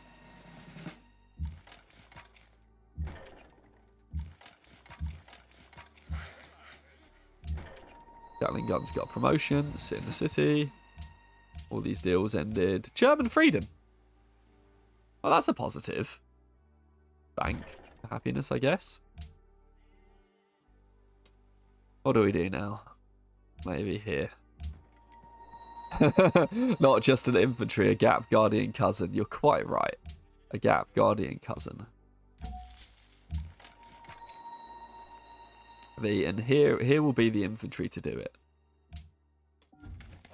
I mean, they're not even going to be able to kill us, are they? Like, there's absolutely no chance. We've got we've got 2 marble now. Warm salutations to you too, Bismarck. I am a wise leader, and I'm pleased to see that you've already chosen to follow the path of freedom. It'll be stronger for having you in it. That's good news. Bismarck's good as well. Oh, you'll pay for this in time. Russia denouncing us for no reason. Yeah, XCOM might be the quickest. I really thought about what's going to be the quickest way to win it. It kind of depends on what sort of city combat strengths we're dealing with, I think.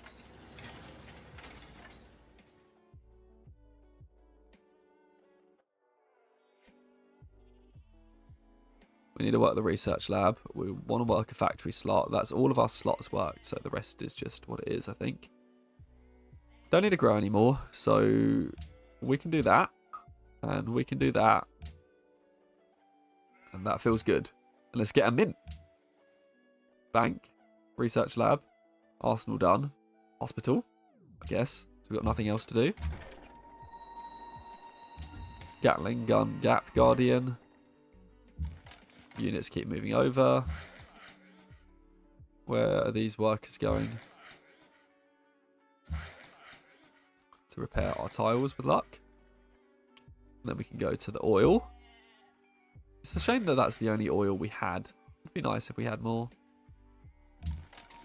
Dom victory. I'm thinking domination victory will be the fastest path. 0 gold for upgrades. Yeah, I know. We can make some gold. I don't think making gold will be an issue if we need to. Ethiopia really doesn't like us anymore, do they? Does they want iron? Yeah. There we go.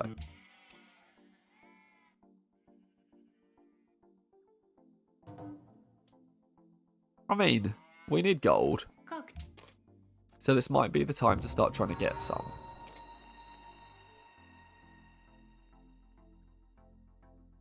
Our city got converted by this prophet. I don't really think having our religion there matters now, except for our gold protect. Yeah. Finish them in, we'll get a bank. Stock exchanges. I think the answer now is actually just to see how much gold we can get, and then maybe we'll decide what we need to do based off that. Because if we can get a decent amount of gold, we might just be able to, and a friend, we can probably just go freedom. Not freedom, go science, and that'll be quite quick. Probably want to build a road to the fort, so that we can have a proper guardian of the fort.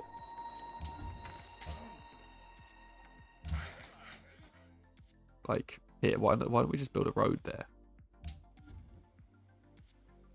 Japan plotting against us, I mean, that's like the least effectual thing that could ever happen. But anyway, hey Andre says, can't believe it, watching Shoni Pot 1 Petra with Zulu Neighbour and Citadels. Take a break to see you streaming. Yeah, I know, after 2 years, welcome back and thank you. Yes, I'm glad you're here. I would have popped the Great Artists a while back, probably worth it. Askill says, hi, so happy that you're back. Help me beat Deity for the first time. I'm glad to finally catch a stream live. Regards from Norway. Well, welcome, Askill, and thanks for being here.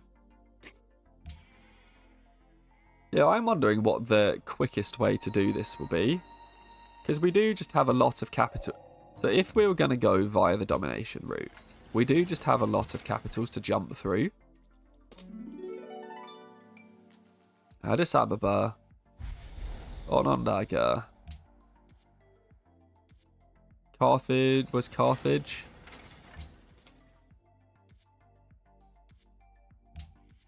Dumb. But we do just have quite a lot of capitals to jump through. Whereas if we were to build the spaceship, that's not very many.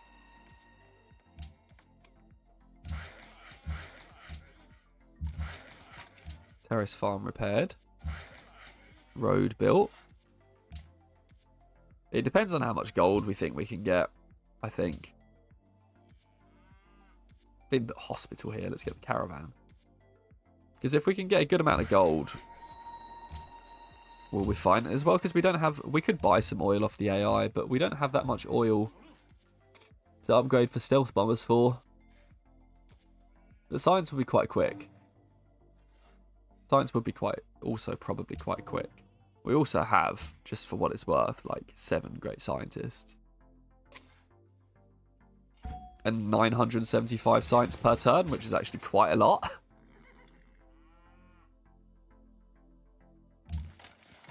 So, if we look at our available trade routes available. Max gold, all from Tiwanaku, but Tay to Singapore is 11.4. This is actually the Cusco one. And then Tay to Singapore, get some gold. See if we can stack some. There's honestly not a lot to build here. Just East India, I guess. Fine, I guess East India. Yeah, distance doesn't really matter with XCOM. You are quite right. I'm actually just more thinking about overall jump distance. We're going to have to be jumping at... Well, not jump distance, sorry, but like just a lot... This is the number of capitals to take. Like, it might still just be quicker. But Как тебе понравится? we have so many scientists, and we are now at late game science. We might just be able to chill our way there. Like, even the top techs are taking 8 turns. Russia stole radio. Здравствуй. Publicly denounce.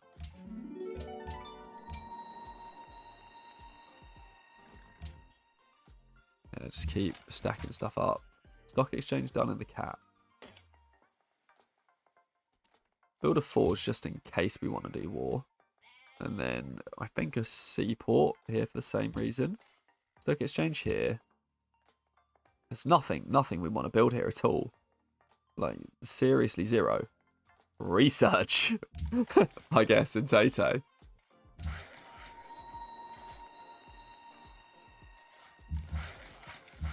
Okay. We'll just get some roads. We have 48 gold per turn all of a sudden, by the way. Delete the Gatling gun. Because the Gatling guns aren't going to be useful to us anymore. So get the infantry in the gap. And you'll be called Gap Guardian. Let's say we call it the Gap Guardian Pro. Oh no. We're going to call it the Gap Guard Pro, because it's a better Gap Guardian. And then going to delete this Gatling gun as well, and I will put this into that gap, and this can go sit in Machu. Because by deleting all of those, we've just saved ourselves a ton in unit upkeep as well. And as we get rid of things, we should also probably just start bulbing artists, because our golden ages are 9 turns longer, which means we already have 36 turns of golden age. We're going to win the game in 36 turns. So golden age time. Cap Guardian Junior. Kenbury says, I learned how to most efficiently bulb scientists from one of your videos a few weeks ago. I am glad that that's been useful to you. I'm just glad it all helps. Did you see how Russia AI attacked PC? No warning, same as how Japan works. They're very unpredictable. Yeah, they are, in fairness. They are. Grand Temple, I guess. Why not? We've done electronics now. If we're going to do science, what do we need? We need to go for rocketry. So let us do that. We are now at 1,000 science, so let's say we're going to... We'll just put this in Russia. Let's put this in, like... We'll put the spy in the biggest city, Addis Ababa. The biggest city would have been Cusco, but it is now no longer. I'm going to get this road out here as well, while we can. Upgrade this. Might as well just have a couple upgraded units, why not? This was Tay-Tay for food, it's now Tay-Tay for production. Okay. But yeah, really unpredictable. Really, really, really unpredictable. But yeah, glad everyone's been finding all the guides we've been putting out helpful. Really, really pleased. Glad we could be of help to everyone. In fact, now we started bulbing great people, we can actually just bulb all of these artists and save some more money.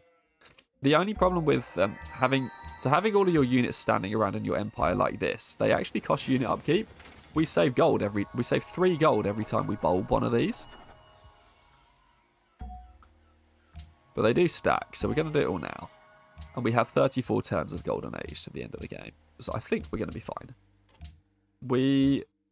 Because we can, we'll now take space procurements, just in case we decide to do science shenanigans. And I'm going to just abstain voting on all of this, because I don't want to make any AIs unhappy. Build a hospital. And build a hospital. That will just allow us to...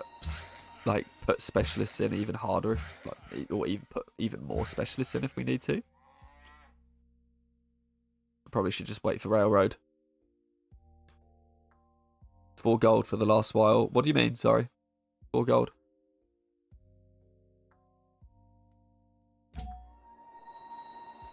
Oh, you mean all of the people that we've had standing around? Yeah, they have actually been costing a lot. I'm also going to bring our religion back in Tay-Tay now. See, now that Russia has seemingly left. We're going to have so many great scientists. We might have to start bulbing soon. See how much each of these guys are worth, because we've got nothing to do. So we should, if we can, actually just be building the space program now. The Apollo program. If we can. Yeah. 4 per unit per turn. It's kind of wild. So we've saved a lot. We're up to 94 now that we've bowled them all. 98 because we just got rid of this musician. Okay. Turn 161. I think it's probably just time.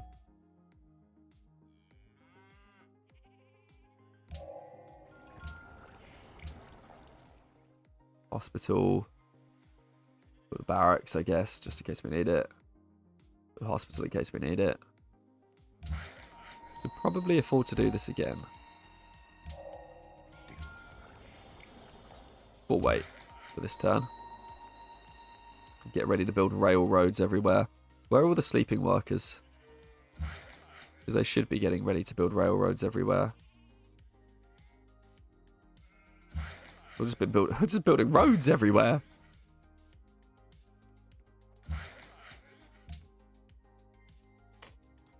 Any more? Cool. Just wait now.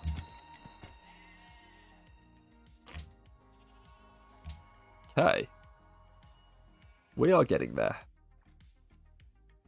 We should have, hopefully, more science than we know what to do with.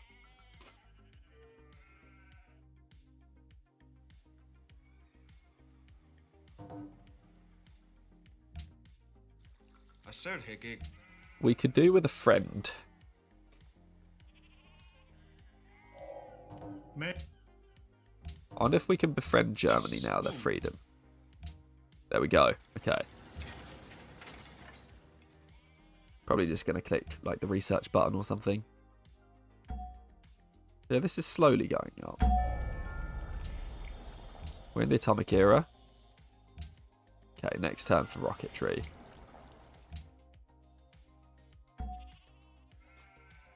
Okay.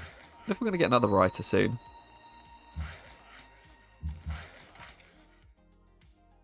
Get our railroads up.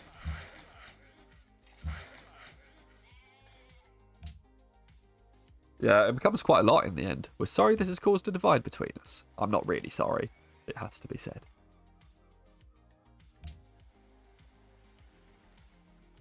Yeah, sure. Everyone hates Russia, apparently. I would like to buy a great engineer to engineer down the Hubble Space Telescope. Not necessary, but it would be good.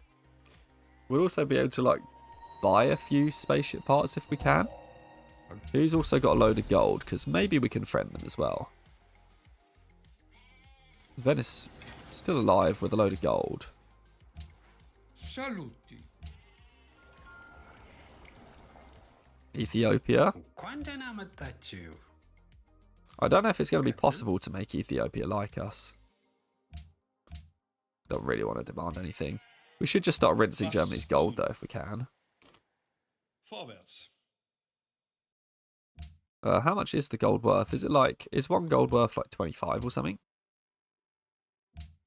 24. Wir nehmen es nicht an. 23.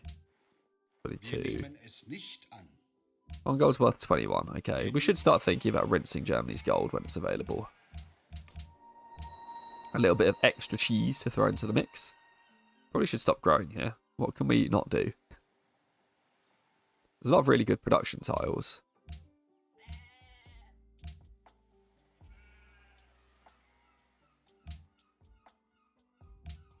I think this seems to just be the best we can do.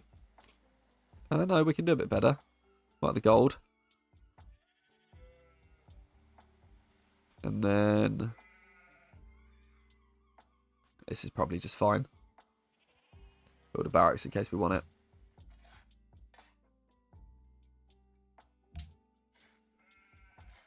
Apollo program for 4 turns. And then...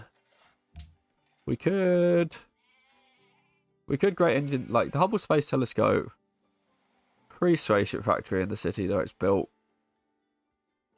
How much are these great people? 670 and then 1,000 and 1,000 670. So we can get 3 scientists right now, which means we can't afford an engineer.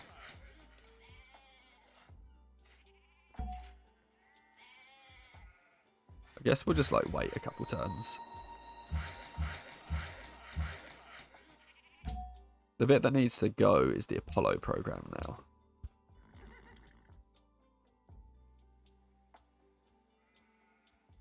Hopefully we can try and buy like 2 spaceship parts. Germany's just not holding on to any cash. If only we could friend the Iroquois. That would be ideal. Wat qua número? Maybe if we give the Iroquois Ja, zada sudera. wants coal, wants horses. If we can get this, like, the green you've traded with them recently thing, maybe they'll come and become friends with us. Barracks. Armory. We're up to 137 gold per turn now.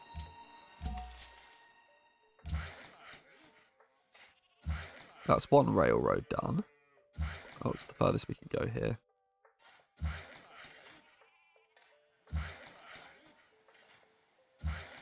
Just keep building the railroads between all of our cities. I'm sort of not really doing satellites just because we can't build any parts anyway because we don't have the Apollo program. But yeah. Yeah, railroad, yeah, and then prepare for info. I know, we are absolutely flying right now. It is true. I would love to get advanced ballistics with our next social policy.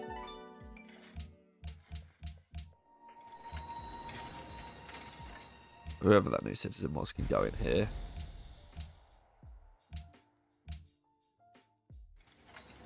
Let's actually switch this to research if we're doing this, which we are. Country has grown, good.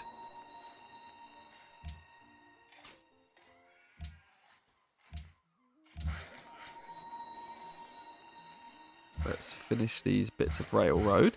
Looks like we're going to be able to cruise to this victory here.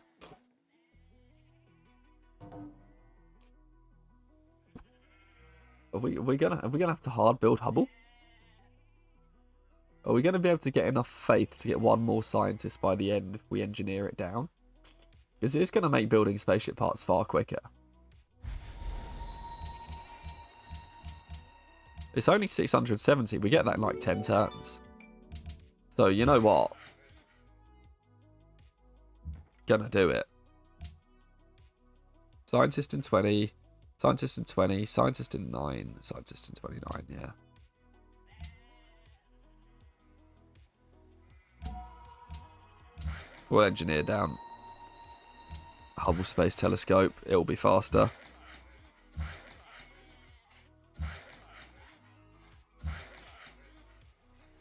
And then just finish up the railroads. Does Civ 6 run okay on the Xbox? I don't actually know. I do have an Xbox Series X, but I've never attempted to play Civ on it. 144 gold per turn now as well.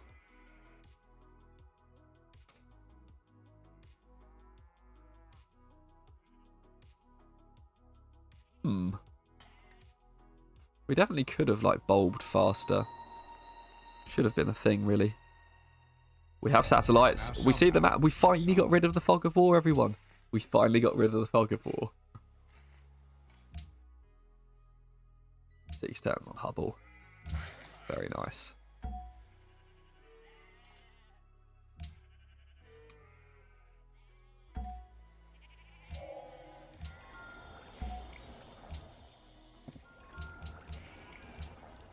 Got another spy.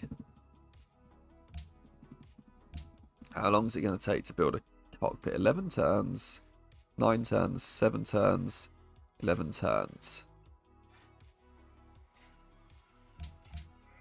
So that is a cockpit at 97 production. This is a...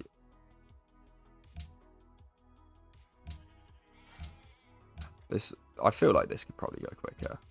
At 94 production, we'll put the cockpit over here then.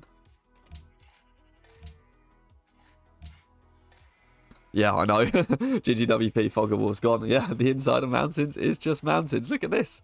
It's just mountains. Do we want to like push through this?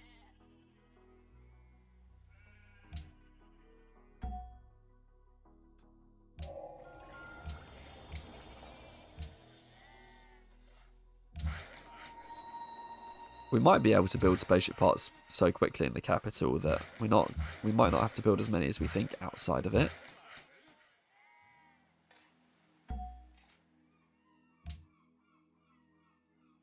Have to be quite careful here. I want to get a good tech with our social policy.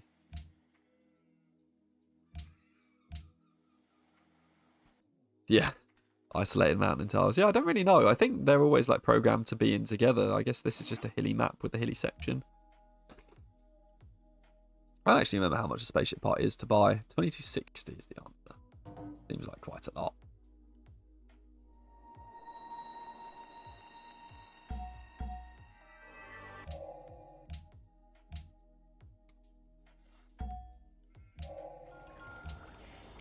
Refrigeration, penicillin,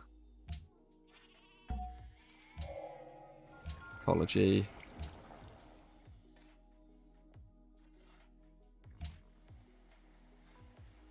How many more scientists do we have? Just 2. Okay. And now I would like to get mobile tactics after that. And then we'll move for nanotech. We still have Oxford. We'll just vote for ourselves at this point, I think. Just because we don't want any world leader shenanigans. Doesn't look like there's going to be any, but it's always nice to check. We've finally got all of our railroads up as well. Tiwanaku's come down to 7 turns now we've done that. We need to build our boosters. 4-turn booster in the capital. 8-turn booster here. 10-turn booster here. 8-turn booster here. So we can build 4. Yeah, we're going to need to be buying a couple of parts. I wonder how else best to do that. Can we get some gold from like Germany? That's no gold to trade. So probably just going to try and trade for like 100, is it? Would it be 147 for like 7 GPT? And then we'll trade another 21 for 1. We'll just keep trying to collect gold off Germany for a bit. Delete these workers now, we don't need them. That'll be gold. Nice. I want to use up these writers, but we're going to need... Cool, Hiawatha's plotting against us. I'm hoping that we're going to be gone by the time that that happens.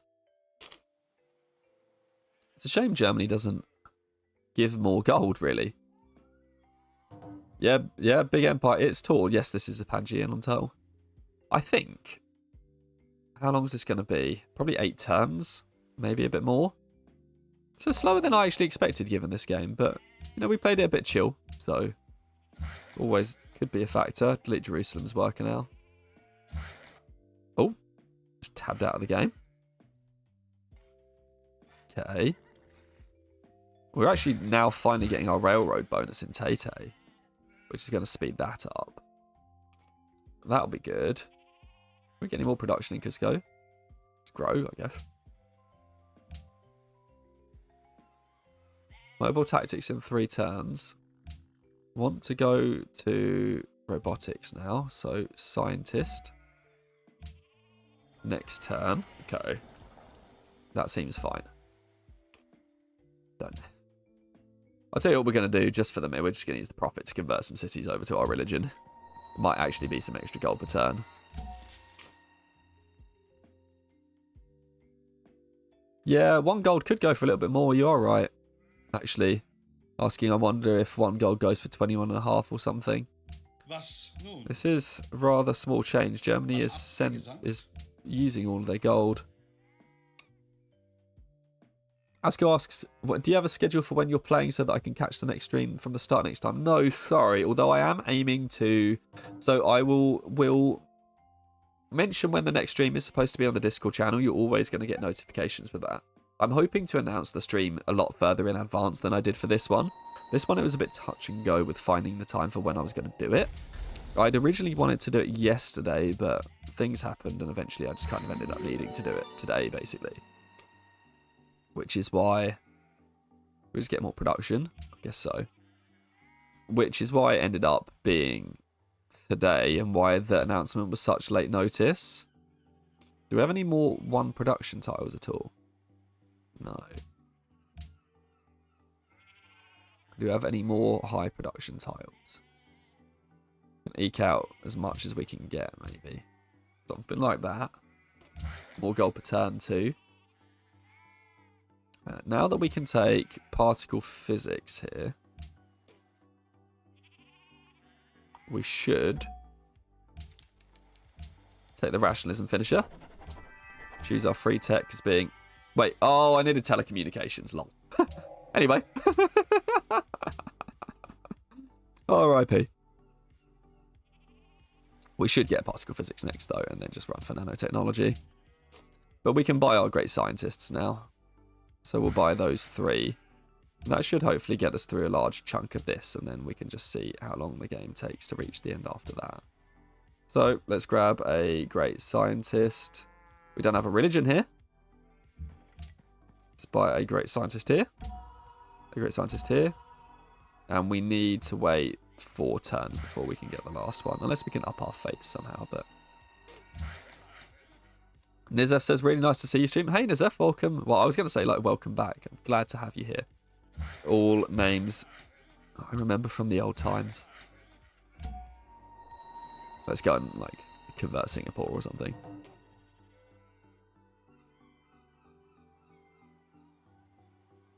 Peter asks, what's your opinion so far on Civ 7? Exciting is the answer. I think if Civ 7 hadn't looked good and exciting to me, it might have struggled to bring the channel back. But because it actually looks like it could be something more here, I might like stop and chat about it a little bit more just after we finish this game.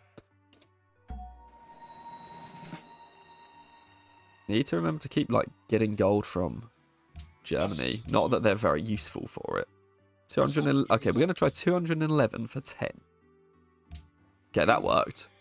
So we can get an extra. There's a mobile SAM that we can delete for some cash. 71 gold is not to be sniffed at, actually.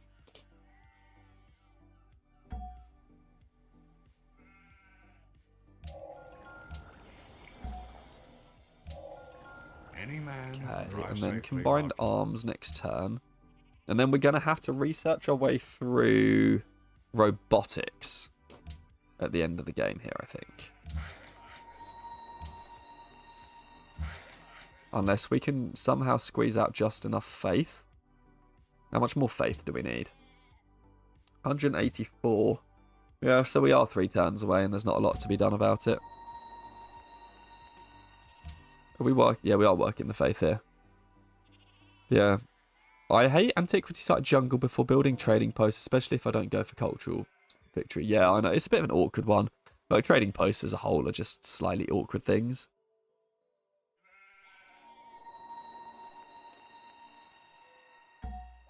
I don't think there's any way that we're going to... Unless we can friend Hiawatha. There's no way that we're going to be able to make this any faster. But we can get... Like... I was going to do 147 for another 7.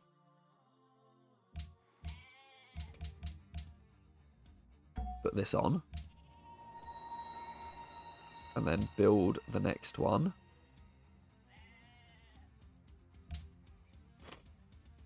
Have I got this wrong? Maybe.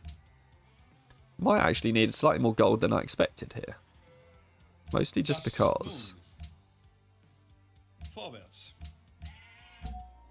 Might actually have to spread religion. Because we need quite a lot more gold. Because how much is this going to cost us? Like 2260. So we're quite a ways away from another 2260.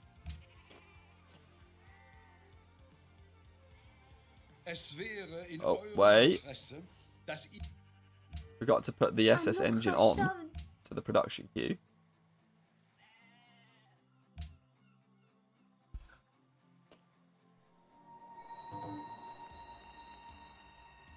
Catherine stole some land. I mean, the most important thing is we've still got the mountain pass.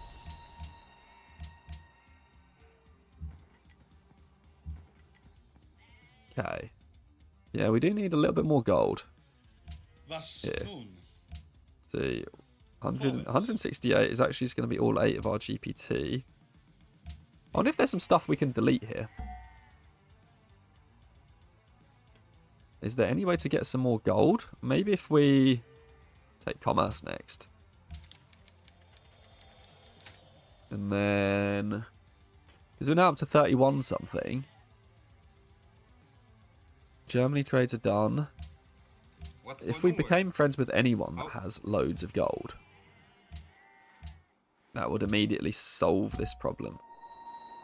And instead, we're just going to like run around the map converting stuff. I mean, we could delete some infantry units as well. That could be a thing. Delete the Gatling gun. I don't know if it's going to be enough. Piety policy gives gold boost. That's a good point. I wonder if that's going to be enough for gold per turn. We could take that next. That could be the one. Thank you, FJ. Well, thank you, Fergus War. But, yeah, it could be the one. I'm wondering which would be... what's going to be the one to do it. How much do we get if we sell an infantry? We could actually... because we don't really need the science now. We could just work gold.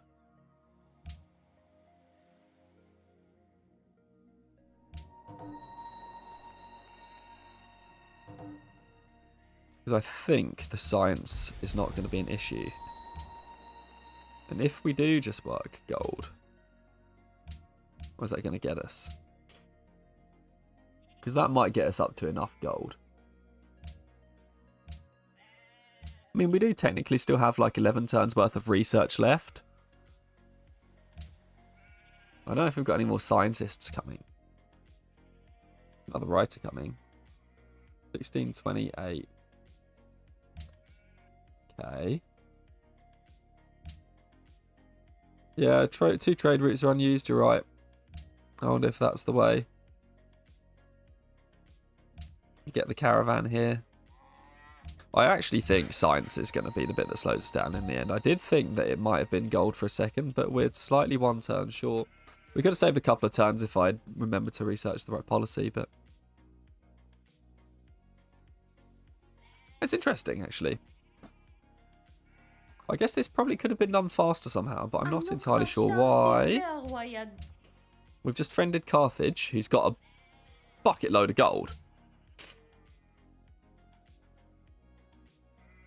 So we've got enough gold now.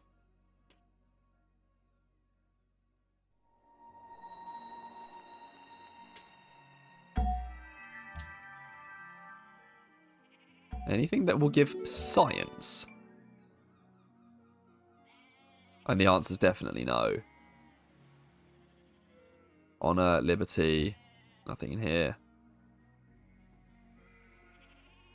Nothing in here. Oh, we will pop this for...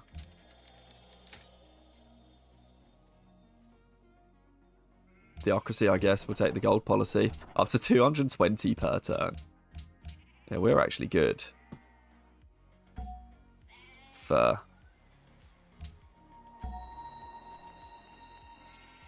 all of that.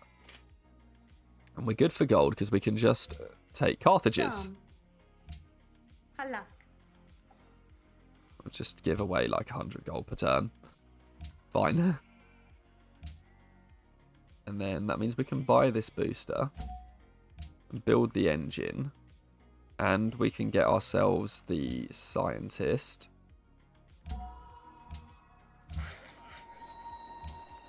And I guess we can... we've got a 1 turn Oxford here. And let's see if it stays that way. Is there anywhere it's 2 turns? 1 turn, 1 turn. 2 turns. This should be fine. Yeah, okay. Could always trade a city. You're right, we actually don't need it now. This is all good. Send production everywhere. Get the research up at this point. Oh, come on. Oh, friends with Carthage, I know. Get over it. The one thing I like about endgame on Civ is that you can just say get over it to the AIs because it doesn't matter anymore. I hope we don't finish this Oxford by accident.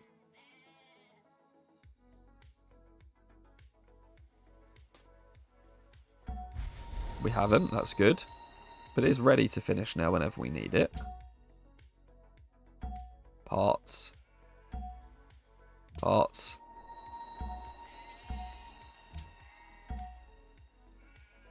Okay. We, just to check, have 5. We just need the last one. And the last part is sitting there at nanotechnology. We're all working research. And this guy going to give us 5280. Ptolemy. 3 turns. 4, I guess, till we do it. No. Cool. And that means we can convert Antwerp. And then next turn a handful of times. Looks like it's going to be on exactly turn 180. Not bad. This land definitely could have done better.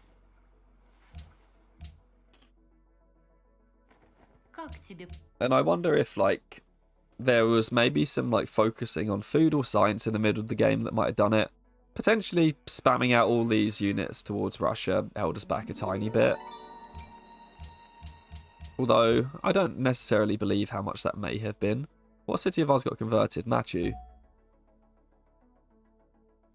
Man, how much science are we short here? Oh, we need 119. I think there's a way of getting that much.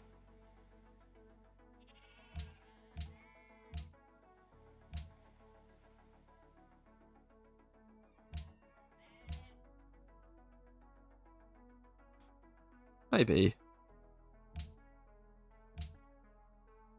Got anything else that's doing a load of food here? How much does that net out in the end? 89 short. Yeah, we wouldn't have got there. Okay, well. Should have golden aged a lot sooner. Someone did mention that in the chat earlier and they were completely correct.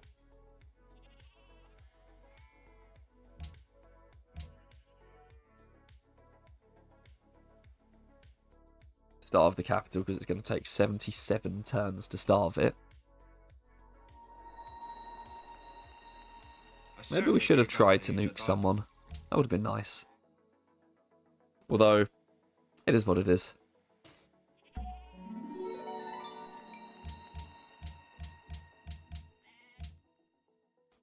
Get Oxford next turn. We can take nanotech next turn. Caravans. Make sure we don't fluff anything up. Not that it's going to be an issue. This is also just definitely going to complete next turn. And then we have one more part left to do, which we'll buy and place in Cusco. When you settle your first city, do you ever settle on top of a luxury or bonus resource? Never on top of a bonus resource. A luxury resource, maybe. Got a musician.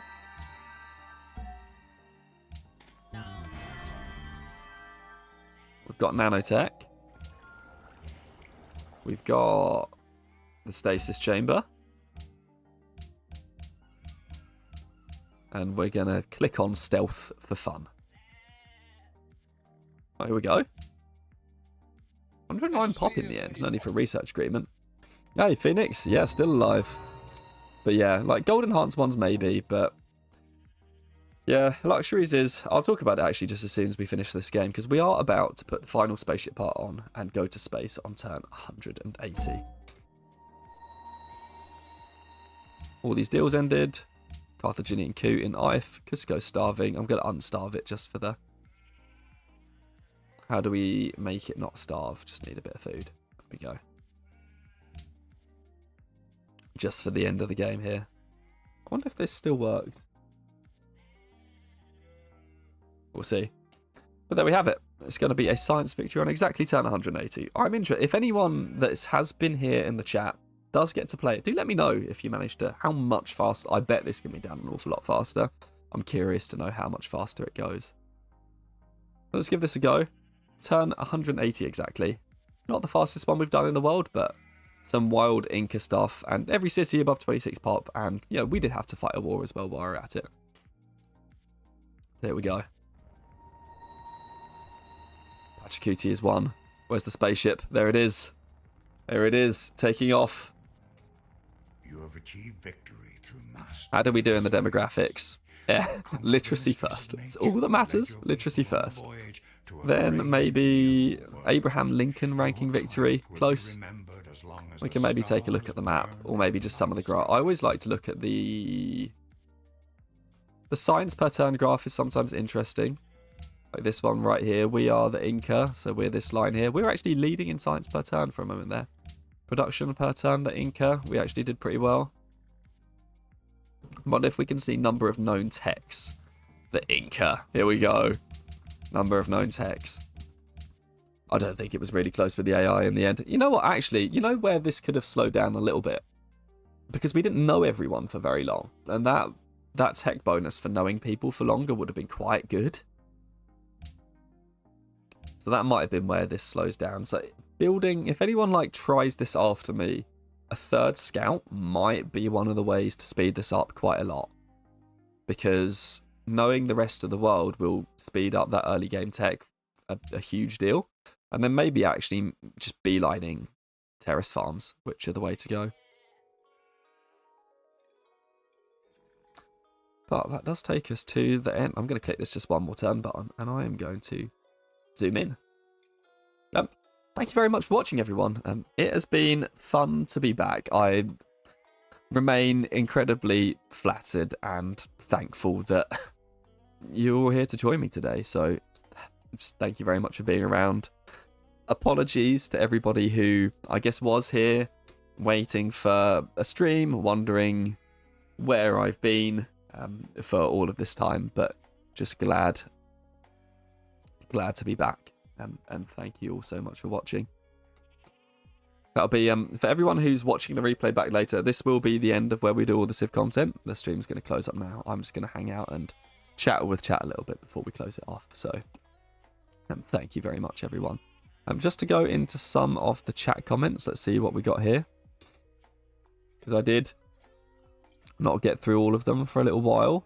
So there's the question of when you settle your first city, do you ever settle on top of a luxury or bonus resource? We talked about it in depth at the start of the video, actually. I am a massive fan of simply settling in place. The game is actually pretty good. I say this all the time. It's pretty good at picking where you're supposed to be.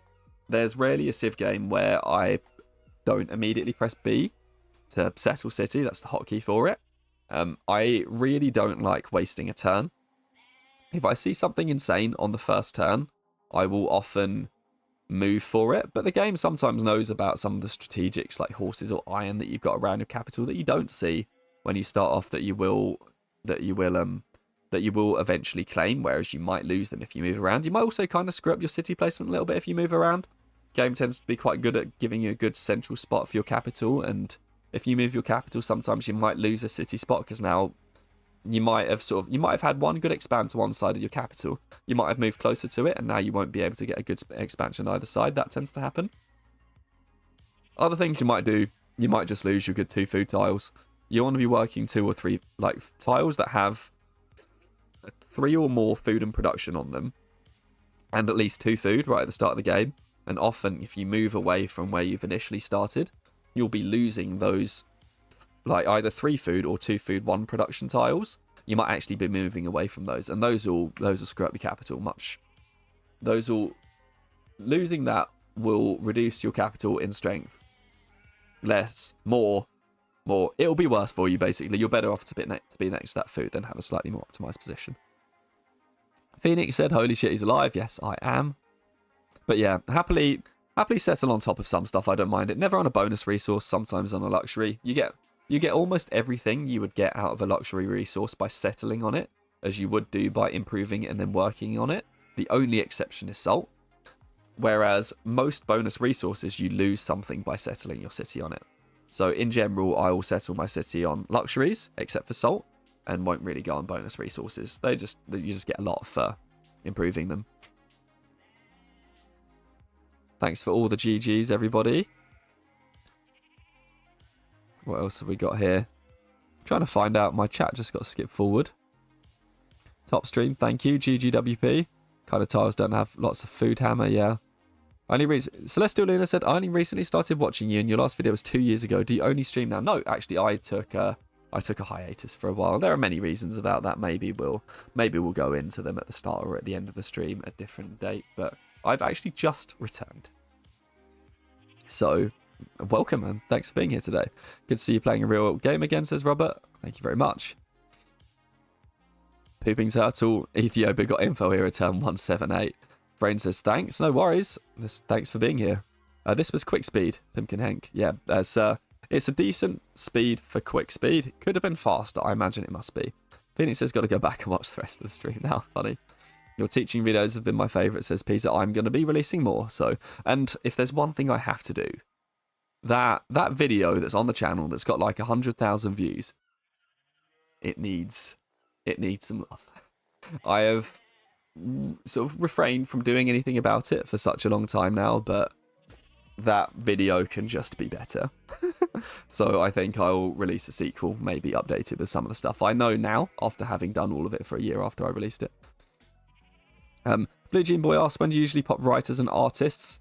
You pop artists when you really need a golden age, which means when you really need the production boost from a golden age, or when you really need the gold boost from a golden age. Otherwise, you do the calculation of, if you pop all of your artists, will the game end before your golden age ends? And if the game is going to end before your golden age ends, then you pop all your artists. Otherwise, I hold on to them. For the writers, you want to pop them basically after, I think it's after 5 or 6 turns, after you've been having your maximum amount of culture. Otherwise, pop them at the end of the game so that you can correctly time your rationalism finisher to take a really expensive tech policy. Usually the way to do it.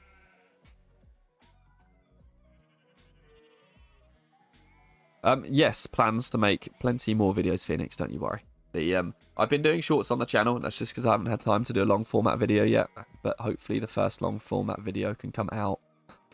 Depends if I get time to record it tomorrow, otherwise expect it on Monday or Tuesday. When you build your cities and it takes 40 turns to build something, what do you build? There's always a standard build order, Peter. It's always granary. It's granary, then library, if your city is really poo in production. Granary, work, then library if your city's got good production. If you're Liberty, you'd also put a monument in first. Crazy how algorithm picks up, I know. Yeah, exactly. I'm going to remaster. We'll call it a remaster of the video. We'll call it a remaster. It needs some love, right? Like, there are many reasons why that video could be better. Sound mixing is but one of them. And I'm aware of that. It always seemed, back when I was doing it all before, it just always seemed better to, essentially, like, meeting the 2 streams a week, doing everything else that needed to be done in my life, and then attempting to, like, just, like, play games and have fun, on top of then trying to record some long format YouTube videos was a lot. So I always prioritized adding new content to the guides that we had over redoing an old piece of content that was clearly doing very well. It's kind of weird. Like, at the end of the day, if that video was really bad, which, I mean, it's not great, right? It's not an easy listen, but at least it does have some useful stuff in there.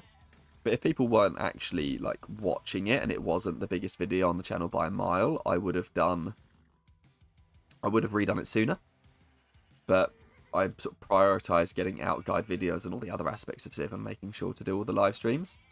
And that was not positive in and of itself, really. Like, there's a few reasons, as I said, why I just sort of burnt out of creating content before and trying to maintain doing long format YouTube videos that actually took more production than I'd like to admit, along with 2 streams a week, along with personal life, along with playing other games. Just was a bit too much, really. Easiest way out was to stop all of this, because it was an easy way to claim back, I don't know, 20 hours a week, something like that. So that was that. But at the end of the day, like, coming back with fresh eyes, I realised that this is always something that I really wanted to do, and it had been, ever since my brain got over that, like, mental block of the burnout from before, it's been on the cards for a little while. Just needed something that I felt like I could do, and an exciting Civ 7 was a good catalyst for that. I think if Civ 7 wasn't exciting, you'd have seen the channel come back anyway, but it would have been in a different guise there probably wouldn't have been. I think I would have done some Civ for the throwback, but with Civ 7 coming and it looking promising, it looks really, really promising.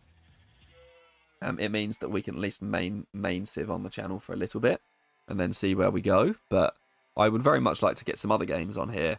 Being able to do YouTube Shorts is really helpful and something that I'm trying to embrace this time around. Those things are a lot quicker to film and then edit. And then the long format guides I want to redo. I want to redo the big one. I want to get a few more walkthroughs out. So those would be quite nice. So some over-explained style walkthrough games.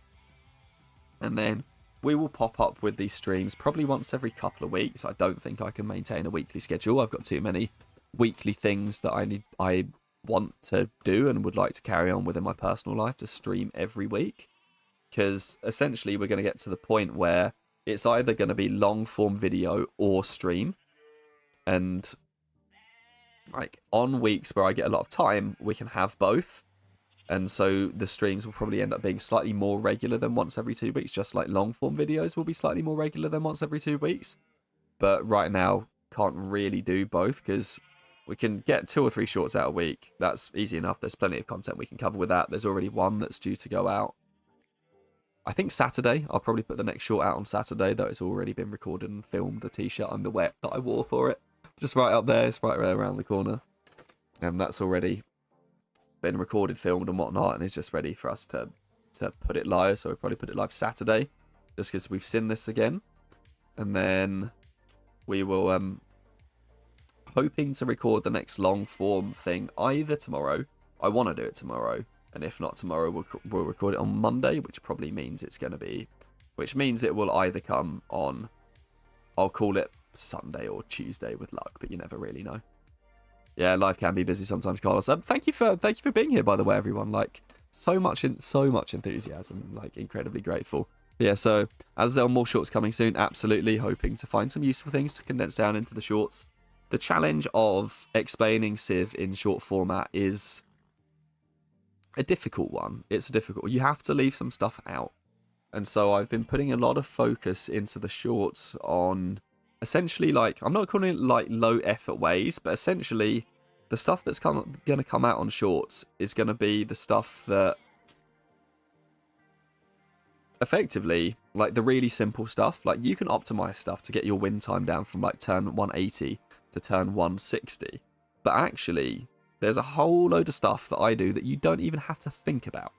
And you're going to win the game on deity like at least half the time. Like, There's plenty of stuff you can do. Your win times will quite easily always be below like turn 210 on quick speed. And that is going to win you the game if you don't get killed like 80% of the time. If not like 90. And so there's loads of stuff like that that we can cover with YouTube Shorts that I'm actually really excited to do. Went in too much detail last time around, I don't think. So I think the Shorts for all that stuff where it's just like you do these things, you don't need to think about too much. The tips are really easy to implement. And actually they're probably going to get you the win before like turn 210. And you're probably going to do it like 70-80% of the time if you don't get killed, which is a good thing. And then we've got all of the like longer form guides that already exist on the channel. Once I redo the big one as well, or the big couple, hopefully we've got some really good long form content that can help like clarify everything that's needed to get you down from like turn 110 to pretty much guaranteed wins when you don't die. Which is what we do right now. Someone threw a question in the chat earlier. I want to see who it is. Let's see who that was. Pimkin Henk, do you ever lose when playing on deity? The only time I lose is when I don't get killed, or when I do get killed. So if you've watched all of the stuff that's been on the YouTube channel, so we basically re-rolled nothing that we did. So the number of times I've lost a game on deity is actually very small. Like really, really, really small. It's, yeah. Like, it's kind of surprising. Like, you follow all the tips, you do all of this kind of stuff. It's surprising how much a fast win time is actually independent of the land that you have, and actually more dependent on how you actually play your empire and what's dealt to you. A large part of getting below turn 200 is just growing your cities, and your land helps, but bigger things is just a bit more how you play it and how you prioritize your citizens, and you can pretty much take everything to turn 210 below science win, probably about the same for a domination win as well, because you can go domination if your science is going to be a little bit slow. And essentially, if you don't die, you always win on deity. If you complete your win condition by turn 200, you get more time. If you're going domination, you might have to be a bit slower if you're doing science. But yeah, if you don't die, and we didn't die a lot, because if you don't aggravate the AIs and settle conservatively, you don't die. One of the underrated aspects of playing deity is one of the underrated aspects of playing deity is not aggravating your neighbors. I do less than most to stop neighbors from killing me, and I get attacked really not a lot. And it's usually because of stuff like this. This empire here, no one even wanted to come kill us for the whole game. We could have settled Kilimanjaro. We could maybe have settled near Rostov. We could have potentially settled out here this way. But if we settle those cities there, Russia attacks us. If we just stay in our bubble, Russia doesn't touch us. And because we stayed in our bubble, when Russia did try it, they failed immediately. And so a lot of my secret is conservative settles and not aggravating AIs and not building too many cities. You'll be surprised sometimes on turn 180 win.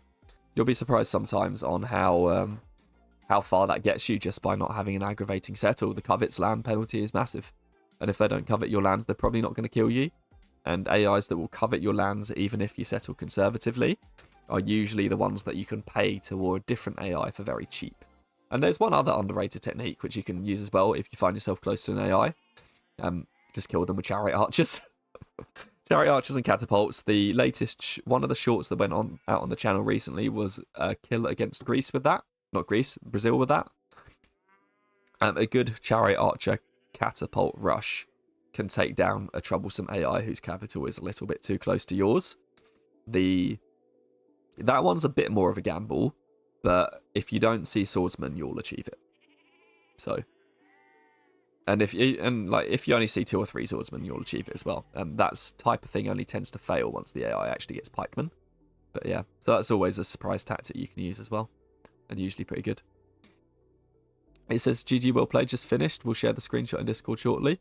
Was that you just finishing? Because if you've just finished, I want to see if anyone's beat me yet. I guess not. I mean, I wasn't expecting it, but you never know. But yeah, so this is what we do. And then let's see what else we've got. Good for a return stream, thank you. ICWW asks who we playing as next. Not sure. Azazel, I actually want to do a Culture Victory walkthrough or guide. I want to do a Domination Victory one first. So that's probably going to be the next one that comes out. And then I actually want to do a deep run of Culture Victory next. I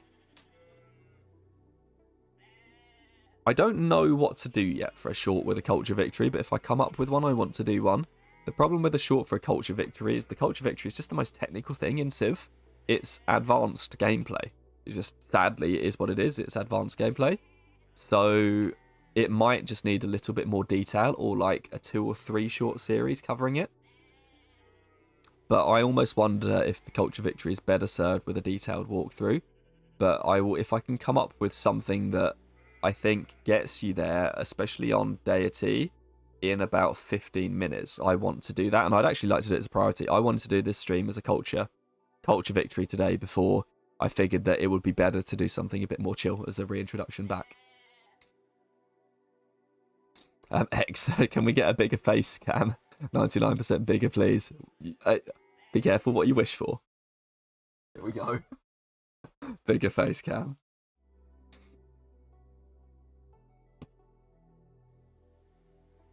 Do you have a working domination start for like Zulu or Montezuma? So domination, I want to do the walkthrough about this because it's a bit different. Domination victories on deity work a bit different to domination victories and everything else. On deity, it's impossible not to fall behind the AIs on the other side of the world, which means a domination victory on deity needs to go into late game regardless. But that doesn't stop you from killing 1 or 2 of your neighbours in the early game. And I would like to do... The walkthrough that I want to do for domination is an early game kill, then rebuild in the mid game, and then destroy everyone else at the end. I would like to do that. And that's the plan next. But that I also want to show that map. So if you would like to play that map as well, I'm going to include it with the video when it goes. Not Debuff says, I'm in the modern era.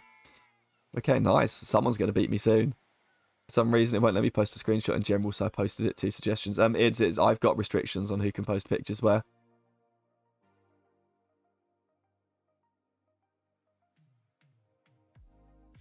Right. Oh, you did it on 168. We've got one person who's beat me already. Well done. Yeah, 12 turns. I mean, I knew that could so I wasted 3 turns by accidentally doing something at the wrong point.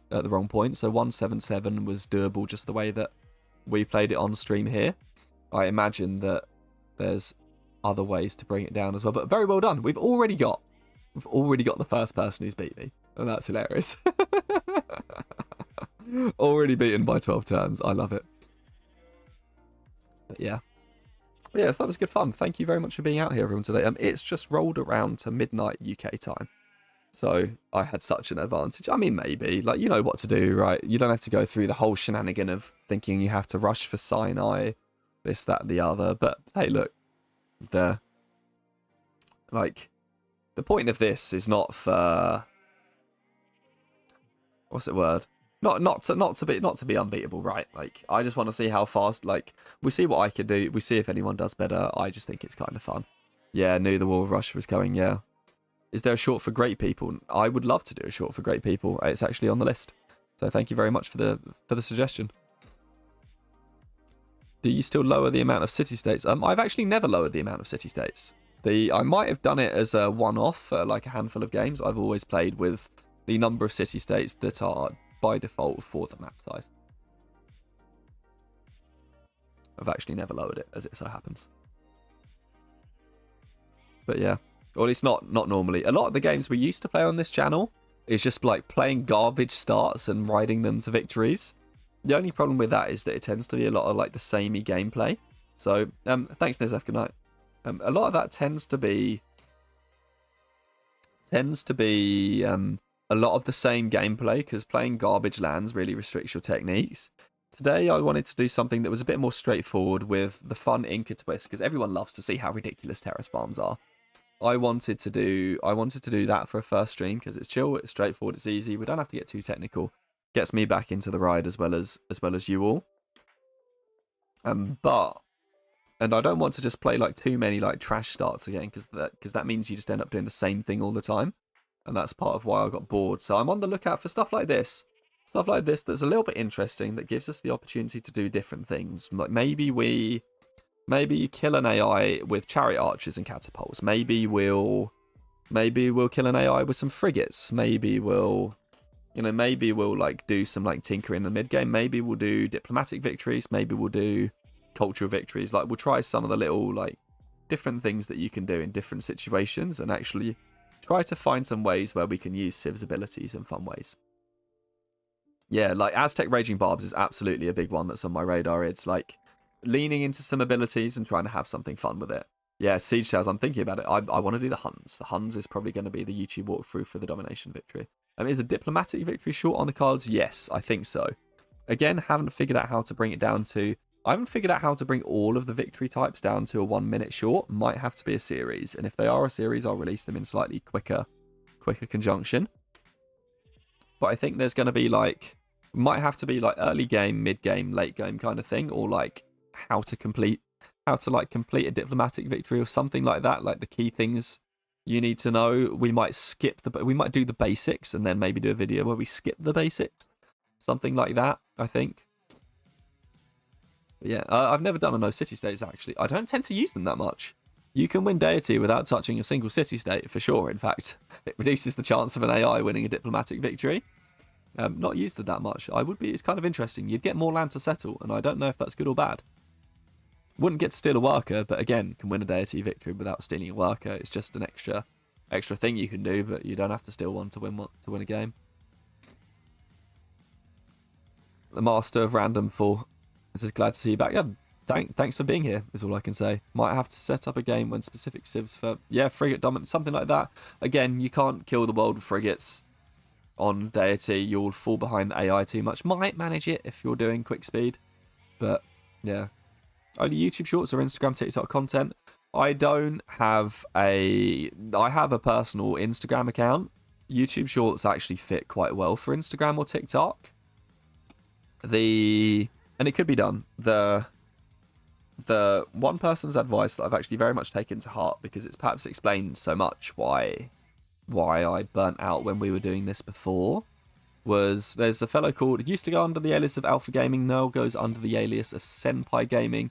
If any of you are looking to get into creating content on YouTube or Twitch or TikTok that is gaming focused, Senpai Gaming, someone called Stream Scheme, and there's a couple of others that have been really, really huge helps for me in that regard.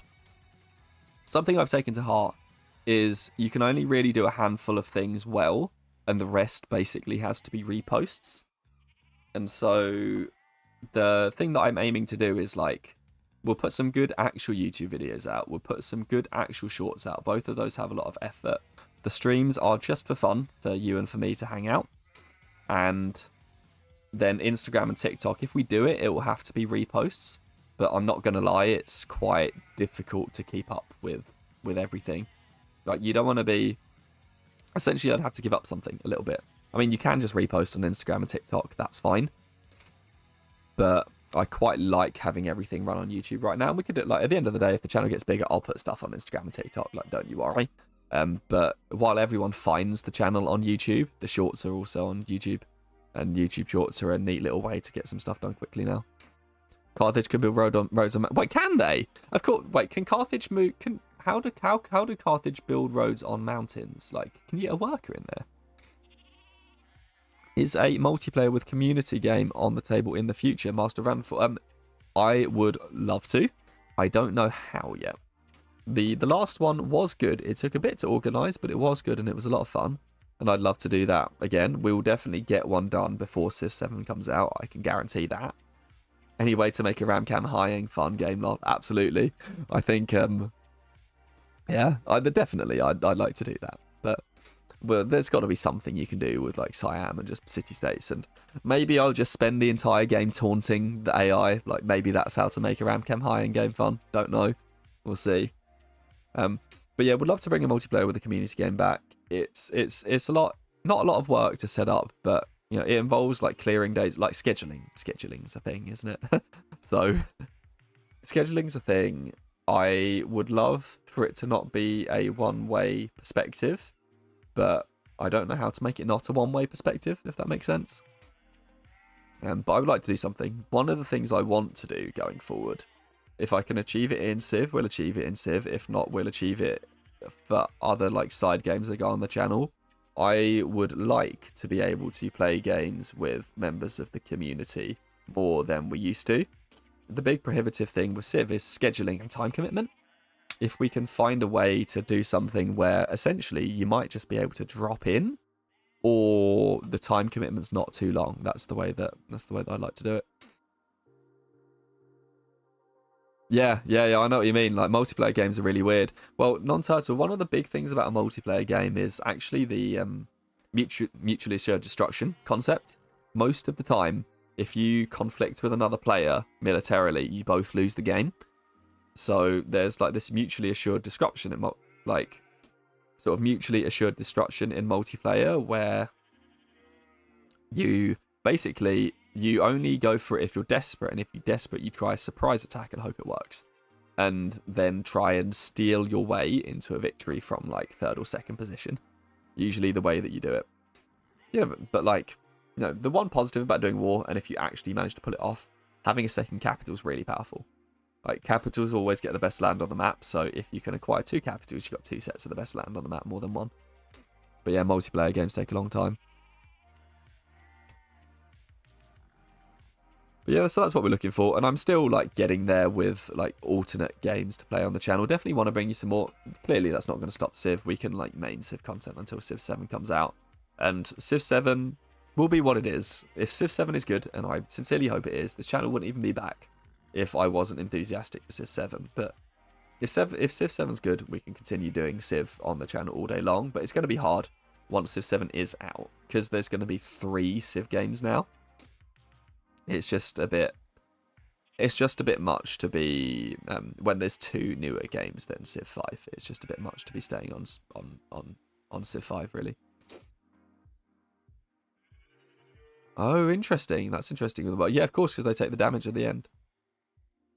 Yeah, exactly. Like keeping players in the game, like loads of stuff going on. Adrian Clarkson says, "Love this stream. Welcome back." Thank you very much, Adrian. And by the way, will you stream Civ on Twitch? No, we will be exclusively streaming on YouTube for the foreseeable future.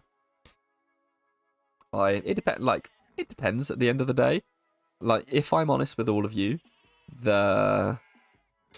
I've only ever seen, like, Twitch is really good if you are the biggest streamer, the biggest creator in a category.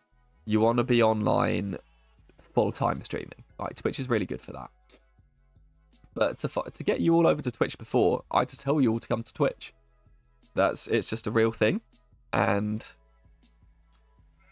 Or I can just be on YouTube and I can tell you all to come to YouTube and you'll see me go live on YouTube. If you're also on YouTube, we can put ats in the Discord channel. Like, it's just, I just like, as someone who's like creating stream content, Twitch is great if you're going to be the big fish in your category. Because if someone wants to see something in that category, they'll see you and they'll be like, well, they're the big fish, let's try it.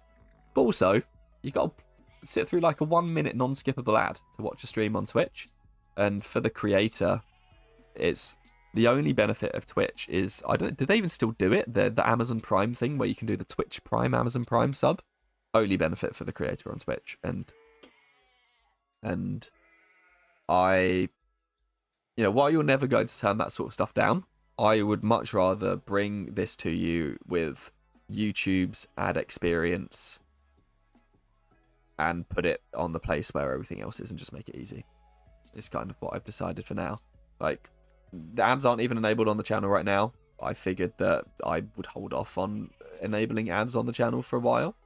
But at the end of the day, it's always nice to like it pays for all of this gear, like with ads and whatnot. Everything that you see me using for the stream right now has been paid with basically all the Twitch Prime subs and whatnot that came from back in the day. Like, all of that money's kind of like balanced it out. All this sort of time is a real... You do it because you enjoy it, right? Like, it's a time sink, but it is nice to at least not have to, the ad revenue stuff pays for little bits like the microphone and the webcam and the lights that are up here and some of the stuff that are over here. But like, if you're not interested in trying to harvest the Twitch Prime subs, there's really no need to come, because you got to spend effort to put the live streams on YouTube as well. Like, I've got to record the VODs and then upload them to YouTube. Whereas on YouTube, I think the streams, they just stay up indefinitely. You don't even have to put any effort in to get them. I'll add a custom thumbnail in like a day's time, but you don't have to put any effort in to put them there. So this is all, hopefully, I don't know exactly how it works, but it should just be up here immediately for you to watch when it's done, with luck. If not, I'll make sure it gets set up properly tomorrow morning. But yeah, so I'm going to stay on YouTube.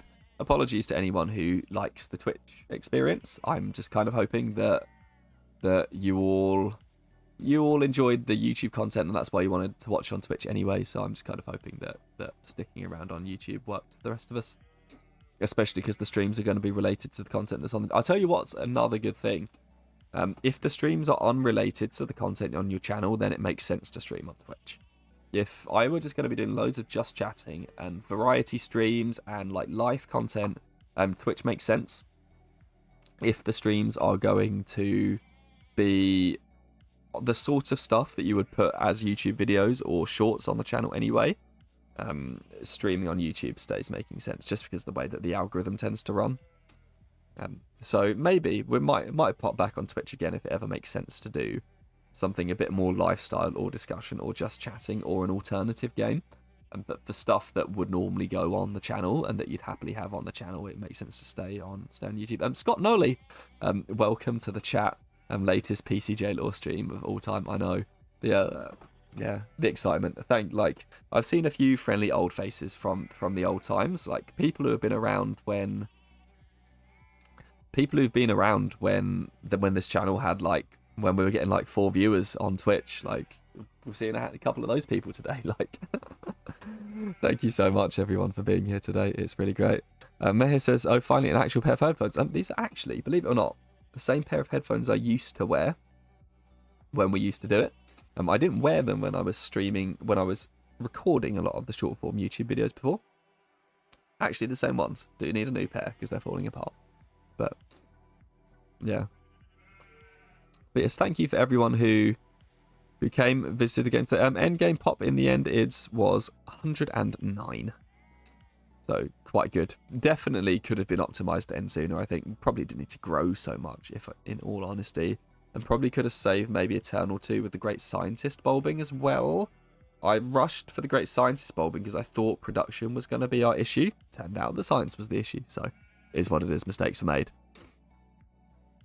But yeah, Vilcar asks opinion on using mods instead of playing base Civ, and I don't mean UI mods. I mean stuff that changes gameplay. Might do it.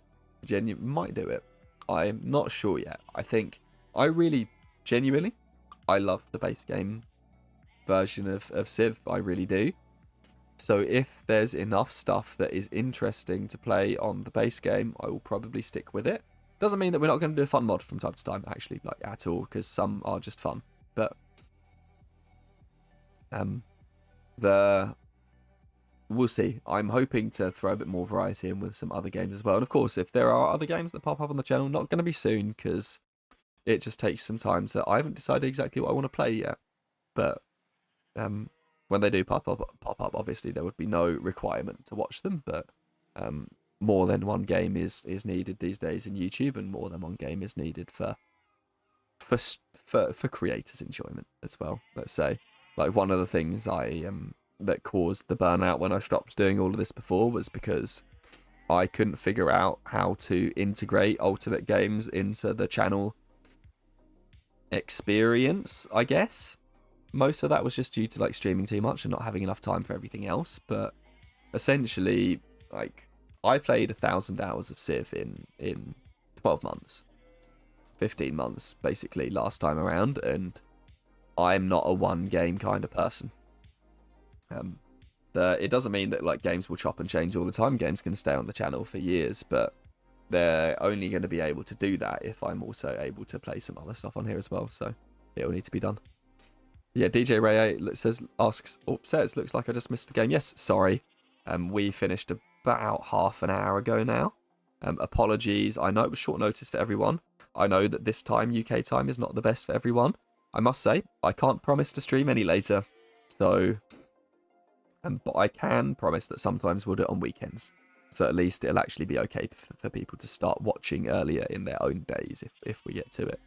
But yeah. And When to Bulb is another great short. Yeah, I know. Yeah, I've been thinking about it actually. The like sort of covering little timing pieces like that would be quite good. Expert level stuff. But yeah, base game is best game. Spensky, I do love the base game. It's I really enjoy it. There are some games where I've just loved the modded experience. City Skylines is one of them. But yeah, love it. You should join a Venq Lek mod, Mahis. Yeah, I have indeed heard it 100 times. But you know what? I always appreciate it when people ask or suggest, because it's what people want to see. It gives me a guide of what people like to see. If I'm honest, the short answer for why I don't play No Quitters Lek mod is because right now I would rather spend that time learning how to play a game that isn't Civ and producing content for that, as in terms of like I just want to be able to play more games, and I'm not very good at Lek mod, and I don't have the time to play multiplayer games on a regular basis. Like one day maybe I could join, but it's one of those things. I used to enjoy multiplayer and I want to bring that back to the channel a lot, but I enjoy far more being able to slow down and talk to you like this on a day where we have more time. We could take a break in the middle of the screen and just do this, or we can just do this, or we can just do that. We can do whatever. And you can't do that when you're playing multiplayer. Like, you have a responsibility to all the people that you're playing with to keep up. So like, I like it and would like to play some eventually. Don't know when or how, but I want to get it back for sure. And we will at least do a followers game at some point before 7 comes out. Mortis asks, will I stream Civ 7? If the game is good, you bet I will. If it releases in a critically panned fashion, and I don't enjoy it, we won't. Do you have any mid-game tutorials at all? No, I don't, too, Bobath, but I want to produce one, actually. I'm going to, as part of the walkthrough that I want to do for Domination Victory, I'd like to get a mid-game tutorial in there. So I'd like to do that. Do you have any FPS experience? Not competitively. I played a lot of Call of Duty in my youth, but I'm awful. I'm absolutely awful because I don't play them anymore. I am truly bad at first-person shooters. We were playing Valorant on the Xbox about a week and a half ago. I was rubbish. I was rubbish. My only saving grace was that while I cannot aim, I can at least come up with strategy. And I realised because I can't aim, clearly I shouldn't use any gun where I have to hit someone more than once to kill them. So I went around running close quarters with a shotgun. So I got some kills with a shotgun in close quarters. That's all I'm good for on first-person shooters. I also just find the communities on first-person shooters. Like, if you actually get involved in the communities, it's never... it's not a fun place for a content creator to be in sometimes. But I'm so bad at them now. And in fairness, I much prefer doing strategy games with you all. But yeah, it says, I think most people are here because they like to hear your analytics of each turn. Yeah, and I think so as well. I'd like to slow down when we want to slow down and over-explain something. And in multiplayer, I might not even be able to talk to chat for half an hour. And that's fine, but that's actually, I find talking to chat really fun. It's the reason I even live streamed in the first place. Maybe you and Rai could do a collab together. He could teach you Lake, but I mean, maybe it's true. Like, the only thing I don't want to do, Mehes, right now is like promise something that I can't deliver on. And I don't know that I can deliver on Lekmod yet. I will certainly... Here's the thing that I can promise. If I'm ever thinking about it, I will reach out. I will give notice. People will hear about it. We'll find something fun to do. That I can promise. Unfortunately, I just can't promise playing it right now. You never know. Can't rule it out. If you'd asked me this question 2 months ago, I'd have told you this channel is not coming back. But stranger things have happened, apparently. Stranger things have happened. And, yeah. The impending, like, Civ 7's great for excitement, but also, I think the mental block that was there and, like, the whole... There are various things that needed to happen in my life in order to bring the channel back, and they've all coincided, so happy days. But yeah, anyway, this is time to call it because we're now midnight UK time here. I have work in the morning, unfortunately, so it has to be done. Thank you very much for everyone for joining me on the stream today. It has been an absolute pleasure. So, it has been so fun bringing this all back to you. It's been my first time that I've got to actually talk to you since we've been back. So thank you very much indeed. Everyone who's been here today has been present for the most viewed stream we have ever done, even back in the heydays when we were doing on Twitch. So, just thank you very much indeed. This has been incredibly heartwarming. Thank you and good night, everybody. And last thank you. Just thank you to everybody who's been just enthusiastic and liking and commenting and watching all of the videos on YouTube, even during the hiatus. If you hadn't been doing that, we wouldn't be back now. So you have all manifested all of this yourself. Thank you very much. Good night, everyone. And thank you once again to id7 for supplying the map today and just generally being a helpful person in getting this first stream off the ground. So thank you, everyone. Thank you, ids. We're going to be posting this map or this save. Ids can post it. I'll post it. Whoever wants to get around to it first. If it's me, I'll be doing it tomorrow morning. We'll post the map link in the Discord channel if anyone wants to play through and add themselves to the list of people who've managed to beat me on this, what is now a turn 100 victory, science deity on this Inca map. Please do feel free, and if you beat me, let me know. We'll be keeping count. So thank you very much indeed. And good night, everybody. I will let you know in the Discord when the next stream takes place. But for now, thank you very much for having me again. I'll see you next time.